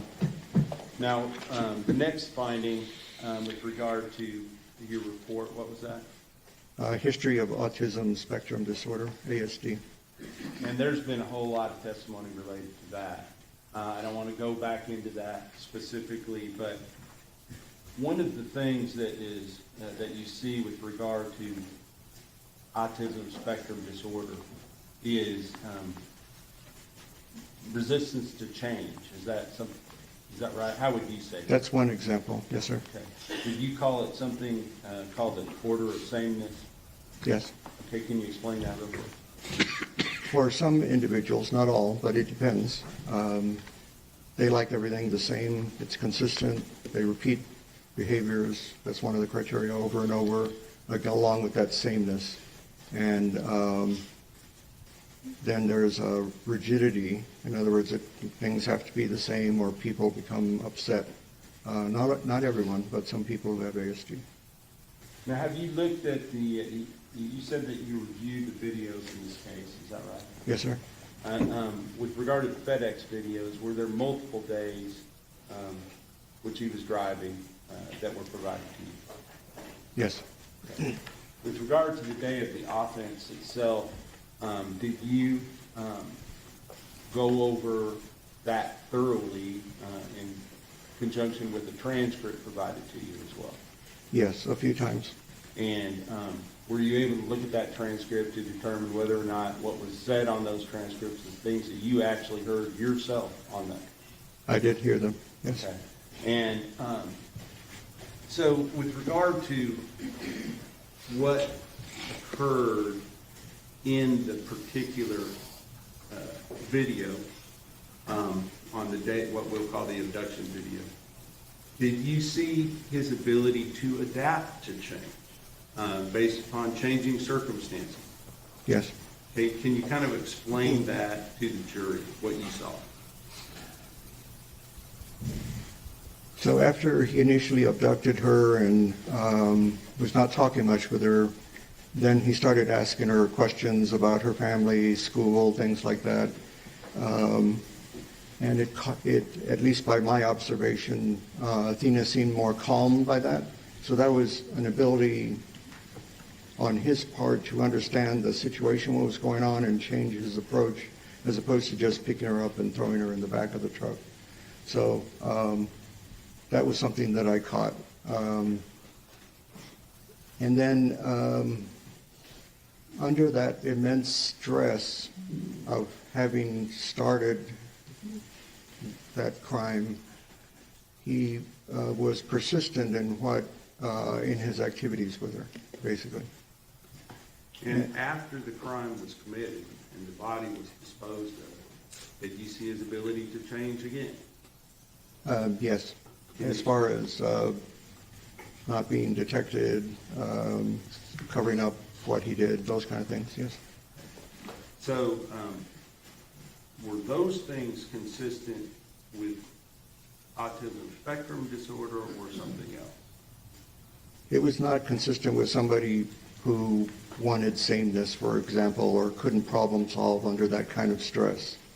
And again, my presumption, and he said it was stressful, that taking the life of a human being is stressful. Okay? So I didn't see him struggling with those kind of issues of lack of problem solving. He was still trying to go undetected. Now, the next diagnosis, I believe, was a history of ADHD. Is that right? Yes, sir. And with regard to the defendant's level of ADHD, was there anything debilitating about that with regard to him in this case? Debilitating in the sense that he was socially a bit awkward, but that crosses over with ASD. So what I mean by that is kids who have ADHD, it's not unusual for them to be impatient and they kind of cut line, or somebody's talking and they interrupt, those kind of things. They might get on somebody's nerves because they're just throw themselves in. But as far grade-wise, he did actually pretty good. I looked at his transcripts. His IQ was average, so no intellectual deficits as a result of ADHD. But he was taking medicine, and it seemed like it was working to some degree as long as he took it. So then the next thing that you say is a history of personality pathology. Right. And can you explain what that means to the jury?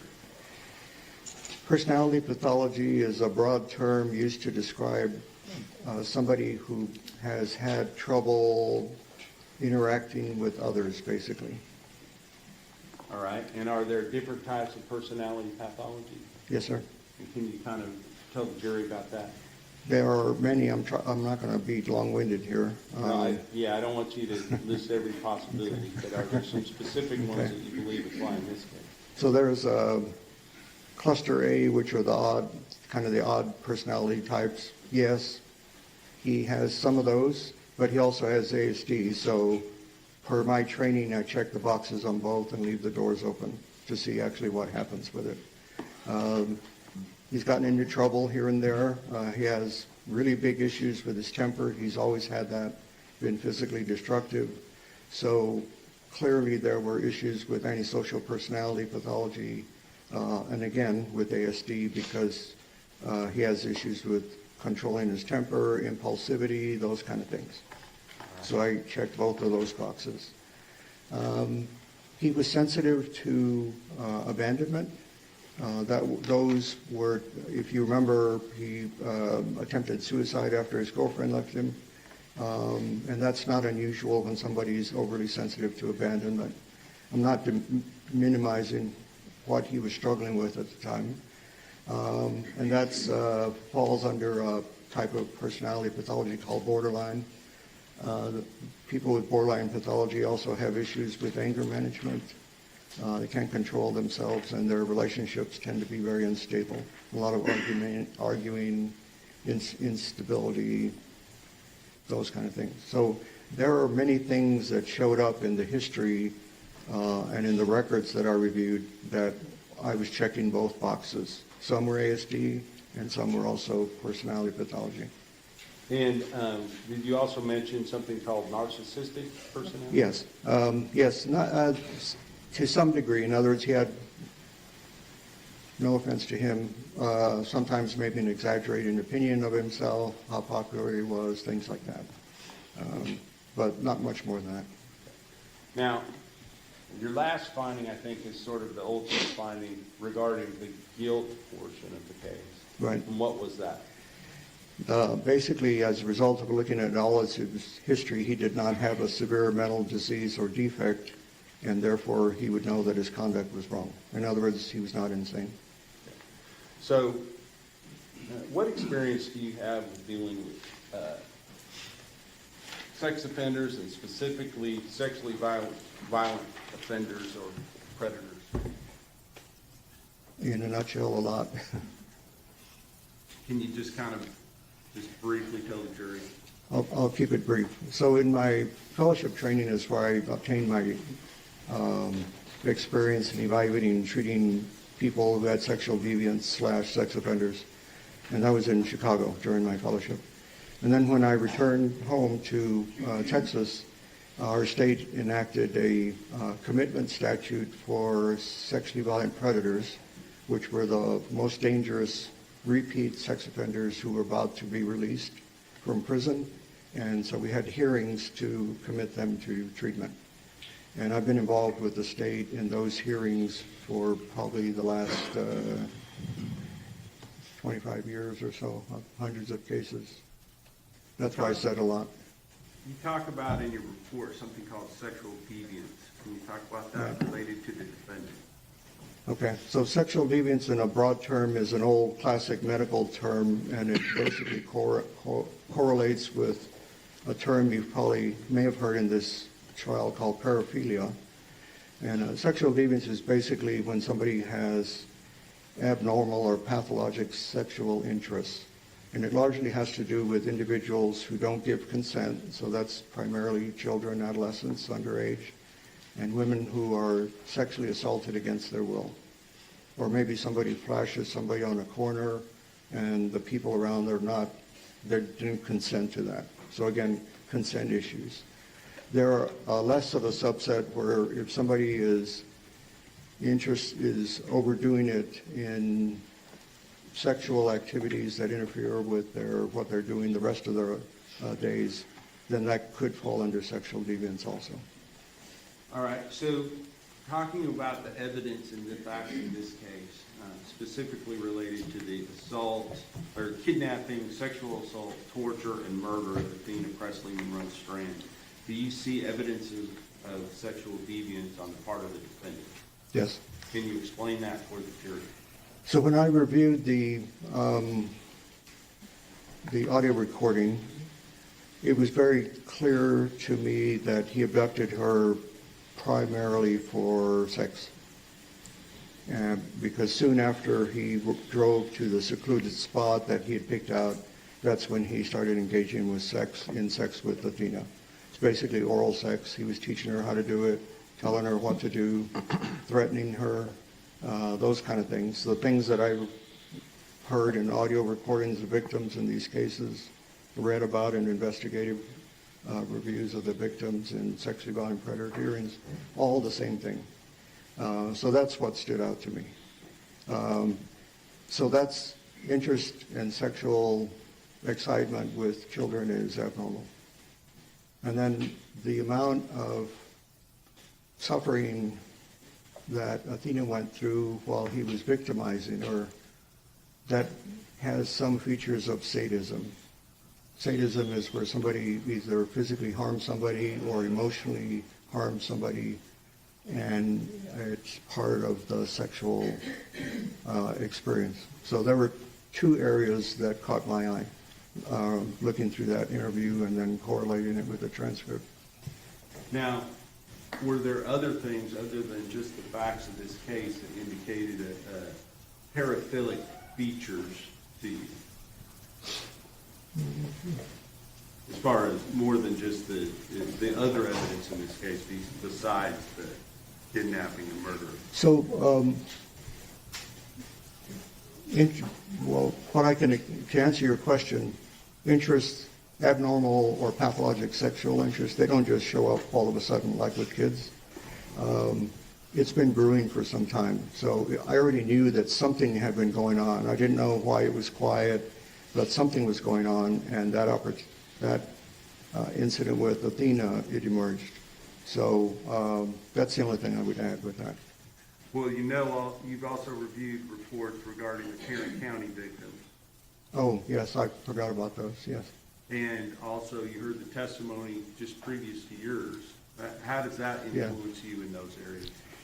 So, let's see. So those are, in other words, when there are other victims involved, and these are alleged victims, by the way, so these are not convictions, that raises, for me, sexual versatility. So there are numerous outlets for sexual activity that are, and also, involving his wife and other women at the same time. So he has both features, but it's clearly versatility and increased sexual activity. Let's just call it that way. That's what drives the exploration and the versatility. Can you look at page 4? Do you have your report in front of you? I do. Can you read it's the third, page 4, and it's the 1, 2, 3, 4, 5th full paragraph. And it starts about the third sentence down where it says he acknowledged the prior history of. And if you will continue that through the end of that paragraph. You see where I'm talking about? Is that the first paragraph, Mr. Horner denied any history?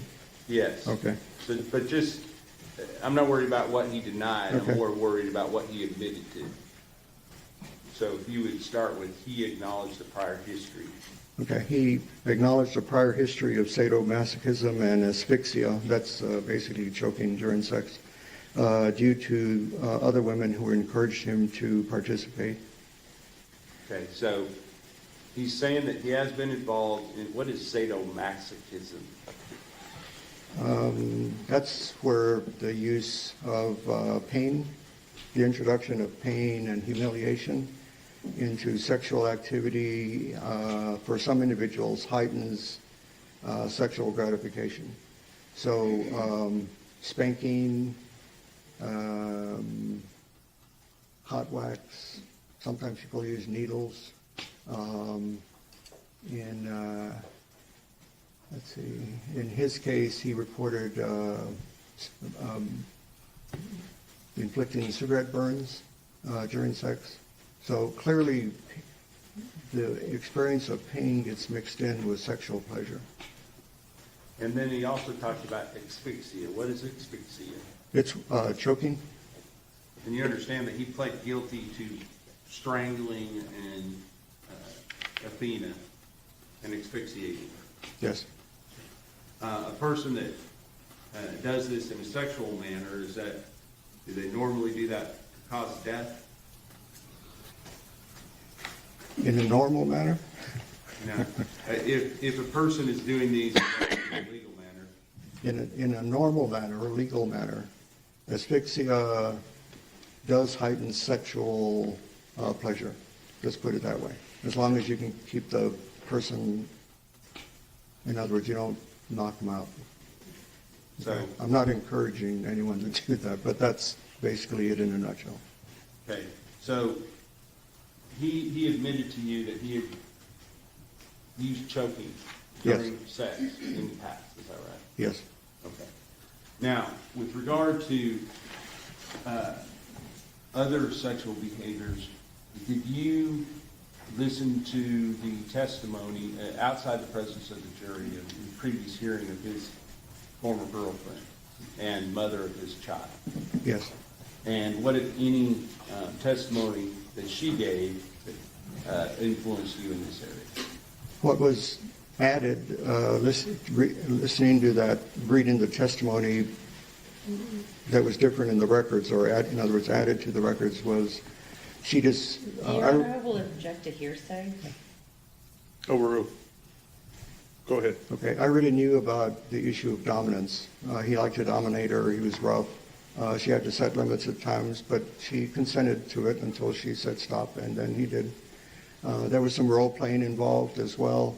What they did participate in is him playing as if he was her father, her daddy, and she was his little girl or princess. And so they used to role play like that as part of their sexual activity. There were ropes. She was not too excited about that and didn't want to participate. He had talked with her about hog tying her. She said no, those kind of things. So clearly he has an interest in things, but he abided by her refusals and didn't go further, but the interest was still there. Now, with regard to the way that he talks to her on the video related to this idea of sadism, can you explain your opinions related to the things that were said by the defendant to Athena Strand during the time, between the time that he kidnapped her and the time that he ultimately killed her? So what I heard were threats. If you scream or if you say anything, I will hurt you. Later is I will kill you. He often called her bitch when she came to, so to say. He was clearly very angry about that. I remember a comment, what part of shut up don't you get, bitch, those kind of things. So very degrading towards her after he had nearly beat her and strangled her to death. Even as she is dying, does he make a statement to her about whether she's given up? Right. Yes. Like she didn't know when to give up. Talk about Tanner's reasons. Did he explain to you his reasons for covering the front-facing camera during the interview? With me, yes. What did he say to you? It was basically to cover up his drug use during work. Now, since you have reviewed the videos, were there times where he was actively preparing and then smoking marijuana on those videos? Using a vape, yes. A vape pen, yes. And, but did you ever see any evidence of any type of cocaine use at all? No. With regard to premeditation, do you have an opinion about whether or not this was a premeditated act, not necessarily with regard to Athena herself, but with regard to a child on that day? Based on the evidence, yes, Your I can Honor, answer that. We object, no reproach.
Dr. Ramblett, you can answer the question as far as, other than just covering the front-facing videos, what other evidence did you review that makes you feel that this could have been a premeditated act?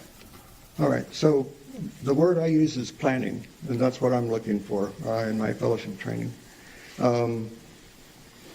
I remember in the investigative records that he'd gone to the site before he took Athena to the site, and that made sense because in the audio, he's telling her, okay, it's going to get a little bumpy now. So he knew where he was going. I asked him about why did you stop at that spot. He said it was secluded, so he obviously selected that. I talked about grooming earlier, when he changed how he was talking with her to help her calm down, to gain her trust, so to say, cooperation. That's what people who have some sexual deviance do to their victims before they exploit them. That's part of the planning as well. And then obviously walking her through what to do, how to do it, not to yell. That's all part of planning, okay, according to what he's thinking. First thing that you said he visited the site. What site are you talking about? The site where he stopped the FedEx truck, basically. Where he turned off the engine Yes, sir. and sexually assaulted Athena Strand? Yes. He had visited that site previously to that? That's what I recall in the records, yeah. And with regard to his, does the fact that planning engaged in this and preparation, does that make it different from somebody that is just overreacting to something that happens in the spur of the moment? Yes. In what way? So again, this per my training in evaluating individuals who are, commit sexual offenses, most of the time there's planning involved, as opposed to somebody just attacks somebody out of a bush. Okay, that's very impulsive, and that's a very different type of sex offender, probably more, there's other things going on with that individual. So I'm trained to look for whether planning is present, grooming, those kind of things. That's why listening to the audio visual of the abduction made sense to me, that it was planned.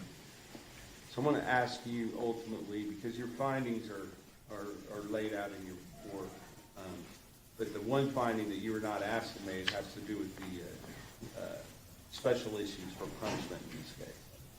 Do you have an opinion as to whether or not the defendant, that there is a probability of the defendant committing criminal acts of violence in the future that would constitute a continuing threat to society? Yes. And can you explain what that opinion is? Yes, based on the evidence that I've reviewed, it's my opinion that there's a probability Mr. Horner will commit future acts of violence and pose a continuing threat to society. And is that true whether or not he is incarcerated for the remainder of his life? Correct. And can you explain that? Okay, so not to rehash everything, but I'll just succinctly say he's had issues with controlling himself pretty much all his life for a number of reasons. That got worse as he got older. It culminated in this. Other experts have said he has issues with executive dysfunction, controlling his anger, emotional regulation, and impulsivity. That's all involved in this. So whether he's in prison, I've been in prison quite a number of times just to visit and interview people. It's like a little society, all right? So it doesn't really matter the setting, because he's going to come across in prison more or less people that he would probably come across in society. Because he has a mental health issue history, he's going to go to the clinics. There are techs there. They're almost, at least for me, my experience, most of them are females, techs, nurse practitioners, therapists, and there are female guards, of course. So it's a replica of our community, but it differs, obviously. The type of people that live there are also very aggressive, threatening. It's stressful, at least from the people I've talked to. Now, I want to talk to you about incidents specific to you. You said that when you did your interview with the defendant, it was you, the defendant, and 3 guards in this room, correct? Yes, sir. Can you explain the situation that happened with regard to when you were questioning the defendant related to whether or not he sexually assaulted Athena Presley Monroe Strand? Okay. So that was towards the end of the interview, and we'd taken some breaks because he didn't want to answer questions, and that's okay. But he was becoming a little bit more worked up, and this last question, I was looking at the transcript, and he was kind of critiquing me that transcript was the DA had made up, and it had inaccuracies and blah, blah, blah, and he didn't do anything to Athena, et cetera, et cetera. And then I responded to him, I heard everything you told her. And it just stopped him. He was very upset. His stare went right through me. It took me aback because I wasn't expecting that. And then the rest of the interview, I didn't challenge him after that because I could sense his anger. Was it incongruous with what you had up until that point? Yeah, as I said, there was some increasing irritability when he refused to talk about certain subjects, and then he would come back and say, I needed a break. That's fine, I understand that. But this one was different. I was not expecting that type of anger from him. Ask the witness. Cross-examination. Oh, yes. Dr. Rambula, We had a hearing back in December to discuss your review of the records and your opinions in this case. Is that correct? Right. And at that time, you had not evaluated Tanner Horner. So Right. you really didn't have a lot of opinions on that date, did you? Right. You had the opportunity to review all the records in this case, is that right? Yes. The records you reviewed, and I imagine you did a thorough review of the records, right? Yes. I mean, let me add, there were a lot of Facebook posts, and some of them may have been years ago, and so I just kind of scanned them, for example. So- But I looked at them all. I just didn't spend a lot of time on some compared to others. So you scrolled through all 10,000 pages of the Facebook records? I didn't have 10,000 pages. I didn't count the Facebook posts, so I don't know how many there were. Are these posts that were provided to you from the state? Yes. So they didn't provide you the entire 10,000 pages of the Facebook records? I don't recall that there were 10,000 pages of Facebook posts. No. So the state only provided you the posts that they wanted you to see? No, not necessarily, because when I'm going through the hard drive, portable hard drive, there may be some elements in the history that I print. I'm old-fashioned and I print stuff. And then other pages that I'm not going to print. And I decide that by looking at it. And so if it's just social commentary, things like that, I'm probably not going to print it. All right, so you also did a thorough review of all the medical records in this case. Yes.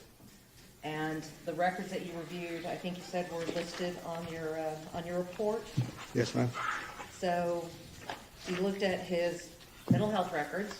I did. You looked at his physical health records.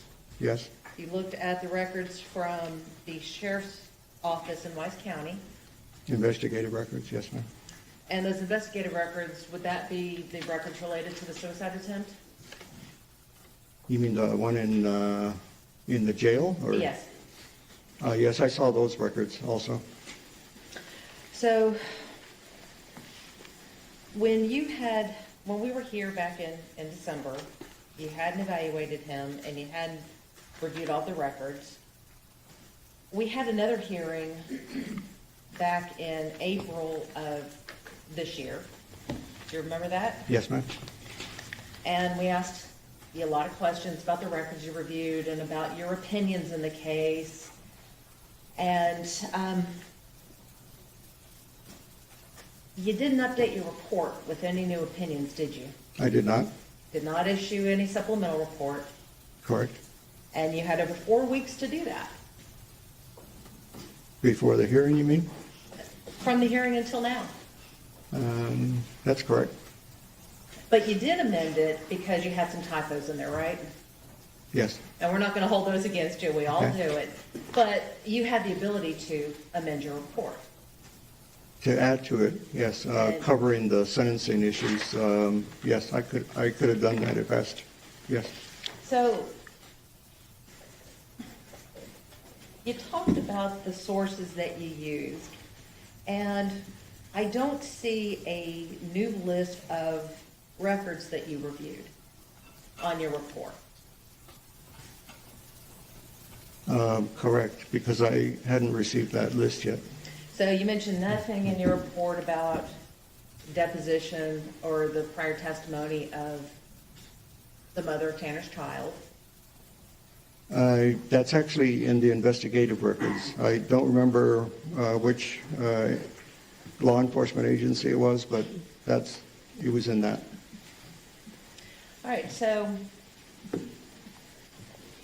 when you look at collateral sources, you would agree with me that collateral sources are an important source of information. They typically are, it just depends. And if there is an issue with inconsistency or inconclusion or poor historian, just with the person that you're evaluating, if it shows that they are a poor historian, isn't it important to go back and look at collateral sources to try to, either shore up what they're saying or disprove what they're saying? In the instance where somebody doesn't remember something, then collateral information fills in the hole. If somebody misreports something or they exaggerate it or deny it, then if I obtain collateral information that, let's say, is hypothetically correct, I don't disregard what was told to me initially. In other words, they all coexist. So let me ask you this. As a forensic psychiatrist, you typically don't administer any testing, do you? That's correct. But you do rely upon the reports of people who did administer the testing. Yes, I do. And you reviewed all of the reports from our doctors, I did. all the reports from our experts, and you had the complete file of the DA. Did you review all 40 hours of the video that was provided to you? Probably. And how much do you charge an hour? $3.50 an hour.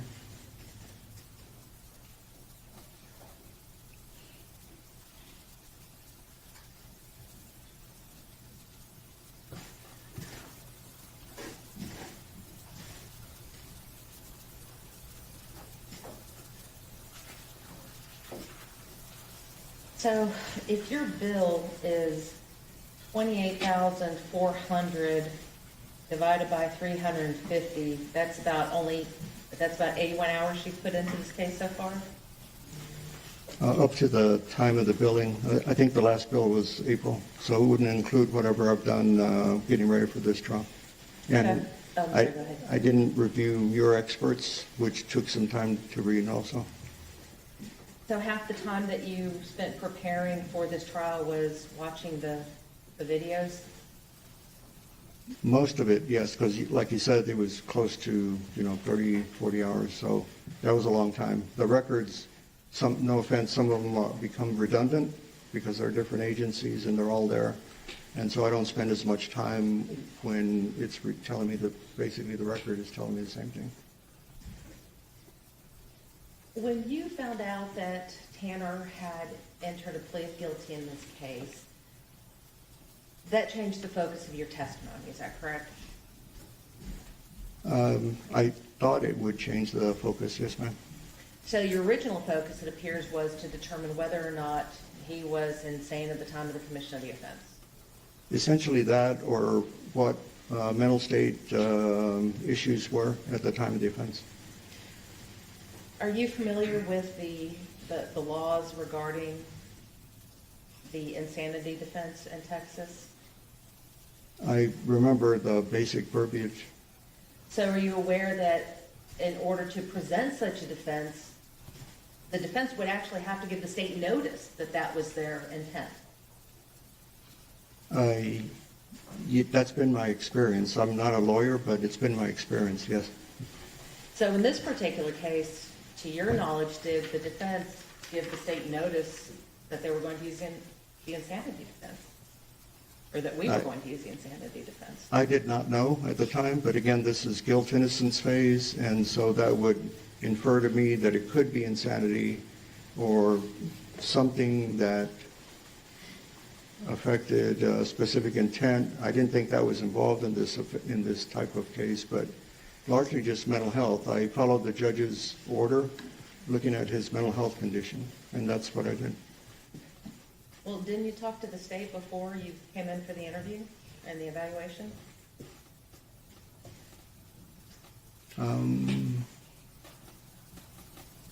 Just where to meet, that's basically it.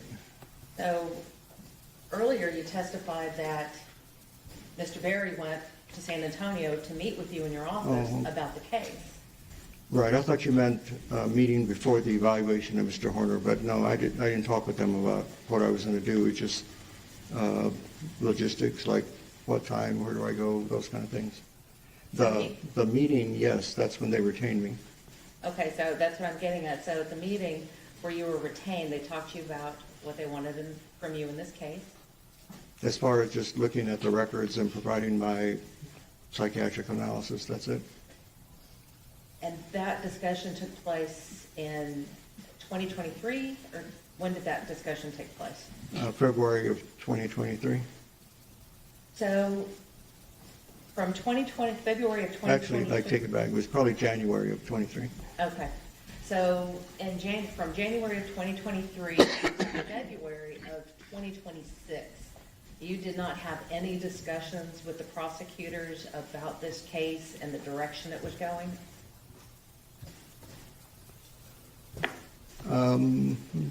No, I met with them another time to go over my findings initially.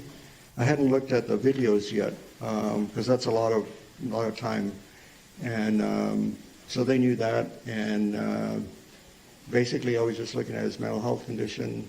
I hadn't received the order yet, so I didn't know what the parameters were going to be. Let's talk about the paraphilic disorders.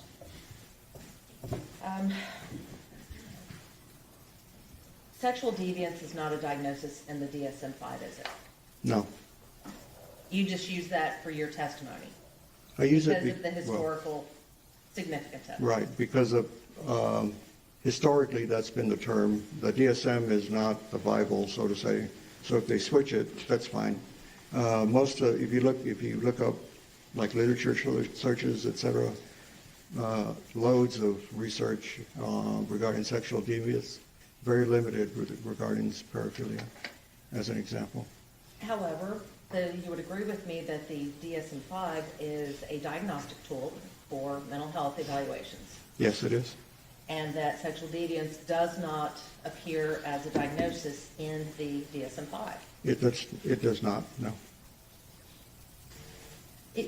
Would you agree with me that most of the people that have an atypical sexual interest do not have a mental disorder? That do have or do not have? Do not have a mental disorder? If they have an atypical sexual interest or if they don't have one? You would. I lost you, sorry. Do most people with an atypical sexual interest have a mental disorder as well?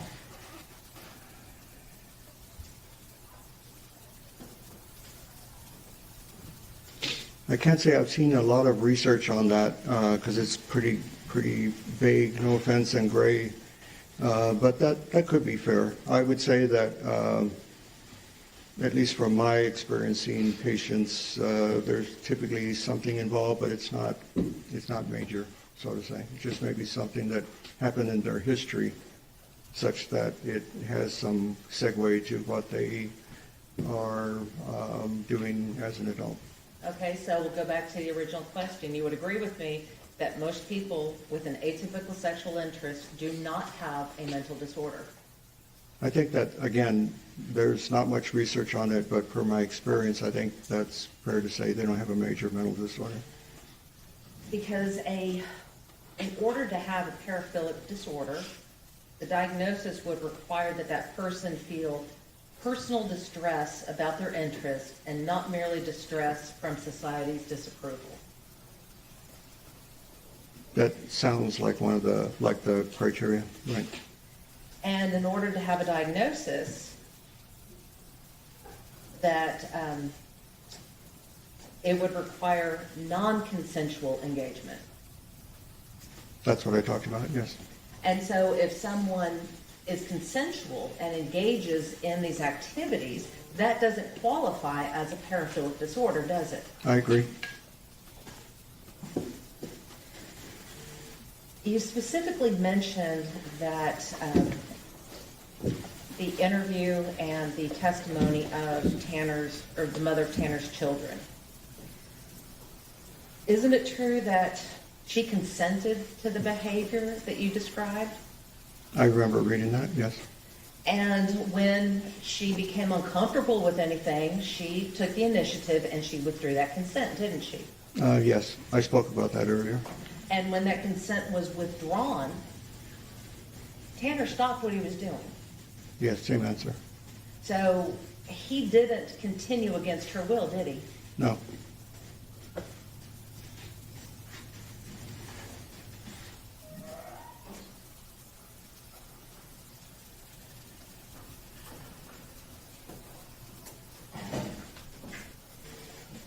You mentioned sexual sadism in your direct examination. And you would agree with me that sexual sadism wasn't included in your report, was it, as a diagnosis? I did not diagnose Tanner with pedophilia or sexual sadism. And the reason that you did not diagnose it, I believe you had said that there was no diagnosis because of the one-time occurrence. Correct. Now, you're talking about the sexual sadism, and you're basing it solely on this offense. You said that you had talked about, the distress that you heard on the video. So the video was probably the primary source, but it was not sole or by itself. There was other pertinent information. Why I talked about that earlier. Well, there was no collateral evidence of sexual sadism, is there? No, I didn't. I'm not referring to that. I'm referring to what's in the literature, and again, per my training in this subject matter. Okay, so I'm going back to this case, not what's in the literature, but in this case, you were basing your decision and your opinion on the sexual sadism on something you could not see. So one thing is, there are features of sadism, and it was something I did not see because he covered the lens, but I heard it.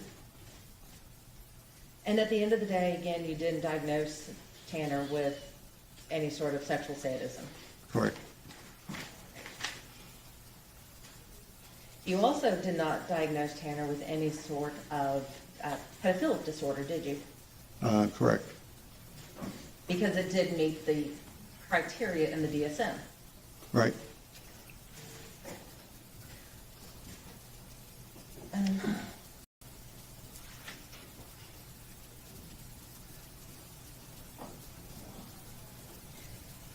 You commented that things like this just don't show up. Right. So it sounds to me that you're basing your opinion on if he did it once, he must have done it at some other time, without any evidence-based criteria there. No, not using your verbiage, no. So let me ask you this. You reviewed all the records, you looked at all the investigative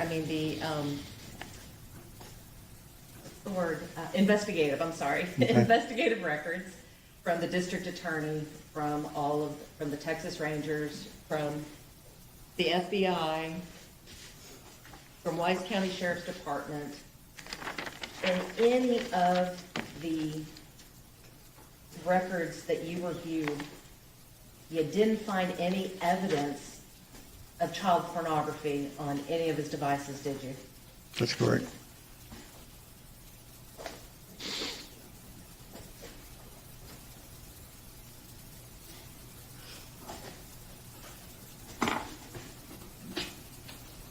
And the things that you spoke about, the spanking, the hot wax, the needles, none of that's illegal, is it?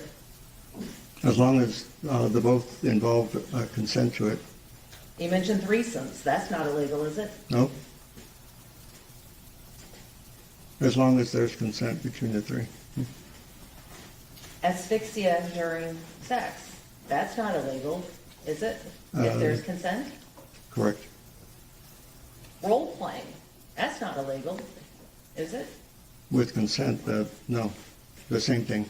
And you'd agree with me that it's not uncommon for couples to have pet names for each other? No, it's not. And so if I call my boyfriend baby, that doesn't necessarily mean I think he's a child in diapers, does it? I hope not. No. I hope not either.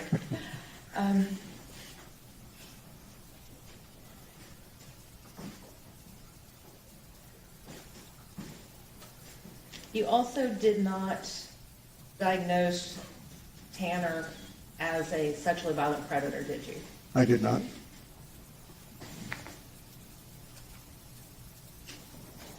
Now, when you did talk to Tanner about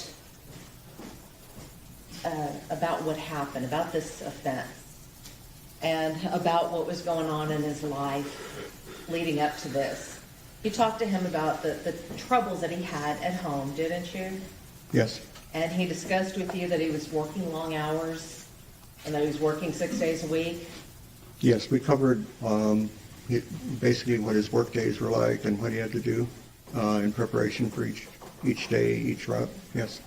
So we talked about the stress of not having reliable transportation and the change in his work route and things of that nature. Yes, ma'am. And he also told you that he covered the lens of the camera in the truck to hide his drug use. Yes. When the state asked you that, whether or not you saw any cocaine use in any of these videos, you said, no, I didn't. Well, let me ask you this. Is it possible that the cocaine use occurred after Tanner had covered the lens with the sticky? That's what he said in the evaluation to me. So you said you didn't see it, but is it possible that that's when it occurred? Sure, like I said, that's when, in other words, I'm answering you using his self-report. With regard to the planning of this,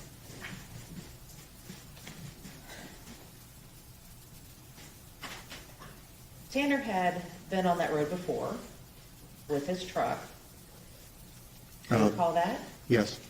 So it's not that, when you said that he had been there before, the way that it came out is that he went there to scout the place as a place to bring a victim. But that's not what was going on, was it? He had actually been there because that was the route that FedEx had sent him on to deliver packages.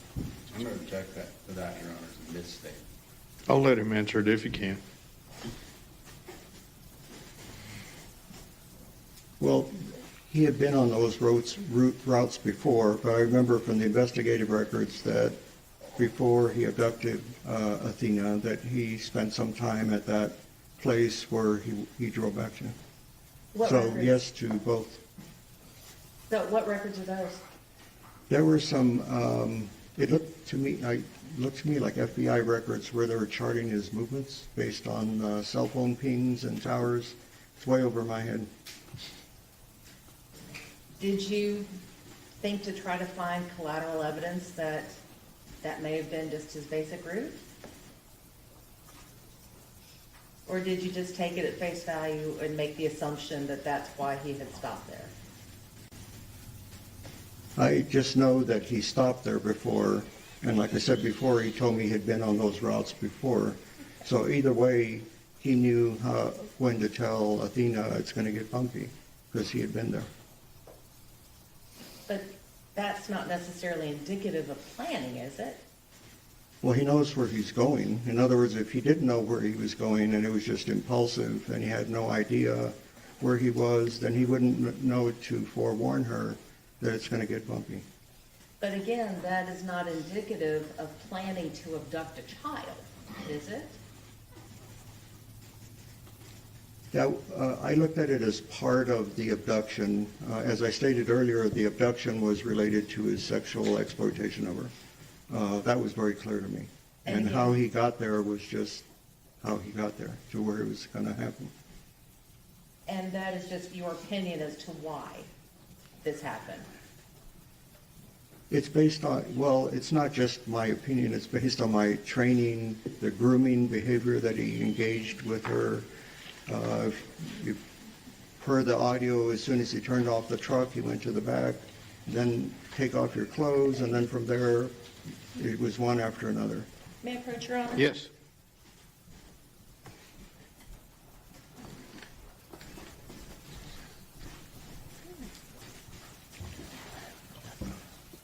Dr. Rambula, I'm going to hand you what's been marked as State Exhibit 312. It's your report Can you point out in your report where you talk about going on the bumpy road and planning this incident? I don't remember actually doing that, no. Okay, can you point out in your report where you talk about grooming? I think the only thing I talked about was that this event didn't just show up out of nowhere. Again, this is during the guilt innocence phase, so it's different than what we're talking about today. So planning would not be a part of the guilt innocence phase? If it relates to the mental condition that he had and he was claiming confusion, then that would counter it, but that's not what he was claiming, so I didn't include it in my report. So grooming wouldn't be relevant enough to include in your report?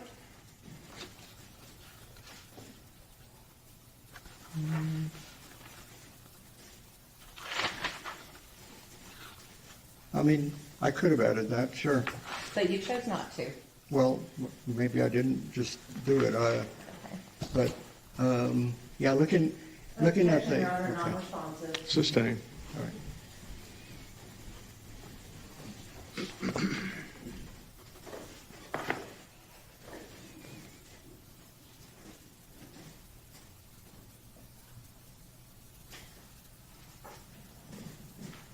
I want to talk to you lastly about your opinion on future danger. You claim that you feel that Tanner will be a danger in prison because there are female guards. Not That's part of it. as a potential component, yes. So you review the records and you realize that, and you understand that Tanner has not had any disciplinary write-ups in Tarrant County. I think, yes, that's correct. In his solo cell, he has not been a behavior problem. And he did not have any disciplinary write-ups in Wise County either, did he? I think there was only one time where he was put in a restraint chair that he pointed out to me, but other than that, no. And he was put in a restraint chair because he was inflicting self-harm. Is that your recollection of it? Vaguely. I don't remember the reason that he explained to me. So that wasn't really a disciplinary, was it? It's a form of disciplinary because the people can't just let him do what he's going to do, so they have to discipline him in some way so he won't hurt himself. But It's not a form of discipline. It's more of behavior modification. So he wasn't being aggressive towards anyone when that occurred, was he? I don't remember that. No. Now, when you're in a jail, you don't eat in your, you don't stay in your cell 24/7, do you? Yeah. You mean if somebody's in general pub? Let's say you're in SAG. You don't stay in your cell 24/7, do you? No, there's some time out where a person is allowed outside. I think it may be an hour, maybe more, but I'm not the expert about jail stuff. Okay, so, but you know that there are female guards in prison, right? And jails, yes. So you have guards in jail, you have guards in prison, you have access to medical unit, access to the transport people.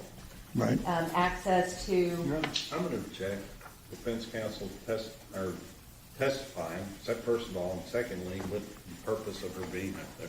About to enter some records, Your Honor. I'm assuming you were going to show him a record. Yes. Go ahead. So,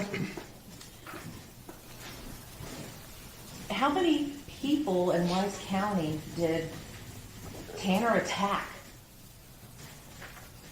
I don't recall seeing any records of that, no. How many people in Tarrant County has Tanner attacked? Same reason. He's been in a solo cell and no acting out. So you say he's been in a solo cell, but you do know that he has been going to the doctor, Yes, that he's been coming to court, correct. that in court you had other people with you in court. He didn't try to attack any of you. No, he didn't attack me. He was just angry with me. Your Honor, I'm going to offer defendant's exhibit number 93, which has already been tendered to, yeah, we just never offered it in evidence. No objection. Defense Exhibit 93 has been, And Your Honor, it's published to the jury. That's fine. And it requires, we just kind of on evidence. Affidavit of the records. so you can file records with the court if there's what we call a business custodian gives an affidavit saying basically these are authentic records of our department, our business, or whatever. That's why they're called business records. And they are admissible without a sponsoring witness testifying. So you may accept what is contained in the records in the same manner had somebody been here to testify to them. Okay? Go ahead. And may I explain what the affidavit Yes. is? Okay. What this affidavit is an affidavit of no records from Tarrant County, meaning that they searched their records and they could not find any record of any disciplinary action in Tarrant County.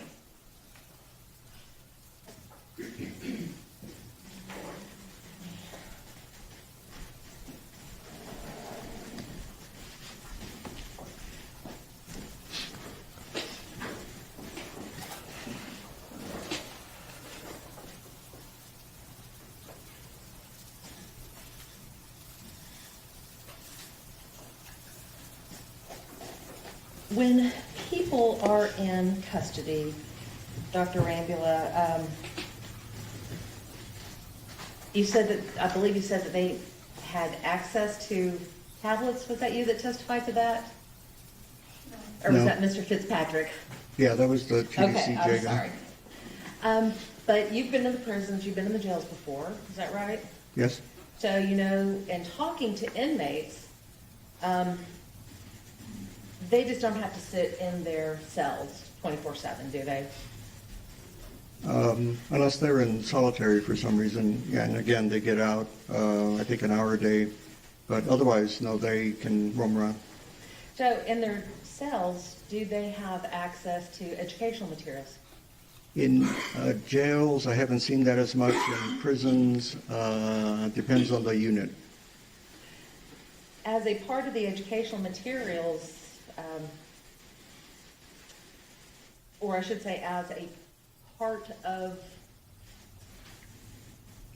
what they can do in jail. And as I said, they have access to the educational materials. They can also do things like Bible study. So that my answers are based on what information I've learned from other people who are inmates, because I have no idea how TDCJ administration decides. I've just heard things from individuals. But yes, you're correct. There are some people who can, some cannot. May I approach, Your Honor? Yes.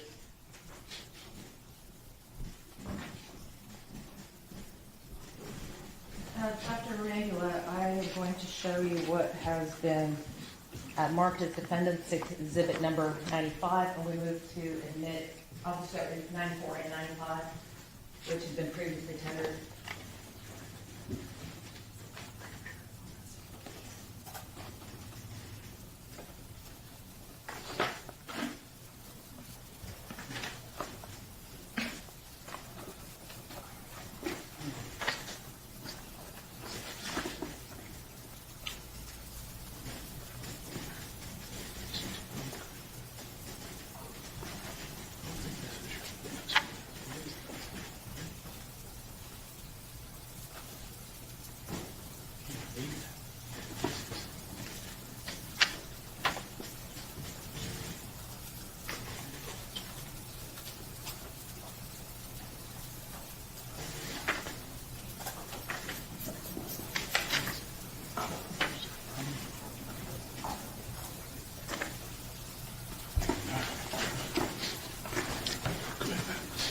No objection. So are there two exhibits, 94 and 95? 94 and 95, Your Honor. Okay, no objection to either one. Correct. All right, Defense Exhibits 94 and 95 are admitted. And Dr. Rambula, you just made the comment that some can and some can't do things in jail. In looking at Defense Exhibit number 95, Are there a lot of certificates there for the things that Tanner did complete in jail? It looks that way, yes. And Your Honor, may I publish to the jury? Yes.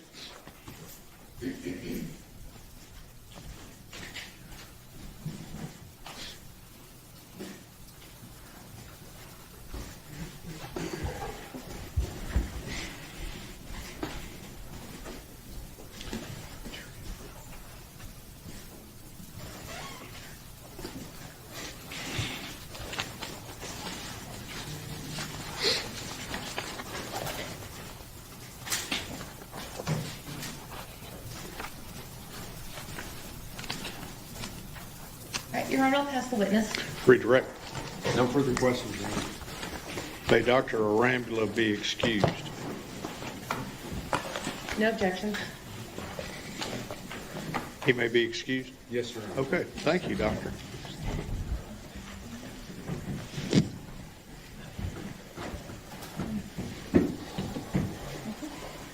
Just give us the.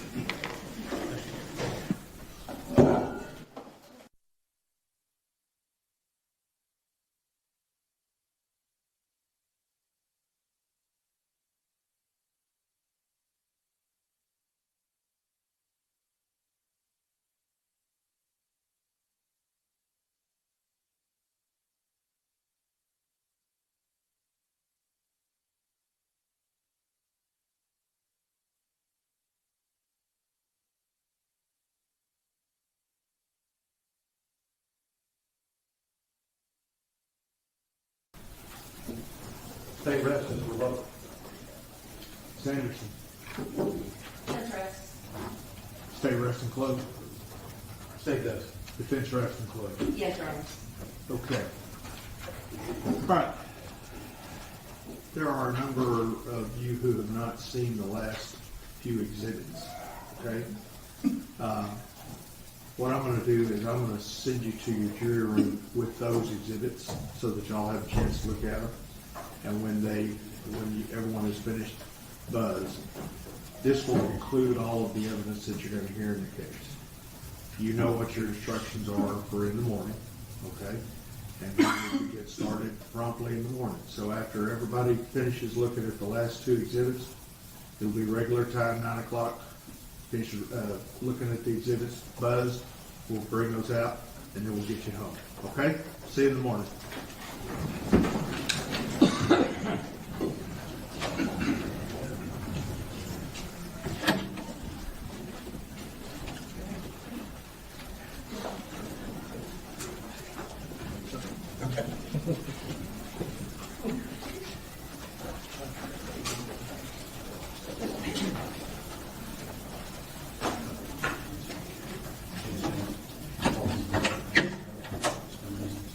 All right, everyone may be seated. Both sides having rested and closed. Ms. Anderson, it's my understanding the defense wished to make some motions. Yes, Your Honor. One was related to the jury charge. Okay, we'll talk about that in just a minute. Okay. The other one is related to our motion to preclude the death penalty because of the autism. When we initially argued the motion, I had put all my arguments on the record, and we had held it to determine whether or not there were any valid diagnoses for autism. And so at this time, we would re-urge the motion and ask the judge to take judicial notice of all of the evidence that was presented by the 10 witnesses related to the diagnosis of autism. I'll take judicial notice as requested, and any other requests? No. Okay, those are denied. Now, that's the only other motion other than dealing with the jury charge. I believe so. You're asking me as if I should have another one, but... Just making sure. All right, let's talk about the jury charge. I have furnished charges, proposed charges, ad nauseam to everybody. The court's intention is to have two separate charges, one dealing with the issue of guilt, and then the second one regarding the issue of punishment. Is that agreeable with the state? Yes, Your Honor. That's agreeable with the defense. Yes, Your Honor. All right, in regards to the guilt charge, are there any objections or specially requested charges on behalf of the state? No, Your Honor. Defense? No, sir. Okay. All right. The punishment charge. State have any objections or specially requested charges to the punishment charge as proposed? No. Defense? Your Honor, we don't have any special charges. However, we do have a form issue rather than content.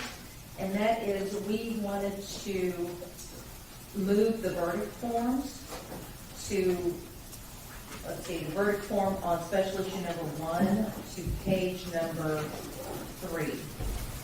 And insert that and let the jury have the law related to special issue number 1, and then answer special issue number 1 before they move on to the law on special issue number 2.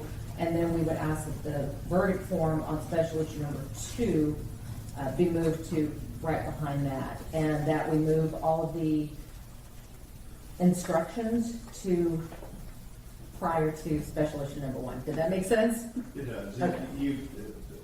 Record should reflect that counsel, both sides have been very forthcoming with me in regard to their requests, and it's my understanding that that's the way they do it in federal court. That is correct, Your Honor. But I am going to deny your request. Okay? Finally, it's my understanding, having had conversations with the lawyers, for 1 hour for closing arguments on both sides is agreeable. Is that correct? Yes. Mr. Spade said he'll leave 20 minutes, that's all. And before we break, may we approach? Yes.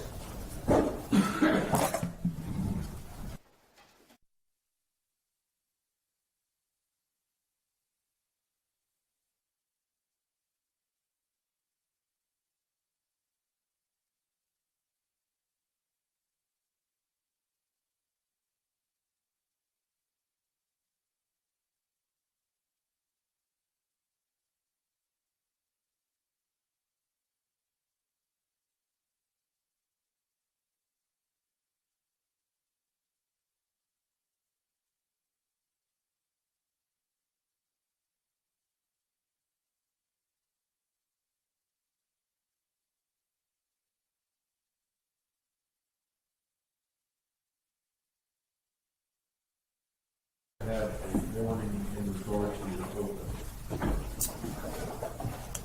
Yes. Okay. How much time that you have used? Yes. Okay. What's the amount?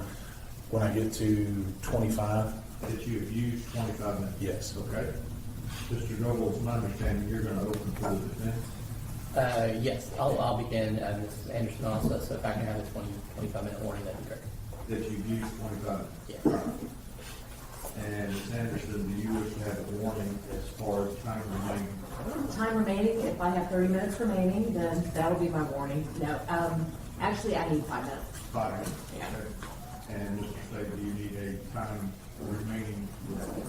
Same, 5 minutes. I'm sorry? Same. 5 minutes? Yeah. All right, counsel, y'all come in 8:30, 8:45, so that we can present whatever final motions that need to be presented, and we will go from there. All right? Thank you, everybody.